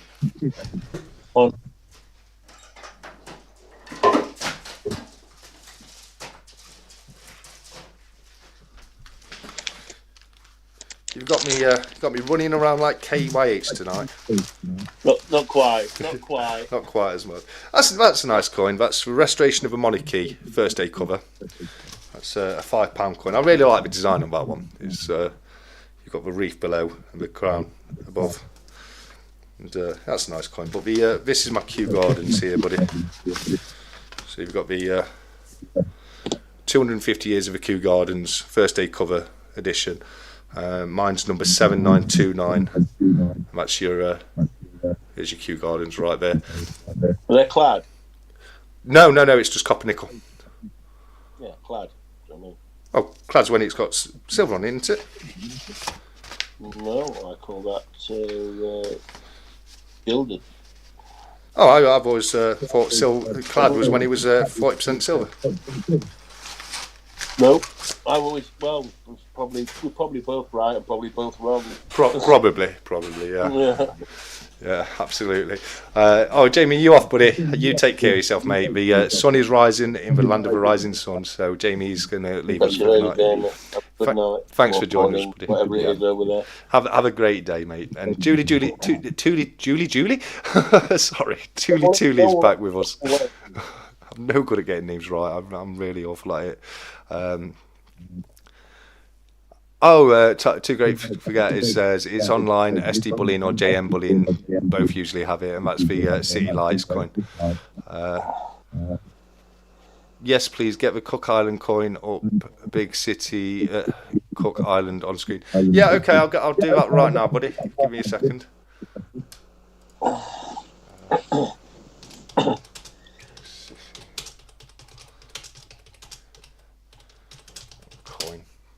Give me a second, guys.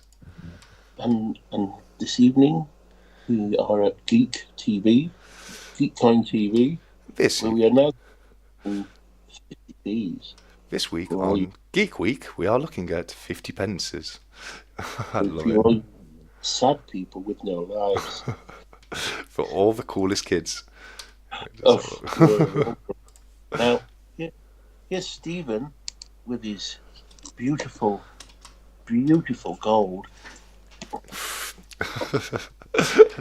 Gold and silver ASMR here. Now, That's much better than looking at a boring, clad 50p. Oh, I don't know about that. You're telling me you would rather have a clad 50p than that beautiful piece of 5 gram gold? Oh well. I don't know. Doesn't that look good, people? Tell you looks what, nice. let's move up a size, shall we? Shall we go to the 1 ounce, people, or would that make you feel totally inadequate?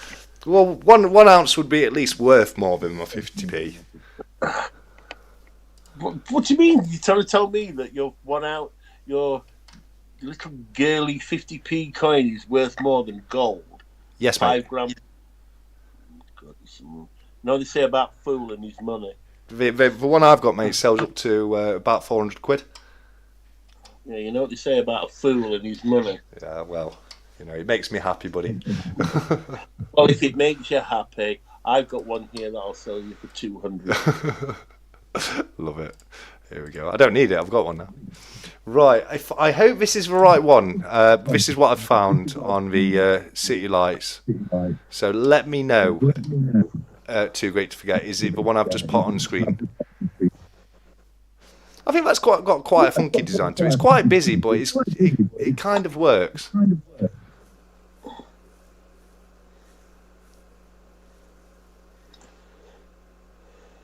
Billionaire said, seen the Scottsdale Mint Vortex bar. I'm a big fan of the Vortex bar, Billionaire. I like that. Yeah, it's quite cool, isn't it? That's quite good looking car. I like that. I like New York one. Yeah. Oh, no, but is it the same one but in silver? Because I can't find it in silver. I can only find it in gold. We don't want it in peasant metal. That's all right. You leave all the peasant metal for us, guys. Definitely. What's this one here? Oh, I think I may have just found it. He said it's the one with the bridge on it, didn't he? So, which bridge? I can't remember which bridge he said. He said, but Brooklyn Bridge. I think it may have been. You want to hear a story about Brooklyn Bridge? Oh yes, please. All the steel from Brooklyn Bridge. Guess where it was made? I'm going to guess it was maybe Sheffield. It most certainly was. How did I guess? Let's have a look. So when all you New Yorkers cross that bridge, just touch the side and you will bond immediately.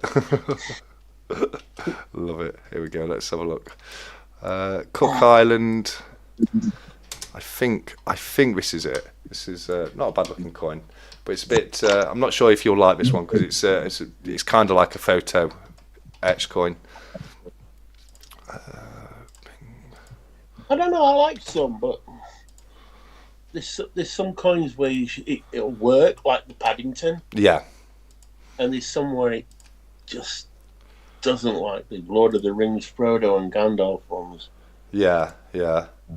No, I get. It's normally the case, isn't it? Sometimes it does work, sometimes it doesn't. It just depends how it's implemented. Let's have a look. New. Where are we? Go. Here we go. You and me both made mine up. What's that? I just realised I was lagging. No problem. Wouldn't you rather look at the nice 1 ounce gold Geiger than those pathetic clad? I've covered it up. You're not on screen anymore. No, you haven't, because I'm looking now. Well, that's because you're lagging. If you cover it up, I'm going to send you to Coventry. I've covered it up. I'm showing the big City Lights, New York coin. You heathen. Is that it too great to forget? Well, I'll take it back down in a second. That's it, yeah. The Brooklyn Bridge. That's the one that too great to forget was referring to. I quite like that. I think that's a great looking coin. Yeah, that's okay. That kind of works. It looks like you've got the lights on in the skyscrapers on the bridge as well. They seem like they're on. Yeah. If you know what I mean, it's a night. It looks like it's night. Yeah, no, absolutely. I like the. Just look at the beautiful bridge there. The obverse looks like a proof as well, doesn't it? Yeah. The boss.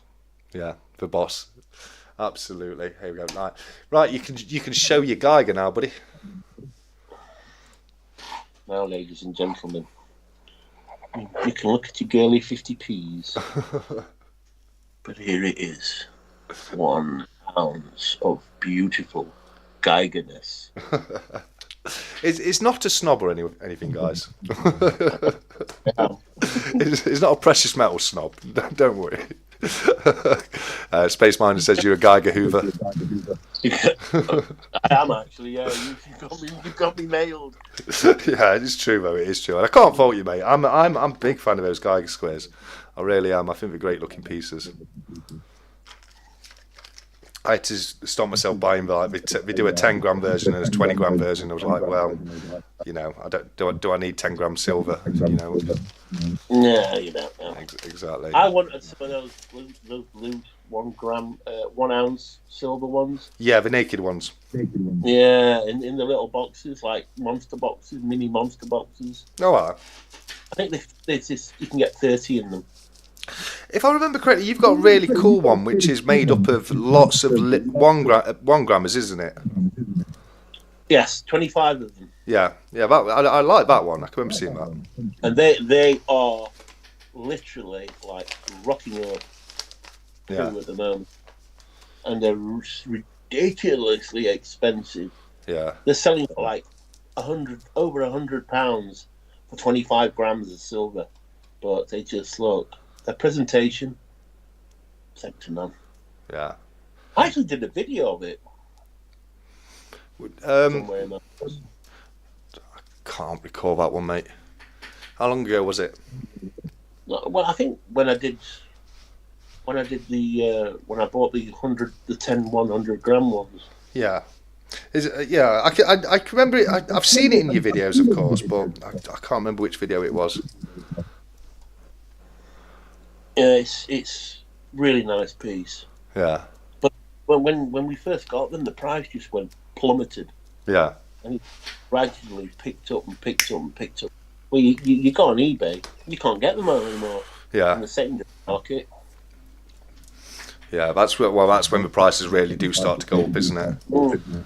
Yeah, it's like the Star Wars, the New Hope poster bar coin. Yeah. I've seen one on eBay this year. Yeah. 1/4 ounce gold Donald Trump is the second favourite one. Too great to forget. I almost bought the Donald Trump 1 ounce silver coin, but then I bought something else instead. You bought a 50p? No. I bought a different ounce of silver. I think it was. Where is it? I thought, yeah, this one here, the Liberty bar, which I think is a really cool bar. I actually really like this one. Got Liberty. Yeah, got Lady Liberty with an American flag in one hand and a sword in the other. It says "E pluribus unum" above, and then somebody told me what they were called, these sticks, but I can't remember what it is now. What sticks? It's a bundle of sticks on this coin. I know you can't. You want to know what that is? Yeah, go on, tell me. Go and watch a speech by Benito Mussolini, and look at the sign in the back. It's the sign of fascism. Is it? Yeah. That does surprise me. I think it's something else as well, isn't it? It quite possibly is. It's pretty like the swastika. Yeah. Hijacked by Nazis. It's like the swastika, an Indian symbol of peace and prosperity and good luck or whatever. Yeah. But that's what the fascist party in Italy used as their logo. Yeah. Do you know what a bundle of sticks is called? A bundle of sticks. A faggot. I beg your pardon? Yeah, no, that's the correct term for a bundle of sticks. Well, what's a faggot here is a meatball. It's fat as well. I used to. And it's something else as well, but I'm not going to go into. No, that. you're not allowed to say that. But but it was the first ever use of the word faggot, I believe, is to describe a bundle of sticks. There you go. I learn something every day. I think that's right, Bullionaire. Yes, I think that is what somebody told me it was. Fasces. FASCES. What? Those sticks. Oh, right. Yes, yeah, that's right. Fascists are bound bundles of sticks or rods into which an axe is inserted or to which an axe is tied. The symbol dates to ancient Rome, whose leaders used it as a symbol of authority and power, which is perhaps why Mussolini used it. But Mussolini, because he always said he was the second coming of the Roman Empire, didn't he? Did he? No, I Oh, didn't yeah, know he was obsessed with that. the Roman Empire. Yeah, because it's on the back of the Mercury Dam as well, isn't it? That's correct, yeah. Yeah. Yeah, no, I know too great to forget, but that is genuinely true. That's what Bundle of Sticks was called. I'm not being rude. I'm just being honest. But yeah, thank you, Bully. Oh, being rude. No, yeah, no, but yeah, that was it. FASES, FAS. I don't know if that's how you say it properly or not, but yeah, FASCES, which is something somebody told me on one of the lives. Hopefully, I'll remember it this time. Yeah, I saw that on a video on YouTube about Benito Mussolini. Oh wow! And they put I don't know if it's in Congress, but there's a big flag behind them, and there's a bundle of sticks with the axe through it. Yeah. Yeah. I'm like, oh my, what the fornicakes is that? Yeah. Yeah. No, I can seeing what the symbol represents now. I can see why it would be used in that way. You know what I mean? But obviously, it's not. It's not what it's like you said. You know, it's been taken by somebody and misused. Yeah, hijacked and misused. Oh, yeah. Yeah. I beg your pardon. Just made me laugh. I love it. Yeah, no. So we've been going for 4.5 hours now, mate. Is there anything else you want to discuss? Yes. What's that? Stop collecting 50p's. Never gonna happen. Never gonna happen. I like my little 50p collection. It brings me happiness and joy. I tell you what, I've got something to show. What's that? Coinube's gone, hasn't he? Probably has. Yeah, it's normally out by this time. Why? What you got to show? Just hang on a minute. I've got jam all over my fingers. Just had a jam donut. Love it. But don't you go picking on my friend Coinoob. He's a great guy. I'm not. I'm going to pick on you both. Fair enough. Who was that? Sorry? What was that? What was what? I heard a voice. Oh, it wasn't me. Wasn't me. It was the hair. Must have been. I'm coming for you. The stat collector. I'm just going to... Got some hand sanitizer here. I've got jam all over me. What have you been doing? I've been eating a jam donut. The jam's come out, all right. It's hungry word. He's speaking. It has. Spaceman says, Stephen, it was great to see TSC showcase your personality so well this evening. Great job, gents. Oh, thank you, Space Miner. But there we go. There's a little tubey of coinies. What have we got in there? 50p's? Nope. Oh, well, I'm not interested. What 10,000 Britannias? Oh, okay. And they're in my... You nearly got to know. Oh, look at all that silver in my hand without capture. Oh dear. Oh dear. I don't know. It should be in capsules with gloves on and in one of those boxes where you've got to put your hands through the gloves. Airtight container. Yeah, absolutely. Well, Pigs and beer. I've got Coinoob coming back on hopefully soon, so we'll be able to vindicate. You two get along, don't you? We're kindred spirits when it comes to the collecting. Me and Noob is a great guy. No, he's a good chap though. He's a really nice chap. He's got one fault. No, he hasn't. Pete. Yeah, no, I love the 50p's. It's a bit of fun, isn't it? You know what I mean? I miss doing the hunts. It's like the $50 in America. They get a bit obsessive about them, don't they? I think, yeah, I like the half dollars though. I think they're a great coin. I don't really like them. I don't really like them. Do you not? No. No, I've To tell you the truth, the only real, the American coin I really like is Peace Dollar. That's a nice coin for Peace Dollar is. I have said before, I like the Peace Dollar a little bit more than I do the Morgan. And I gave mine away to Shiny Precious Metals, I think. Did you? Yeah. Oh dear. Yeah, he's a good lad though. Shiny Precious Metals is. I don't mind. Yeah. It's just they're one of those. I like them, but I don't want them in my possession. If that makes sense. Is it because they're not 4 9s or 3 9s? Are we? Hang on, I'm just trying to go through who's on here now. Are we colonist free at the moment? Are we what free? Are we colonist free at the moment? No, I don't think so. All right, I'll shut now. Don't go offending anyone else tonight. No. I'm not overly keen on American coins. No, well, each to their own, isn't it? I really do like Peace Dollar, and I like Proof ASCs.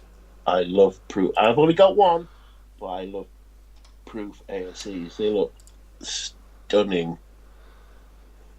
I've not got any proof ASCs. I've got a couple of ASCs, but not a proof one. I've got a perfect MS70 graded in a capsule, and I've got one from 1990. I've got the lunar landing one as well, the concave one. That's cool. Yeah, I thought I'd say that just for you, because Nice. I know you don't believe in the moon landing. Well, I don't know with the moon landing. I really don't. I couldn't call it. You know, I'm just gonna load a picture up in a second. Which somebody's mentioned. I don't want to see you naked. Oh well, no, I'm sending that to you privately later on tonight. No. I'll tell you what. I'll send it to you down to the local gay bar. No, come now. Too great to forget. Said it's been a pleasure watching your live, sir. I'm really enjoying it. You both had me chuckling a few times, and that's fantastic. It's great to know. But Kimchi has said, and let me just get this loaded on, because he said that the Perth Minute has just brought out a Teenage Mutant Ninja Turtles coin. Yes, I've seen it. Yeah, I'm just bringing it on for people to see in case they haven't. But like him, that makes me feel old. That makes me feel so old. 40th anniversary. Yeah. They've got Silver Trader. Sorry? Silver Trader's got them in. Has he? Yeah. Well, if anyone hasn't seen it as of yet, I'm just pointing onto the screen, and yeah, I can't believe the Ninja Turtles are 40 years old now. That was my childhood all over. That was the Ninja Turtles. Cowabunga, yeah. Did they do what did they do the commercial for? Was it Domino's or was it Pizza Hut? Oh, I can't remember. Oh man! I know they had to change the name of them over here in the UK. Did they? Yeah, in the States they were the Ninja. Oh yeah. Ninja Turtles, and over here they had to be called the Hero Turtles. Yeah. Because Ninja was too violent. It makes you laugh, doesn't it? Yeah. Well, probably Labour were in charge then, weren't they? Yeah. Tony Blair. Yeah. And what is it? Top Cat as well. They had to change the name of Top Cat over here. Boss Cat. Yeah. Do you know why that was? Go on. Because there was that pet food, wasn't it, called Top Cat? Can't remember that. Yeah, it was a type of cat food. So, idea. Yeah. So what? Me. Yeah. I think they do a proof version of that Turtles one as well. Do they? Oh. And a carded version as well. They definitely do a carded version, because I'm looking at the carded version right now, and I don't think it's a bad looking coin, if that's your kind of thing. Yeah, not for me. It's not really my cup of tea. It's like a lot of people go. I had a friend. She lived in Georgia, and she used to go mad for those Paz. You know, the little silver with the little silver Pazes in. Do you remember those? Silver Pazzers. I don't think I do. Do you remember Paz? You get a little like plastic magazine, and it got like a duck or something on the top, and you clicked it down, and it gave you a sweet. Do you mean Pez dispensers? Pez, Yeah. Paz, or whatever. Yeah, Pez. Yeah. No, I know Pez. They can be crazy collectible. Silver ones, Oh, okay. and she like Coca-Cola bars. I just like Yeah. Too Great to Forget. Is that the is that the new Napoleon coin from the Scottsdale Commanders series? Because I do think that's a good coin. And Bullionaire has just added the 1 ounce Coca-Cola bar to collection. Haven't worked out why yet. I've got the no, I don't know why you have. well, I've got the 1 ounce round. I've got the Coca-Cola 1 ounce round. I was thinking of getting the Coca-Cola bar just to go with that, but I don't know. Have you? Sorry, Cliff. No, go on, mate. No, I'm a pain in the neck for interrupting. You're all right, mate. No, it's no problem at all.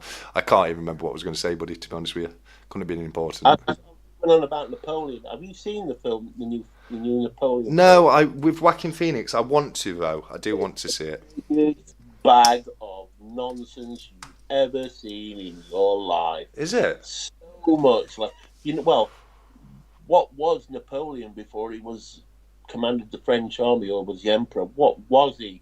When he was a captain, what was he? Napoleon. He was he was one of the poor, wasn't he? Yeah, he was one of the poor ones. But when he was a captain in the French army, what did he command? I don't get what you mean, mate.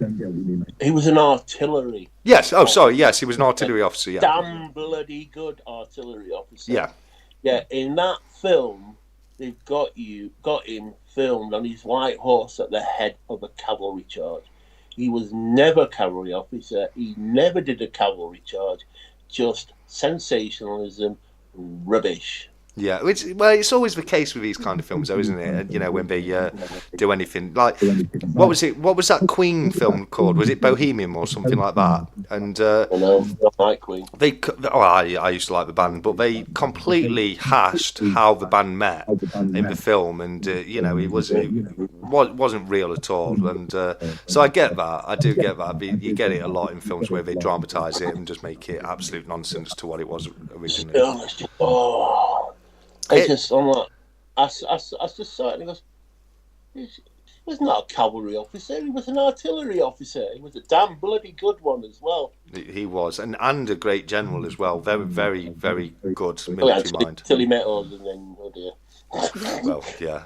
But to be honest with you, he had a good 10-year stint, didn't he? You know what I mean? He achieved some great victories. Wait, it's like Hitler made the same mistake. Tried to take Russia. Yeah. And when Napoleon did it, he wiped out a good chunk of his army by not being prepared for the cold, didn't he?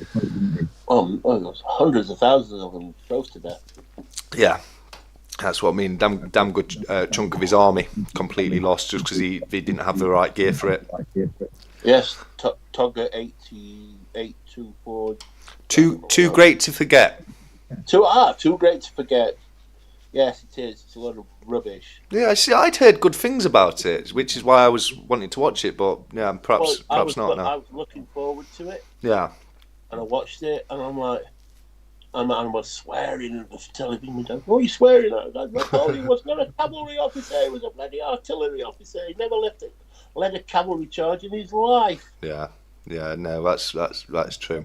Here's one from Kimchi. Can you remember this growing up? Monkey Magic. Oh, Chipitaka. It was brilliant, wasn't it? I used to love Monkey Magic. When I was growing up, it was on, I think it was Channel 5, and it used to come on like 3 o'clock in the morning on Channel 5.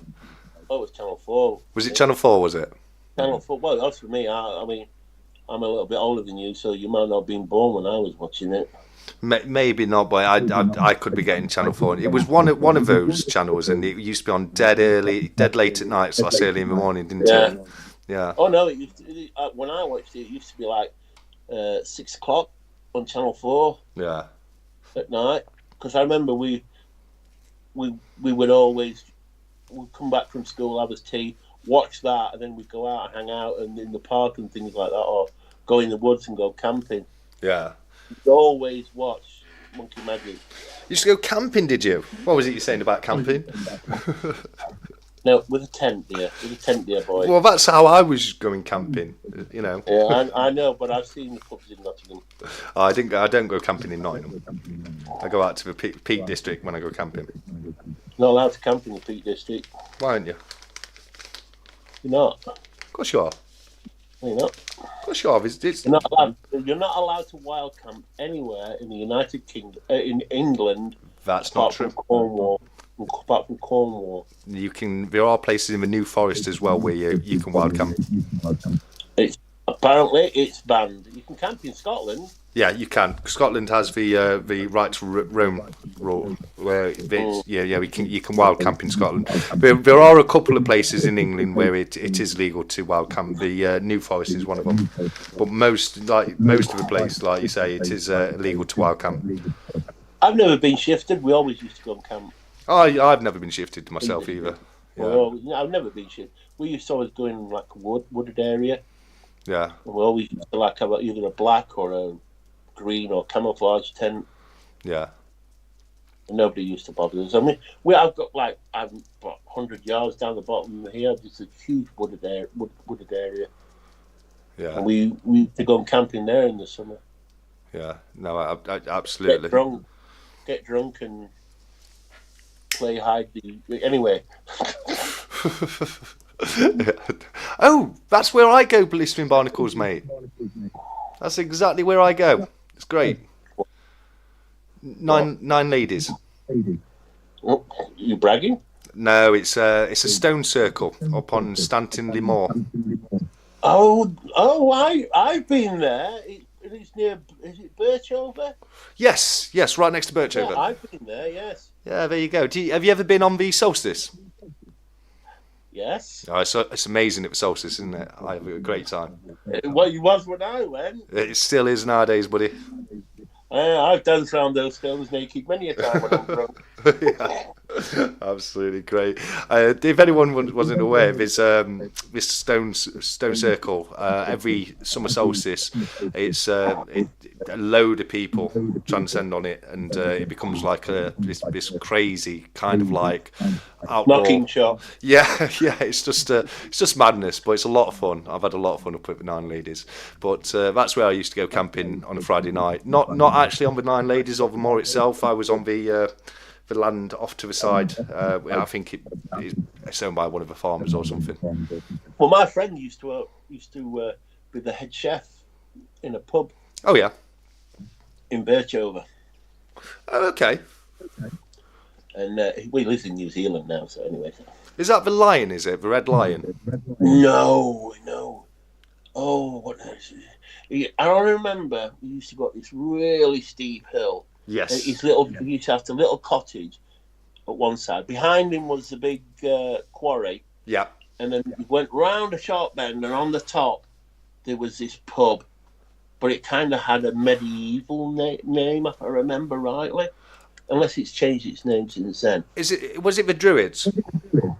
It might have been the Druids Inn, but it was well renowned for its restaurant. He used to go there a lot. You know, Adam thing from EastEnders. Okay. Oh, he always used to be in there. It is because my friend was he's a good bloody chef. He's a Michelin star. Yeah. Or was.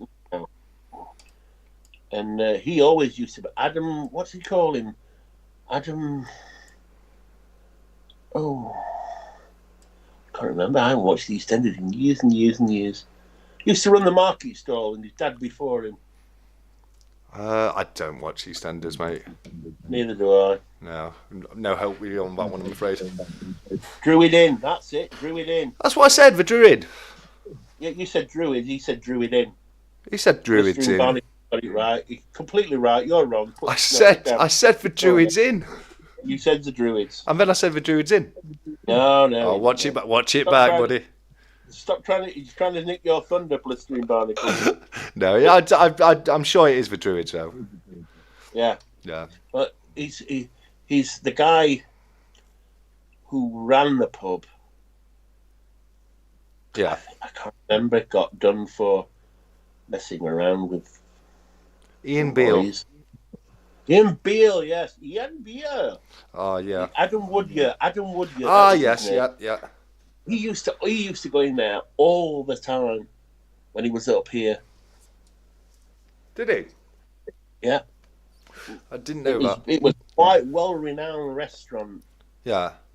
The food that they made was like really good. Okay. I only ever went in once and I had a pint. Yeah.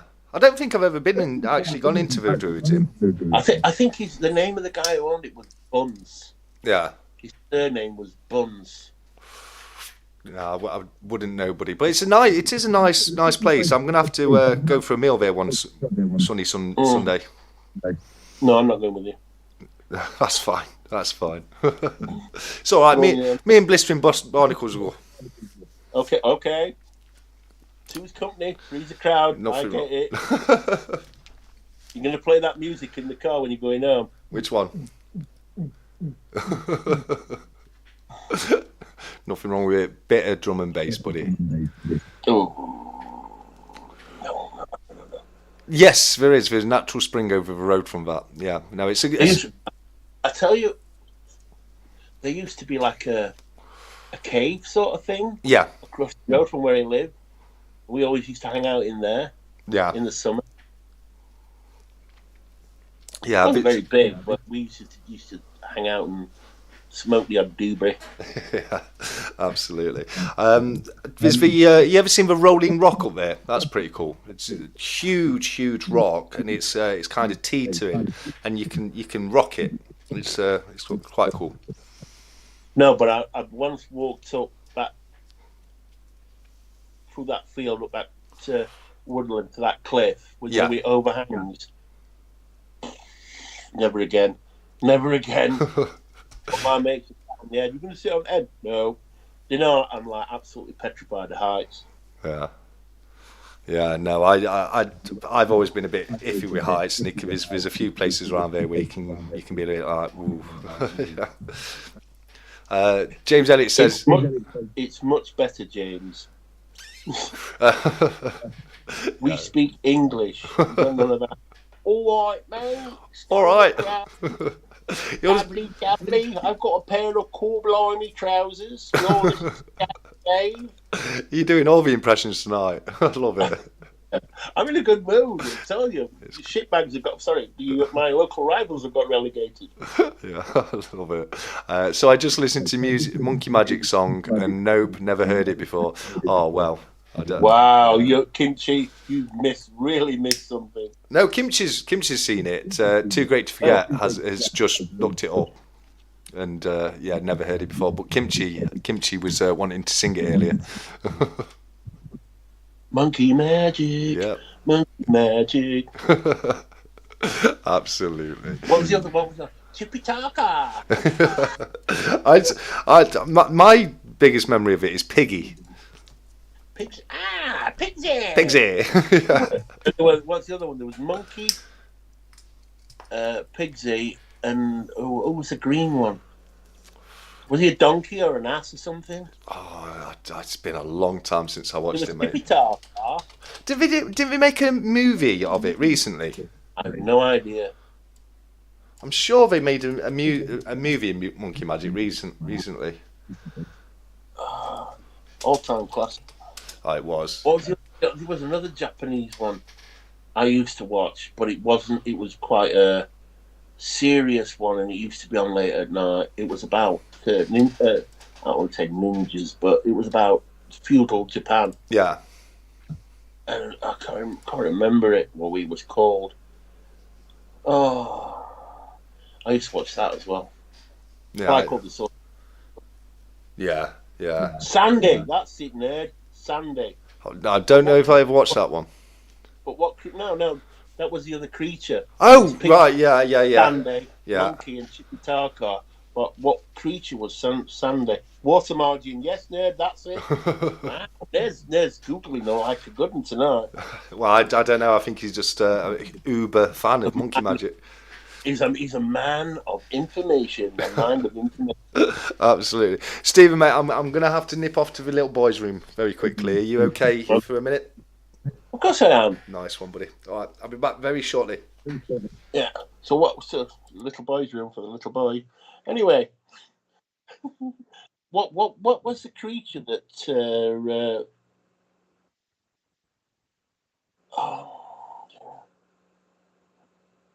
I can't remember the creature's name. Come on, nerd. What was Sandy? Sandy. No googling here. What was he? Was he a fish? Nerd. I think he was, wasn't he?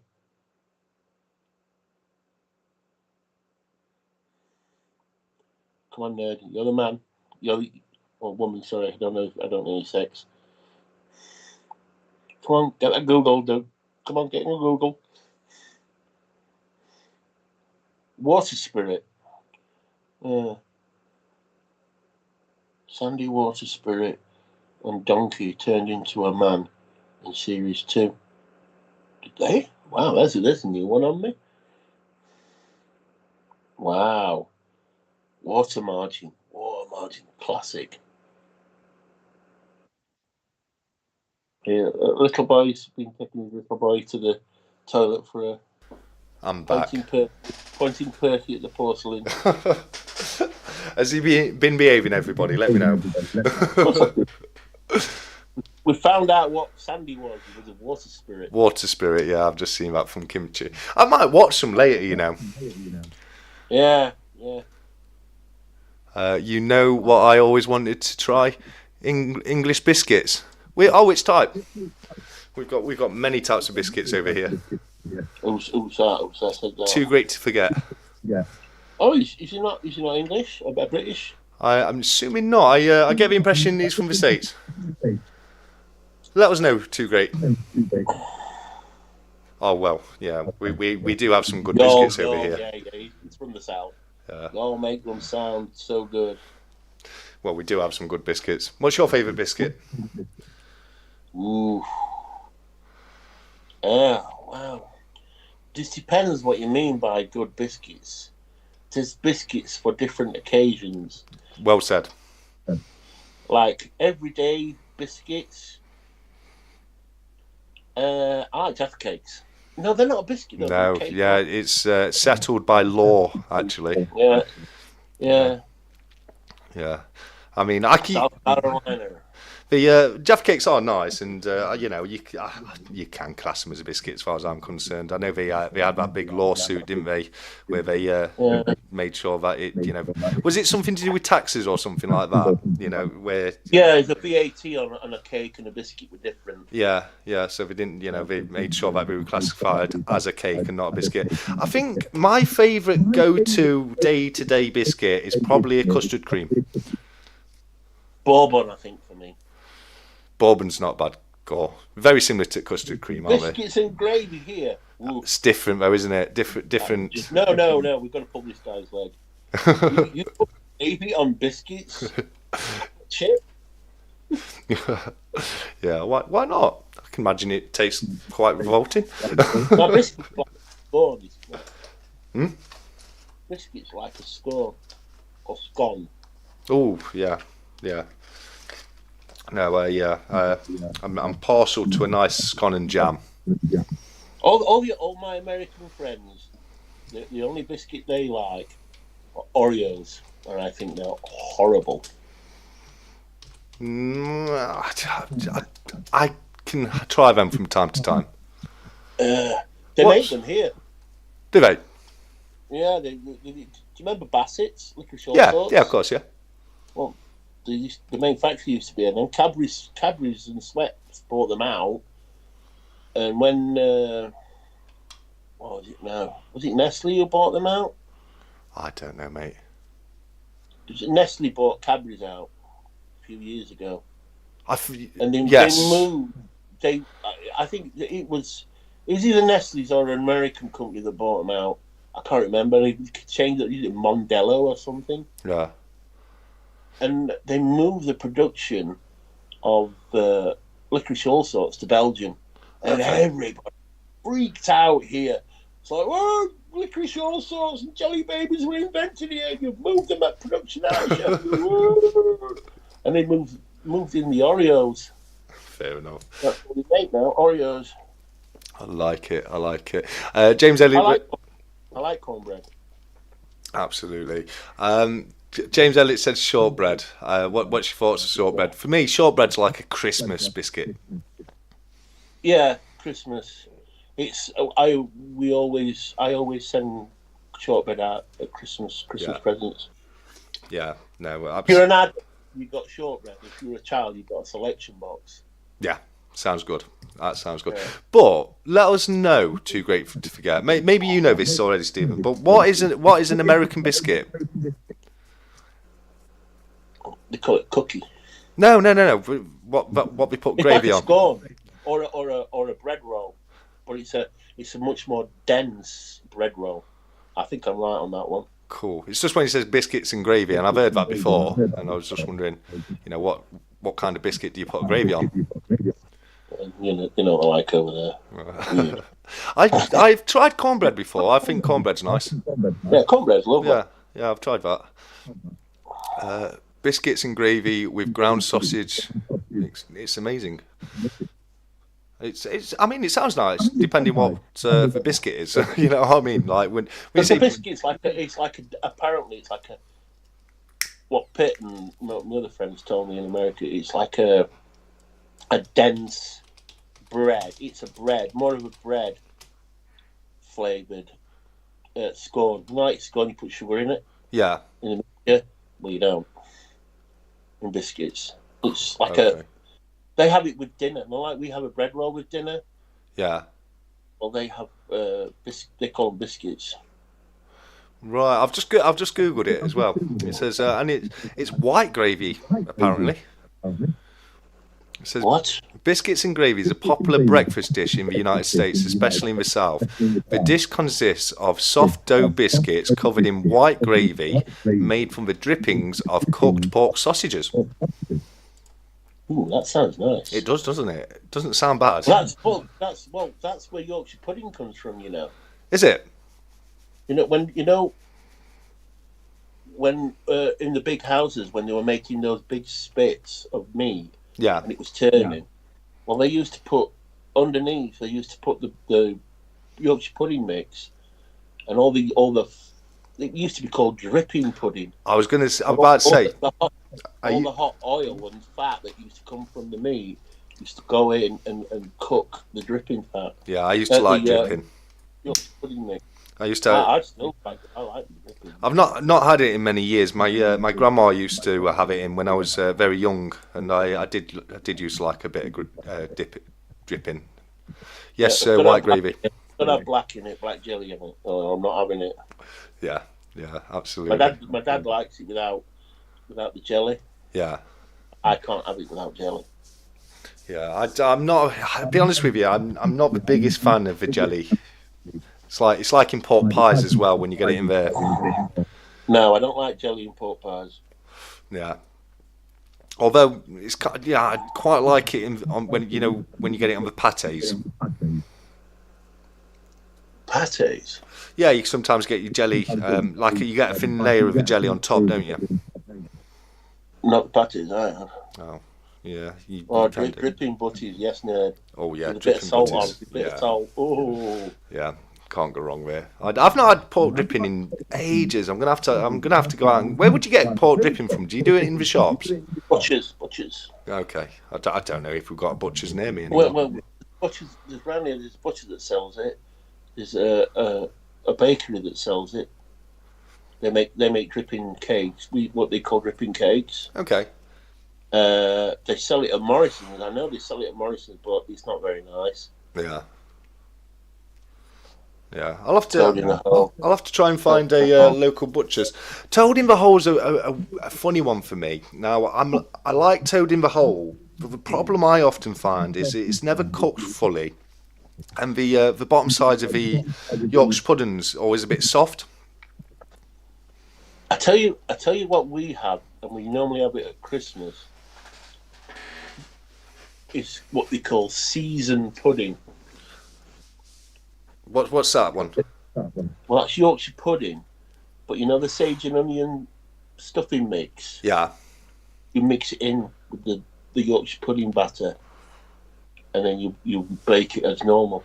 Okay. It doesn't rise. It doesn't rise as much as a Yorkshire pudding, but the thing is, oh. Yeah. Yeah. My grandma used to make it. I tell you what, I tried a few years back and I thought it was really nice. You ever tried peas pudding?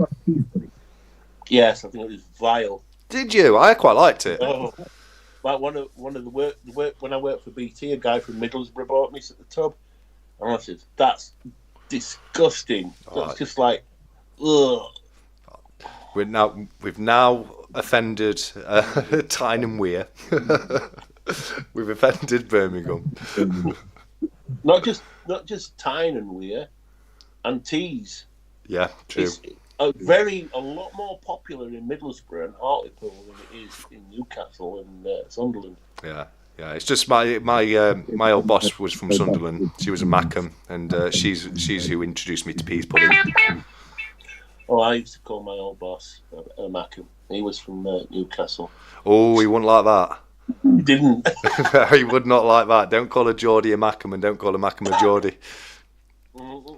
I used to get it because I used to call my boss a Geordie, and she'd go crazy at me. Wait, do you know where? Excuse me. Do you know where the name Geordie comes from? I don't actually. There's a couple of stories. The story I was told. Do you remember the mining lamp? Was it Davy's mining lamp? Yes. Well, they had one in Newcastle, and it was called the Geordie lamp. Okay. So all the mines were called Geordies. But there's another story, which is meant to be the correct story. Yeah. I don't know if the one I know, what I was always taught, is the Geordie lamp, Geordie miner's lamp. Yeah. Do you remember the other story or? I can't remember the other story, to tell you the truth. Oh, fair enough. Fair enough. Kimchi lol, toad in the hole. That's a funny expression. Yeah. No, it is. It is funny. It is funny, and it sounds a lot different to what it actually is. It's sausage in a Yorkshire pudding, and it is quite nice. If cooked correctly, at least. Anyway. Yes, it can get a bit podgy at the bottom. Yeah, nobody likes the soggy bottom. True. Well, I wouldn't know. No, but when it comes to toad in the hole, that really is, that's I've had some where it's nice, and when you get to the bottom, and it just gets awful.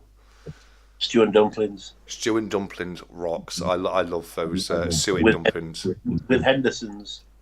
Oh, Henderson sauce. Relish. Yeah, it's kind of a sauce. It's relish. It's food. Yes, too great to forget. Toad in the hole is food. It is. Yeah. Absolutely. But the whole is the Yorkshire pudding. The toad of the sauce. Absolutely, 100%. Yeah, I've not had Henderson's in a long time, to be honest with you. Oh, there's always a bottle of Henderson here. Yeah. Always.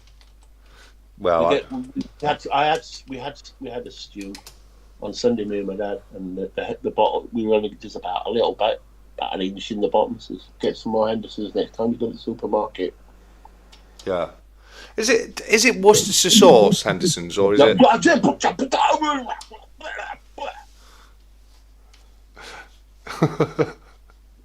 Wash your mouth out. I'm sorry. Is it the same kind of thing? Is it anchovy sauce? No. Ah, fair enough. It's similar colour, but there's chilies and garlic in it. Fair enough. James has asked if I've got a Chinese waiting, and I haven't. I've eaten before the stack chat today because I've got my niece visiting from Ireland, so I've been over at a family meal before we started. So, yeah, I'm not so starving tonight. I had mine with me. I had 2 donuts. Yes, yeah, 2 jammy donuts. 2 jammy donuts. Yeah. I don't really like jammy donuts. I like ring donuts. Oh, okay, okay. Now, I don't mind jammy donuts. I don't mind ring donuts. I just don't like it when they're covered in sugar.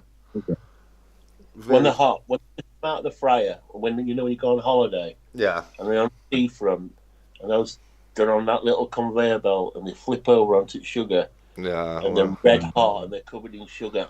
Oh, it's a lot. That is. They are a lot nicer. It's just the sugar gets everywhere, though, doesn't it? It gets all over your mouth, all over your fingers. that's what she says. Apparently so.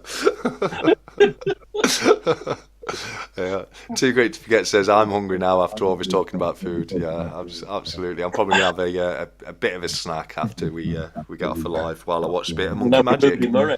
No, with Ruby Murray. A curry. Yeah, Yeah. yeah. I've not had a curry in a while actually. Neither have I. Yeah, I do quite like curries. You're having a steak and some fries. Steak and fries. That's can't go wrong with steak and Right? fries. What are fries? Explain to me what fries are. They're thin chips. They're like chips like gone on a those diet. like French abomination, aren't they? They are, Chips. yeah, yeah. Do you want to hear the story of chips? I believe I know. Well, I know the story of chips, the American chips, where it No, came. no. The chips, like what we have Yeah. from a chippy, right? They were invented in Belgium. Okay. The chips, what we have. You go to a seaside town in Belgium and ask for some chips, you'll get exactly the same of what we get. All right. While a French restaurateur was on holiday in Belgium and saw these and decided to slice them thinner, and they called them French fries. Yeah. Yeah. I But know. we call them chips because we adopted the chips. Yeah. But you know what the Americans like and their relationship with the French. They take everything from them. Yeah, I know it's a very similar story for crisps slash American chips, where I believe someone was asking, like, kept asking for the chips to be thinner, and they kept cutting them the wrong way. So eventually they became so thin that they were like they were crisps. It's a story I heard anyway, but I've never heard that. So I've always wondered why the Americans call them chips yeah, and we call them crisps. yeah, Well, I think the Australians call them crisps.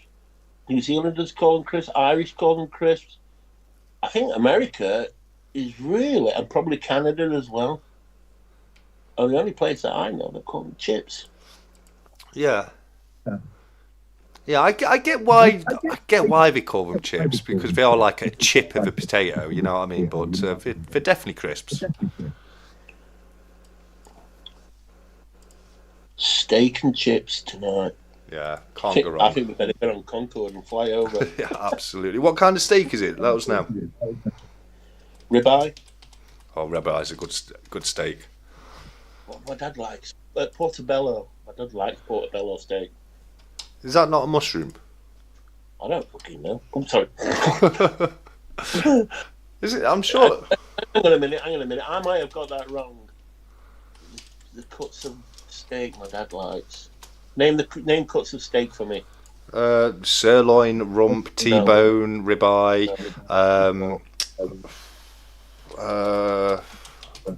Trying to think. Let's have a look. Ooh, can't think of any others at the moment. Yeah, he likes ribeye, but there's another one that he likes, and I think it might be something, like a regional thing. Yeah. That you might call it something different in Nottinghamshire, and we might call it like bread cake. We call bread cakes. You call Cobs. Yeah, but we're the only place that calls porterhouse. Porterhouse. Yeah. Yeah, he likes porterhouse, my dad. Okay, fair enough. I was going to say, because portobello mushroom is kind of like the vegetarian version of steak. I got half of it right. I got half of it. I got quarter of it right. Yeah, he did well. Tofu steak, though. I'm going to have to say no to tofu steak. No. How dare you, nerd? Get out now, immediately. I I used to be forced to eat tofu when I was younger, and I couldn't stand it. Never could stand it. My parents were vegetarians, or well, my dad is a vegetarian, and my mum tried for a bit. And while ever my mum was a vegetarian as well, all of us had to be vegetarian. It was No, child abuse.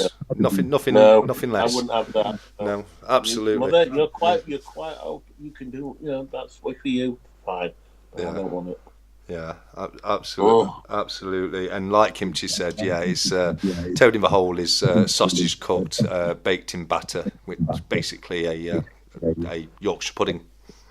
do you ever have a stew? I put the stew in a Yorkshire pudding. Yes, well, it's what it's there for, isn't it? That's why it's a bowl. Yeah. Yeah, you can't. Yeah. This is the thing, right? I'm talking about my friend in Texas. Yeah, I spoke to him for a while. He was like, "Why do you call a Yorkshire pudding a pudding? It's not sweet." I says, "Well, it's not. You don't call a pudding sweet. It's because it's made in a pudding dish. yeah, And a but pudding can be sweet and sweet. yes, and Yorkshire puddings can be savoury or sweet, can't they? Exactly, Amanda. It's only pancake mix. Yeah. Anyway, Yeah, you can put savoury stuff in it. You can put sweet stuff in it. Can be quite nice with sweet stuff in it. Says, what's this steak and kidney pudding? Says, Oh, it's beautiful. Steak and kidney pudding. sit into it. Oh yes. Says, why do you call it a pudding? Because it's cooked in a pudding dish.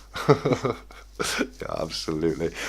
Too great to forget's off. He's saying, anyway, you all have a great night. Time for Fortnite. Want to play Too Great to Forget. Thank you for the good time, gentlemen. Well, thank you very much for joining us. Great to Forget, mate. It's been wonderful having you here. And if you'd like to join us on a future Stack Chat, we do it every Saturday from 7 p.m. It's not always with Stephen, but it's always a pleasure to have you on here, mate. An absolute pleasure, sir. Absolutely. Please call again. Kimchi said, I was off to bed. Now I'm going to the shop for beer to enjoy with a ribeye and watch Monkey Magic. Oh, what a perfect night that is. That really does sound like a great night. None about the beer. I'm not a drinker. No, but anything with ribeye steak's great. Yeah. Apparently, unless it's cooked right. See, my dad likes his well done. Says you're buying porterhouse steak and you're cooking it like it looks like leather. Absolutely. I don't like the blood in it. My sister was eating tofu earlier. Actually, she's a vegan. I'm ashamed to admit it. Yeah, ashamed to admit it, but my sister's a vegan, and I'm only joking. But no, she's a vegan, and we were eating, we were having ribs earlier, and I was like, "What's that thing?" She goes, "Oh, it's a vegan rib." It's like, well, I take offence to this. It's like, if you want to be vegan, that's fair enough, that's your choice, but stop trying to steal actual meat dishes. It's like you can't get a vegan sausage roll. It's not sausage. You can't get. It's like, have you ever seen that young Australian girl who comes on and she's always going on about meat is murder, you're killing animals? Yes, yeah. Is it the one who painted herself as she went out in public like had cow? Right. Yeah. Do you know something about her? Go on. She's got an OnlyFans page. I'm not surprised. I'm not surprised. You can sell her meat off to saddos who want to, relieve themselves, but we can't eat meat. Yeah. And I remember she had a debate on this YouTube. I don't know if you've seen it with this farmer. And she said, you do this, you kill them. This is how you kill them. No, my goats are left in the pasture for 7 years until they become unproductive in milk. Then what do you do with them? Says, I kill them and I eat them. Yeah. Fair enough. I mean, it makes me laugh though, because you say, protect animals and all that, but it's nature, isn't it? There isn't a single animal out there that is able to survive without consuming. You have to consume life in one way or other. I mean, plants are alive. At what point? Yeah. At what point do you draw the line? You eat bread. Yeast is a living animal. You know what I mean? These idiots will have us eating insects and stuff. Oh God, yeah. There we go, nerd. Here we go. There isn't much meat in the sausage. Well, it depends. It depends. you want? Yeah, if you get a proper sausage from butchers, and you can taste the difference. The texture to it's different. The taste is different. You can tell a real sausage made out of real meat, can't you? Prime Yorkshire sausage. That's what I've got. Yeah. I think sausages are one of the foods where there's a huge difference if you go and buy a decent sausage from a butcher or something. Cumberland sausage. Cumberland, you can't. Yeah, I love a Cumberland sausage. My dad don't eat it. It's got something in it. Absolutely. Yes, it's called sausage meat, Dad. Yeah, but they very often will put stuff in it like herbs and stuff, won't they? Or the butcher. We've got a butcher here. He puts leeks in it. He puts cheese in his sausage. Oh, I like cheese and sausage. He's got all sorts. He's got some. He puts chilies in. It's garlic and chilies and I'm hungry. No, are you vegan yourself, nerd? I'm just asking because he's put a couple of comments in, and same to say, if you are fair enough. I don't mean to insult anybody. It's just I'm a bit of a fan of my meat myself. Yes, they have games. They have square sausage down here as well. I've had sausages that are quite square, but I didn't know square sausage was a thing. Yeah. They sell it in Morrison's here. Oh, like sausage loaf. Yeah. But they're already sliced. Yes. Yeah. I get exactly what you mean. Yeah, they're lovely. Yeah, no, that is nice. No from nerd. Sometimes when you cook a particularly thick sausage, it doesn't cook in the middle. Yeah. These cook perfectly. They're like burgers, but yeah. I've had an ongoing argument with my mum for years now, and she won't have it that she believes that there's a difference between a hamburger and a beef burger, and that hamburgers are actually made out of ham. And I try and tell her that it's because they're from Hamburg. Yeah, that's right. And she just would not believe me for the longest time. Whole Foods plant-based about 90%. Nerd UK says he's not vegan. Which, I don't have anything against vegans themselves. It's when Stephen was talking about earlier, when you get them and they get into supermarkets and we try and stop you from buying meat products or dairy products. It's it's an old joke, isn't it? How do you know if somebody's a vegan? They tell you they're a vegan. And it's like, you know what I mean? It's like each their own. I'm not going to criticise anyone being vegan if as long as you don't criticise me for. Who's the vegan? Is Nerd a vegan? No, he says no. Oh, right. Sorry. Right. I'm just asking. No.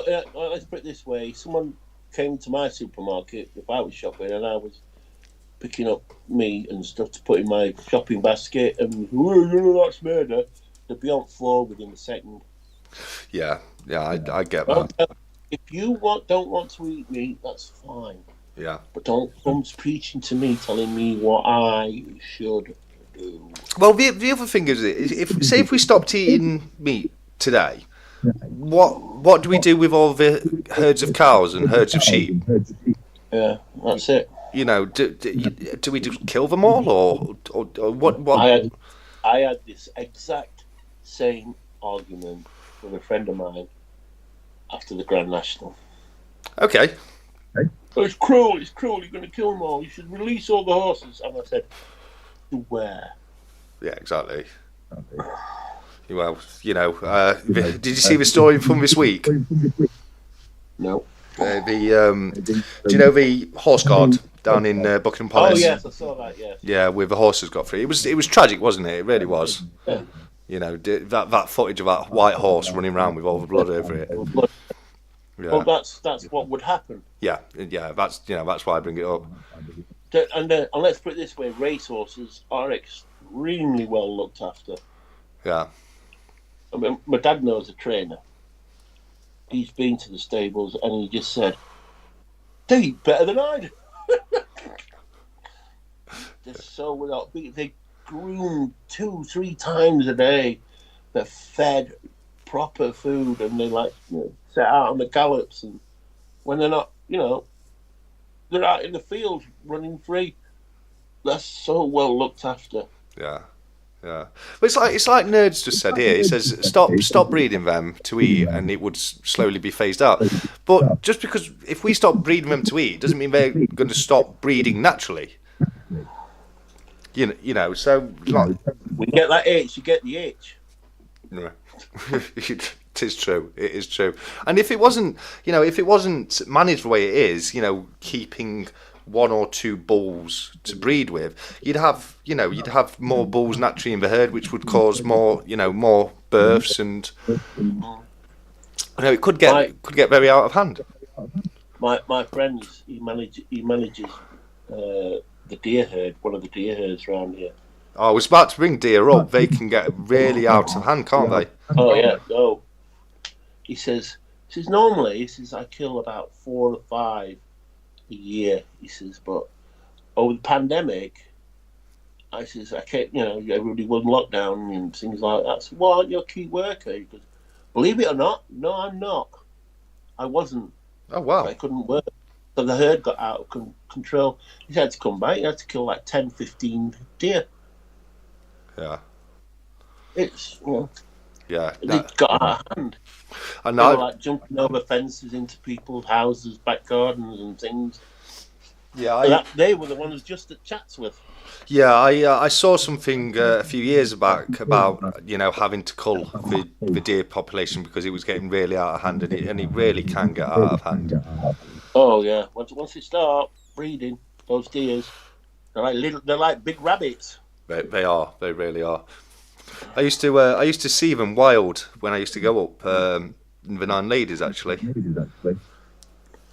Well, when I put them out, sometimes we used to go early in the morning, and you used to see them in the field when you go through Chatsworth. Mm. If you're there early enough, and there were sheep in the field as well. Yeah. But the Duke of Devonshire really looks after his deer. He manages that herd of deer really well. Yeah. And he sells them he's got his own shop. He sells the meat in the shop. Yeah. It's sustainable. Yeah, that's the thing for me. It is sustainable, and it's all about being sustainable. And you don't have to be cruel. I don't like if you see a farm or mistreating their animals, that upsets me. I don't want to see animals mistreated. I want to see them treated well. But then when the time comes to be humanely dispatched, you know what I mean. But the thing, you're made out of beef, and I'm hungry. Get in my belly. Yeah. The problem, Nerd UK's just said bring the wolves back, and they are back. They are reintroducing them in certain places, but Scotland. Yeah, Scotland, and they've also reintroduced boars to the New Forest, haven't they? And beavers. Have you? I didn't know they'd done beavers. They've introduced beavers back. Oh, I didn't know that. I'll tell you where it's going to fail. Why it's going to fail. They did the same with the golden eagle. Yeah. And they said, we'll introduce them back into Scotland, and they moved south. Yeah. And they were in North Wales. Yeah. They were out. They were out of control. And that's the problem. What the beavers do, they make dams and they'll flood people's houses. Too many people live in this country to sustain beavers. Yeah. The beavers are the only animal that come even close to changing their local environment as much as humans do. If you look at some of the Great Lakes or some of the massive lakes in America, they're there because of beavers. Yeah. And it's the same thing with wolves. It's okay having them in small populations in places, but they don't understand. Sorry, mate. Mother Nature finds a way. Mother Nature says, that's an exaggeration. She wants you to increase population. Mother Nature wants the population to be increased. Yeah. And that's what happens. You cannot sustain. You cannot have wolves in this country because it's too small. Too many people live here. Yeah. Maybe back in the day when there was only like 10 million people lived here. fine and dandy. But boars have been in the New Forest for years and years and years. Yeah. No, you're right. Boris Johnson reintroduced the beavers. Yeah. I couldn't believe it when I heard it. What an idiot! I know. You know, it's like, what do you expect to happen when you do these things? You know what I mean. And you're right though. You are right, because that's what I was going to say. Like the wolves or the beavers, they don't understand that they've got to stay in this certain area. You know, they're wild animals. They're just doing what comes natural. Absolutely. I know. You know, to advocate for wolves, I know it did amazing work when they reintroduced them into Yellowstone Park. You know, that really has helped the environment around there. They're a cornerstone animal. But, you know, America's got the space for them, hasn't it? You know what I mean? Well, what's I mean? Yeah. Well, don't forget they'd have been the top of the food chain in Yellowstone Park. They kept the numbers of the deer down. Yeah. Absolutely. And moose and whatever roams around that part of the States. Yeah. 500 pairs of eagles in the UK isn't out of control. I wouldn't say 500 pairs of golden eagles in the UK is out of control, but it's where they go and what they do. You know, it's like I wouldn't want to see an animal reintroduced only to see it then, you know, be re-extinct. Yeah, but how many did they introduce originally? 50 pairs. Yeah. Yeah. Says one pair of eagles spotted in Hazewater. There you go. It's like kookaburras. Yeah, I don't know. I don't know why. Were they released down there purposely? Do you know, or is it? Apparently so. Yes. Yeah, I thought they had been, and it's like I don't know why. What that's about, because that's you know, they're not supposed to be over here, kookaburras. You know, it's an invasive species, isn't it? Well, like the parakeets are as well in Kent and Sussex and parts of London. Yeah. It's stupid. I'll give you for instance, right? When I used to be a fisherman, still am. Yeah, I like a bit of fishing. I'm trying to get rid of my fishing tackle. Oh, I've got too much, mate. It's like I can't use it anymore. My eyesight, I'm virtually blind. Yeah. Anyway, where was I? Yeah. There's a guy went to one of the reservoirs, who I know, and he caught a pike. Okay. Not a big one. It was about 6 or 7 pounds. Yeah. And he brought it home, bucket. Okay. Right? And there's a little, I don't know, you might have heard it. Have you heard of the industrial hamlet? Okay, yeah, I think so. Yeah. He put it in there. And it killed nearly every fish. You know, like dace, bream, roach. It killed nearly every fish in that pond. Yeah. That's because he put an invasive species in somewhere where there's never been a pike before. Yeah. Only was trout in there as well, brook trout. Okay. Yeah, and the other fish won't know to avoid it. They won't know to be afraid of it. And, you know, it'd be like a fox in a hen house. There was perch in there. Yeah. Well, perch will only grow to, you know, a couple of pounds over here.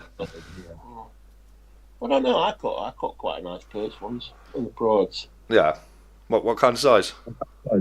I think it was about 3 pounds. Yeah, that's what I mean. About 2-3 pounds is about the largest you're going to find over here. I mean, I've seen perch over 7 pounds before over in Iceland. You know, they can get quite big, but we're just not over here. So there's another invasive species what we put in the drains in Lincolnshire. Zander. Oh yeah, I've always wanted to get a zander. But that was an invasive species brought over from Europe. Yeah. And if the guys from the States still in here, a zander is a yellow perch, is it? Am I right? But they would call it a yellow perch. Apparently they eat them over there. Yeah. Yeah, they're not a cross between pike and perch, but they kind of look like they are, don't they? Yeah, but they caught in America, I think they call them yellow perch. And I was at when they were talking about it one night on Discord a few years ago. I was like, "What's a yellow perch?" And he explained to me, "Sounds like a zander to me." He says, "What's a zander look like?" So I showed him a picture. He goes, "Yeah, that's a yellow perch." I don't know if I can't remember what he said, yellow perch, but they don't call them zanders in America. Don't think it's a yellow perch. I've brought yellow perch up, and they look more like a perch, but a bit more yellow. I like I said, just ask what they call a zander in America. Yeah. I'm sure it was something perch. Yeah, I'm not sure. I mean, it could be yellow perch, but when what I've looked up there doesn't really look like a zander. Looks more like a perch, but it is kind of like a long perch, so it could be. Burmese pythons in Florida, yes. Oh, they are taking over. They are. That's a real problem. And what are those? Talking about in the States, those fish from Thailand who jump out of the water and attack you. Arapaima? I don't know what they're called. They kind of headbutt you. You fly out and headbutt you. Yeah, they just jump out of the water and attack you. Yeah, Arapaima or something like that. Apparently, they've taken over big time. Yeah. In some of the, especially down south. Yeah. Yeah, I do know though with the problem with the pythons in Florida is Florida's kind of like the perfect environment for pythons. There's a lot of water there. It's tropical kind of temperature, and they've gone crazy. And it's from people releasing pets, isn't it? Yeah. And then so I know that's a huge problem. Have you seen that photo with the python that tried to eat an alligator?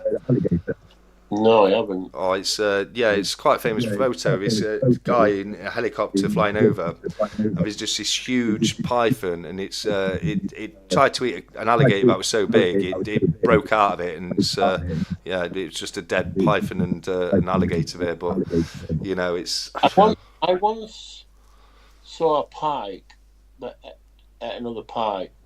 They'll do that. Yeah.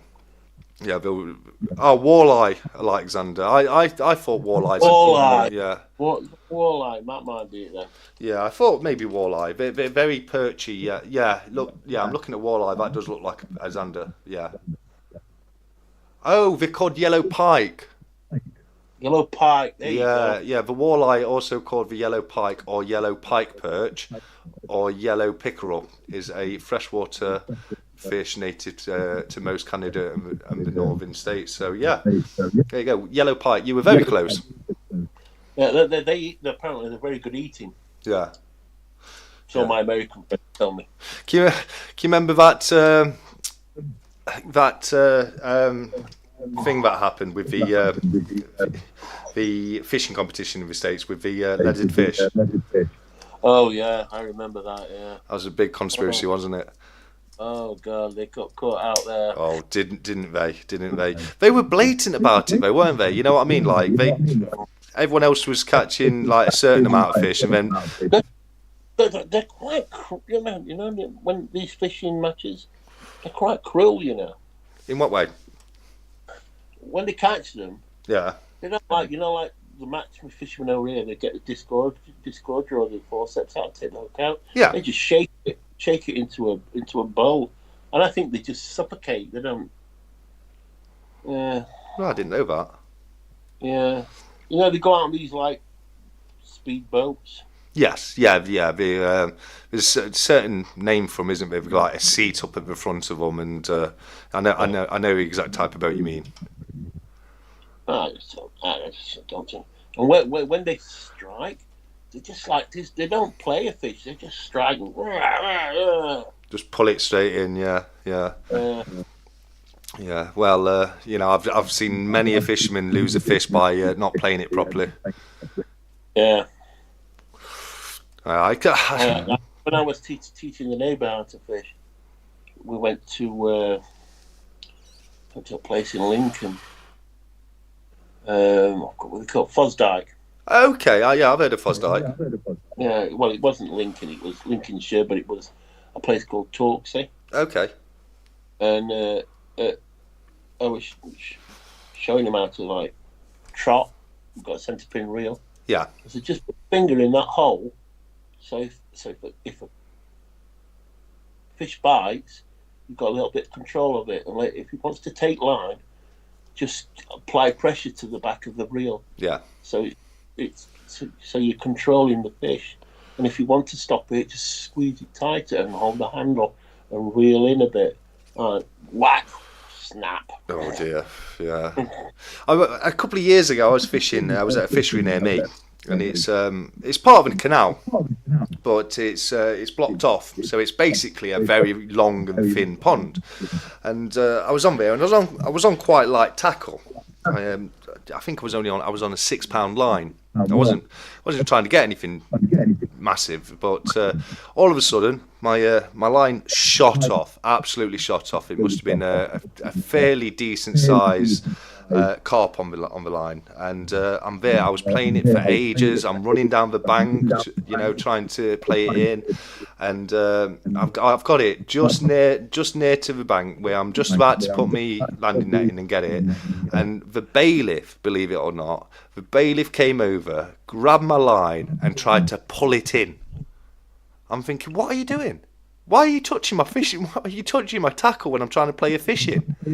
And he's tried to literally wrap the line around his hand. He's trying to pull it in. I mean, he looks at me. I know. I mean, he looks at me. He's like, "Oh, it's broke off." I'm like, "Really? It's broke off, has it?" I couldn't believe it. I was so annoyed, so pissed off with him. I really was. I sat down, and I had a face like thunder on. He knew to leave me alone for the rest of the day. I had one. I was fishing on the Norfolk Broads. We used to stay in a cabin. Okay. Well, it was a cabin. It was more like a nice, what you call they call them chalets, but they're not. These things are huge. Yeah. They're like a bungalow next to the river. These are in a place called Potter Iron. Okay. There's only like half a dozen of them, and they're just perfect for me. Just cast in and I was sat having a drink inside the thing, and the bailiff comes on. You've got your fishing license. He goes, I'm not fishing. I don't care. It actually came in the property. He says, excuse me. Wow. It's private property. You can't just walk in here and demand fishing licenses. One, I've got to have my line in the water. In the water before you can ask for the license. Have you got your license or what? I says, yes, I've got a license. Well, I'll need to see it now. He says, well, you're not seeing it now because I'm not fishing. Yeah. Yeah. And you're just arrogant. Yeah. You can get it with bailiffs. About that, I'm going to find out who you are. I says, go and find out who we are. And he says, if you go to that reception and they tell you are, they'll also be in trouble. Yeah, breach data protection. Yeah, breach data protection. Absolutely, they're a business, and it's it's your details, isn't it? So if they pass them on as a business, then they can get them to a £100,000 fine. And then he came out with this one, classic one, and I really blew him away. He says, "What do you know about GDPR?" He says, 12 years working with CCTV. Yeah. Called a data gatherer, so I know what GDPR is and the restrictions. Yeah. Yeah. A lot more than he did by the sound of things. Oh, he was just, want to see your license. One of them sort. Yeah. Coppers. Yeah. Show me ID. Show me ID or Starlight Glove 13. What crap? You haven't. Well, fuck. Yeah. No, exactly. Yeah. What's Kimchi said? Kimchi said, just about to go shopping and cook a 3-course meal. By the time I come back, I expect we might be on to precious metals. I love it. Well, I'm going in a minute, so we probably won't be. No, yeah. We're talking to himself. We've been on for, nearly 6 hours now? Have we? Yeah, it's 1:15. Holy. I know it's been a mammoth one tonight. Doesn't feel like it, does it?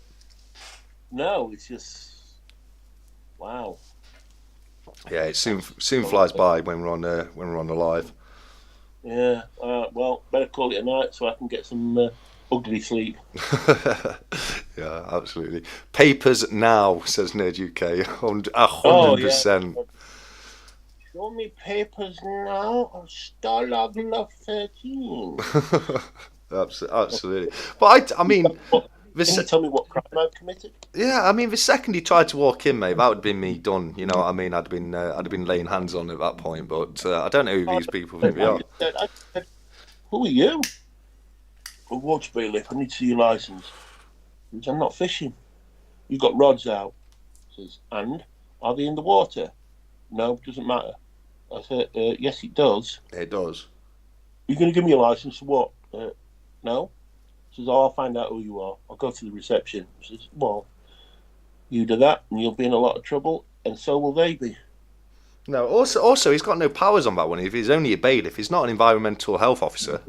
Oh, you know what they're like. You only get a uniform. There Yeah. was a lot of them in my business, security officers. They get the little uniform. I had one. I don't know if I've told you this. I think I told Cobra. I had one, and because we were central in the country, we used to have meetings, and people used to come from all high-ranking managers in BT used to come from all over the country: Glasgow, Edinburgh, Aberdeen, Newcastle, Manchester, Liverpool, London, Birmingham, from everywhere, even Exeter. They wanted to come up for this meeting in our building, and I had a reception full of high-ranking managers, and I was training this guy. And he goes, I can't wait till we get firearms like they've got in America. And I'm What? like, look, and I'm going, what on earth are you saying? I just mouth shut. I'd like to have a firearm. And I'm like, look, mate, get your bag, go home. Go home. Yeah. I had to send him home. And my boss rings me, what you sent him home for? He says, did he not tell you why I sent him home? He goes, no. He says, I had a reception full of about 20 high-ranking BT managers, and he's talking about him wanting a firearm while he's on duty. Yeah. And like I've got all these like managers like giving me the eye, so I just said, "Get your stuff, go home." Yeah. Yeah. No, I can. Massive embarrassment that is, isn't it? When you got so many managers about it. Embarrassment. What a Charlie. No, I think one of the worst things I've had, and I just want to say thank you to Nerd UK and Kimchi, who said what a stack chat this was. Learned a few things, superb, and Kimchi said great stuff. TSC, Stephen, and all friends, old and new, in chat. Be well, everyone. Sorry. Who do we send the educational bill to? I think that's me, mate. I'm normally one stuck with a bill. But yeah. No, what I was saying, the worst one I ever had like that was when I used to work at the hospital. And I started off as a porter, but before I left, I was working on the help desk, dispatching all the jobs out. And the amount of times we'd have matrons, and we had this set rule. Yes, matron. But no, we had set rules, like depending what a patient had, depending on. Left. Sorry? Have you shut the stream down? No, we're still here. Why? That's okay. It's all right. No, yeah, we're still live. We're still live. Yeah. Okay. But yeah, no, we depending what the patient had, depending on how long the room had to be cleaned for, and there was a red, green, yellow system, and you know if it wasn't contagious at all, it'd be green, and you just give it a cursory wipe over with antiseptic wipes, and you could put your next patient in. You know, depending, if it was really contagious, then the room had to be shut down until it was deep, what was known as deep cleaned, and basically you put a machine into the room and leave it for I think 12 hours, and it would sterilise the room. And the amount of times we'd have matrons trying to force us to put people into the room as soon as somebody's just come out, and you'd be like, no, I'm not doing it, but we need the room, and they'd try and pull rank on you. It's like, look, this is a policy, this is why it states. There's no way I'm putting a patient in that room until it's been deep cleaned. And we think they'd have you over the barrel every time, but you just, as soon as you explain the situation, it's like, oh no, that's the right thing to do. Oh, I had one of those. Yeah. It's like turned up. really high-level manager from Glasgow, come to see his staff, and he turned up, him and his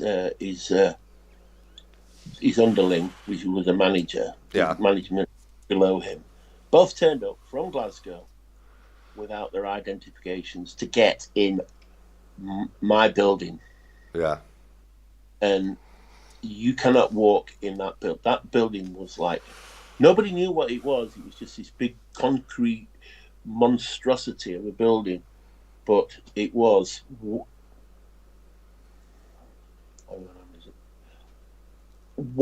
probably still is, probably the most important building revenue-wise and what it does outside London. Okay. Every international phone call, all the main traffic, MOD traffic from north to south, east to west, went through there.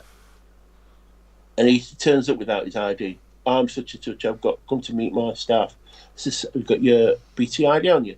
"No, I've left it at home when I came." He says, "Well, I'm sorry then." He says, "I can't let you into the building." Not coming in then. Do you know? And then they go, "Do you know who I am?" And I goes, "No." "Yes, somebody has turned up at my building without an identification, and I can't.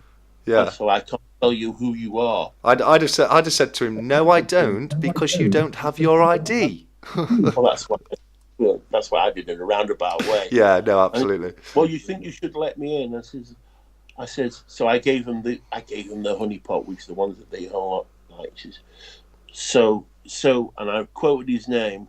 "So, Mr. Blah blah blah blah, you want me to go against BT's security protocols to let you into a high-level security building because you left your identification at home, knowing you were coming to a high security building?" Yeah.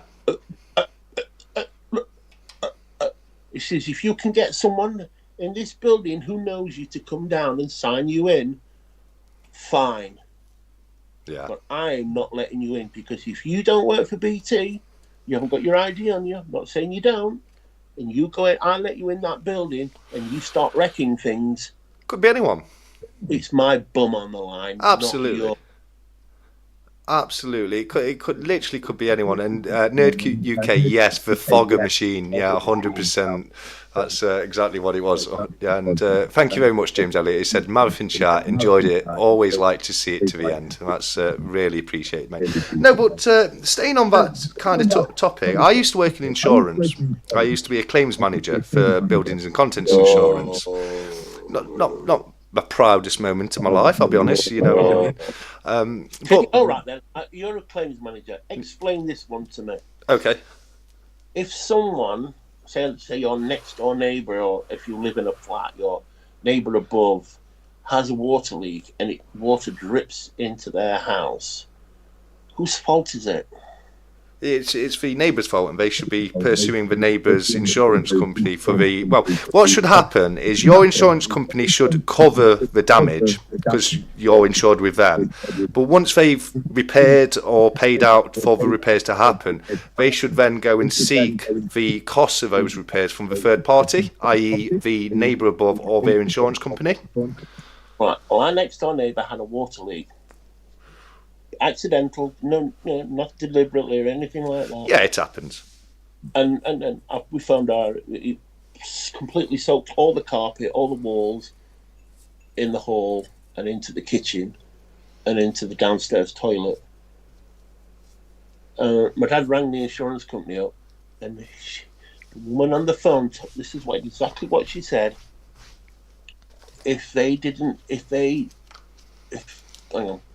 You have to prove that they were negligent before you could claim on their insurance. I says, "I beg your pardon?" That's crazy.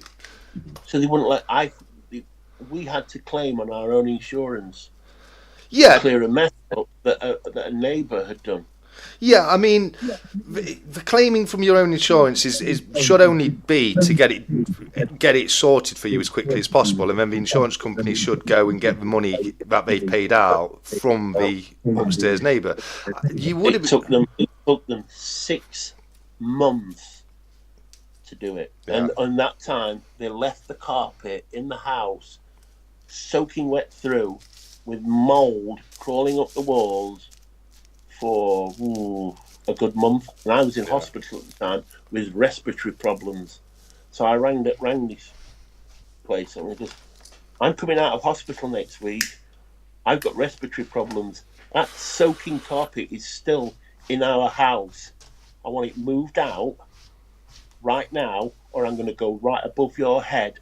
And if that doesn't go any further, I'm going to go above their head until it drops down on you like a ton of bricks. Yeah, rightfully so, mate. 100%.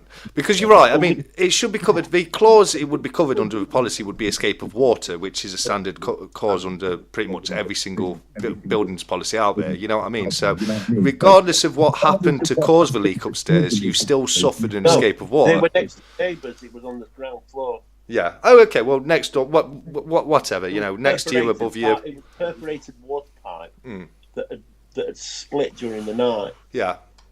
And when my dad come down in the morning, it was like a paddling pool. Yeah. Yeah, that should have been. It should have been cleared up for you very easily, and then they should have. We had to claim on our own insurance. Yeah. We couldn't claim on next door neighbours' insurance. Yeah. No, I mean. And it took them, and they got everything. Got the carpet taken out after I complained the next day. Yeah. Yeah, and then they got all the machining to dry it out. And I said, look, my dad's got respiratory problems. I'm coming out of hospital and I've got severe. I'm just getting over collapsed lung and pneumonia. I don't want molds and spores all over the house. Which could kill me. I says, what are you going to do about it? My dad's been living in this for 4 weeks. Yeah. I says, I want that carpet taking out now. He says, nobody's took the carpet out. I says, no, it's sopping wet in the house still. Yeah, yeah. What happens a lot of the time, mate, and I can tell you this from first-hand experience, actually seeing it from the other side, is most of the time, the person you're speaking to, in the first instance, just doesn't know what they're doing. They've not been trained properly. They haven't got a clue. And, you know, the amount of times I've seen people say something to a customer and I've just been like, what the hell are you saying? That's, you know, you've just pulled it out of your ass. And that's a lot of the times what the issue is. And that's why, you know, when you complain about it, all of a sudden, boom, the carpet's gone. And, you know, things can start happening going forwards. But, yeah, I've seen some horror stories when I was working in insurance. I've always been a fair guy. I've always looked to cover things where I could. I used to say to people, you know, our job is not to try and is not to look for ways to not cover a claim. Our job is just to make sure something's happened that's covered under the policy. If it has, we repair it. We resolve it. It's a lot of the times the people I work with. It seemed like they thought they had some kind of target to hit of claims to repudiate, i.e., not to cover, and that's never what they're there for. And there is that kind of mentality in a lot of people who deal with insurance claims. But the reason I brought it up, it was going back to what you were saying about security, etc. And I was dealing with someone's claim, and it was for a roof.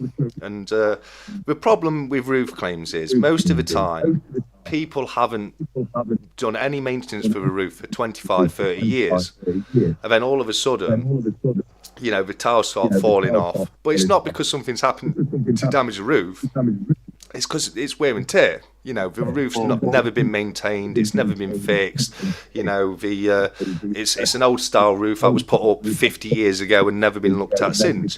And I can remember once I had to turn the claim down because it was blatantly wear and tear. You know, it was something that had happened over a long period of time. There was no actual loss that had occurred to cause the damage. There was no storm conditions, nothing like that.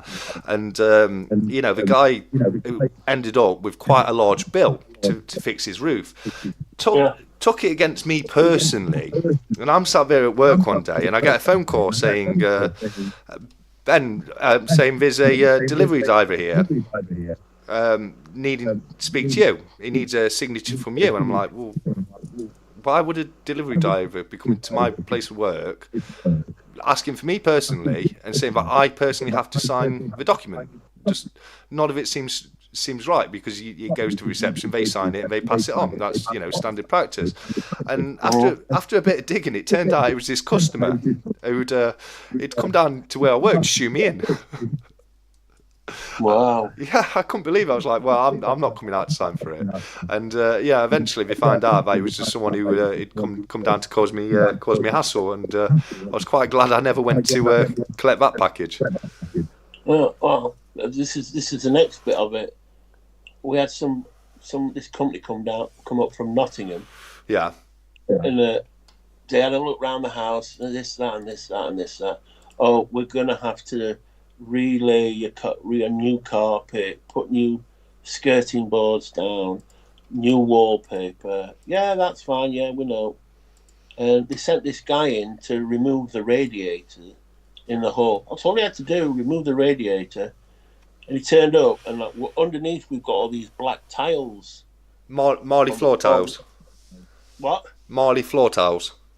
I don't know. They were there when we moved in. It was what the council built. If it was an old car, it's probably Marley floor tiles. They can sometimes contain asbestos. Yes, right. And this is the thing. He says, "Well, I'm not doing any more because they've got asbestos in them." And I goes, "No, they've got asbestos in the glue." Yeah.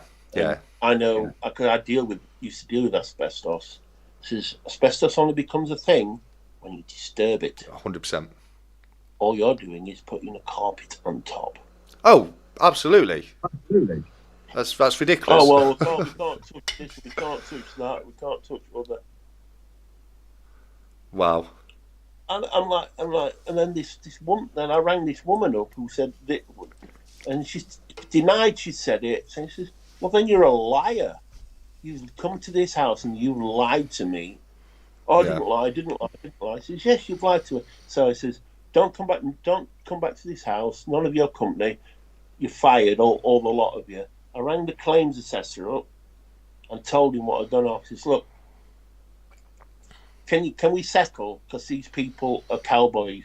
Yeah. Because they were just delaying it because they were earning more money." Yeah. I says, "I know somebody who can put a carpet down.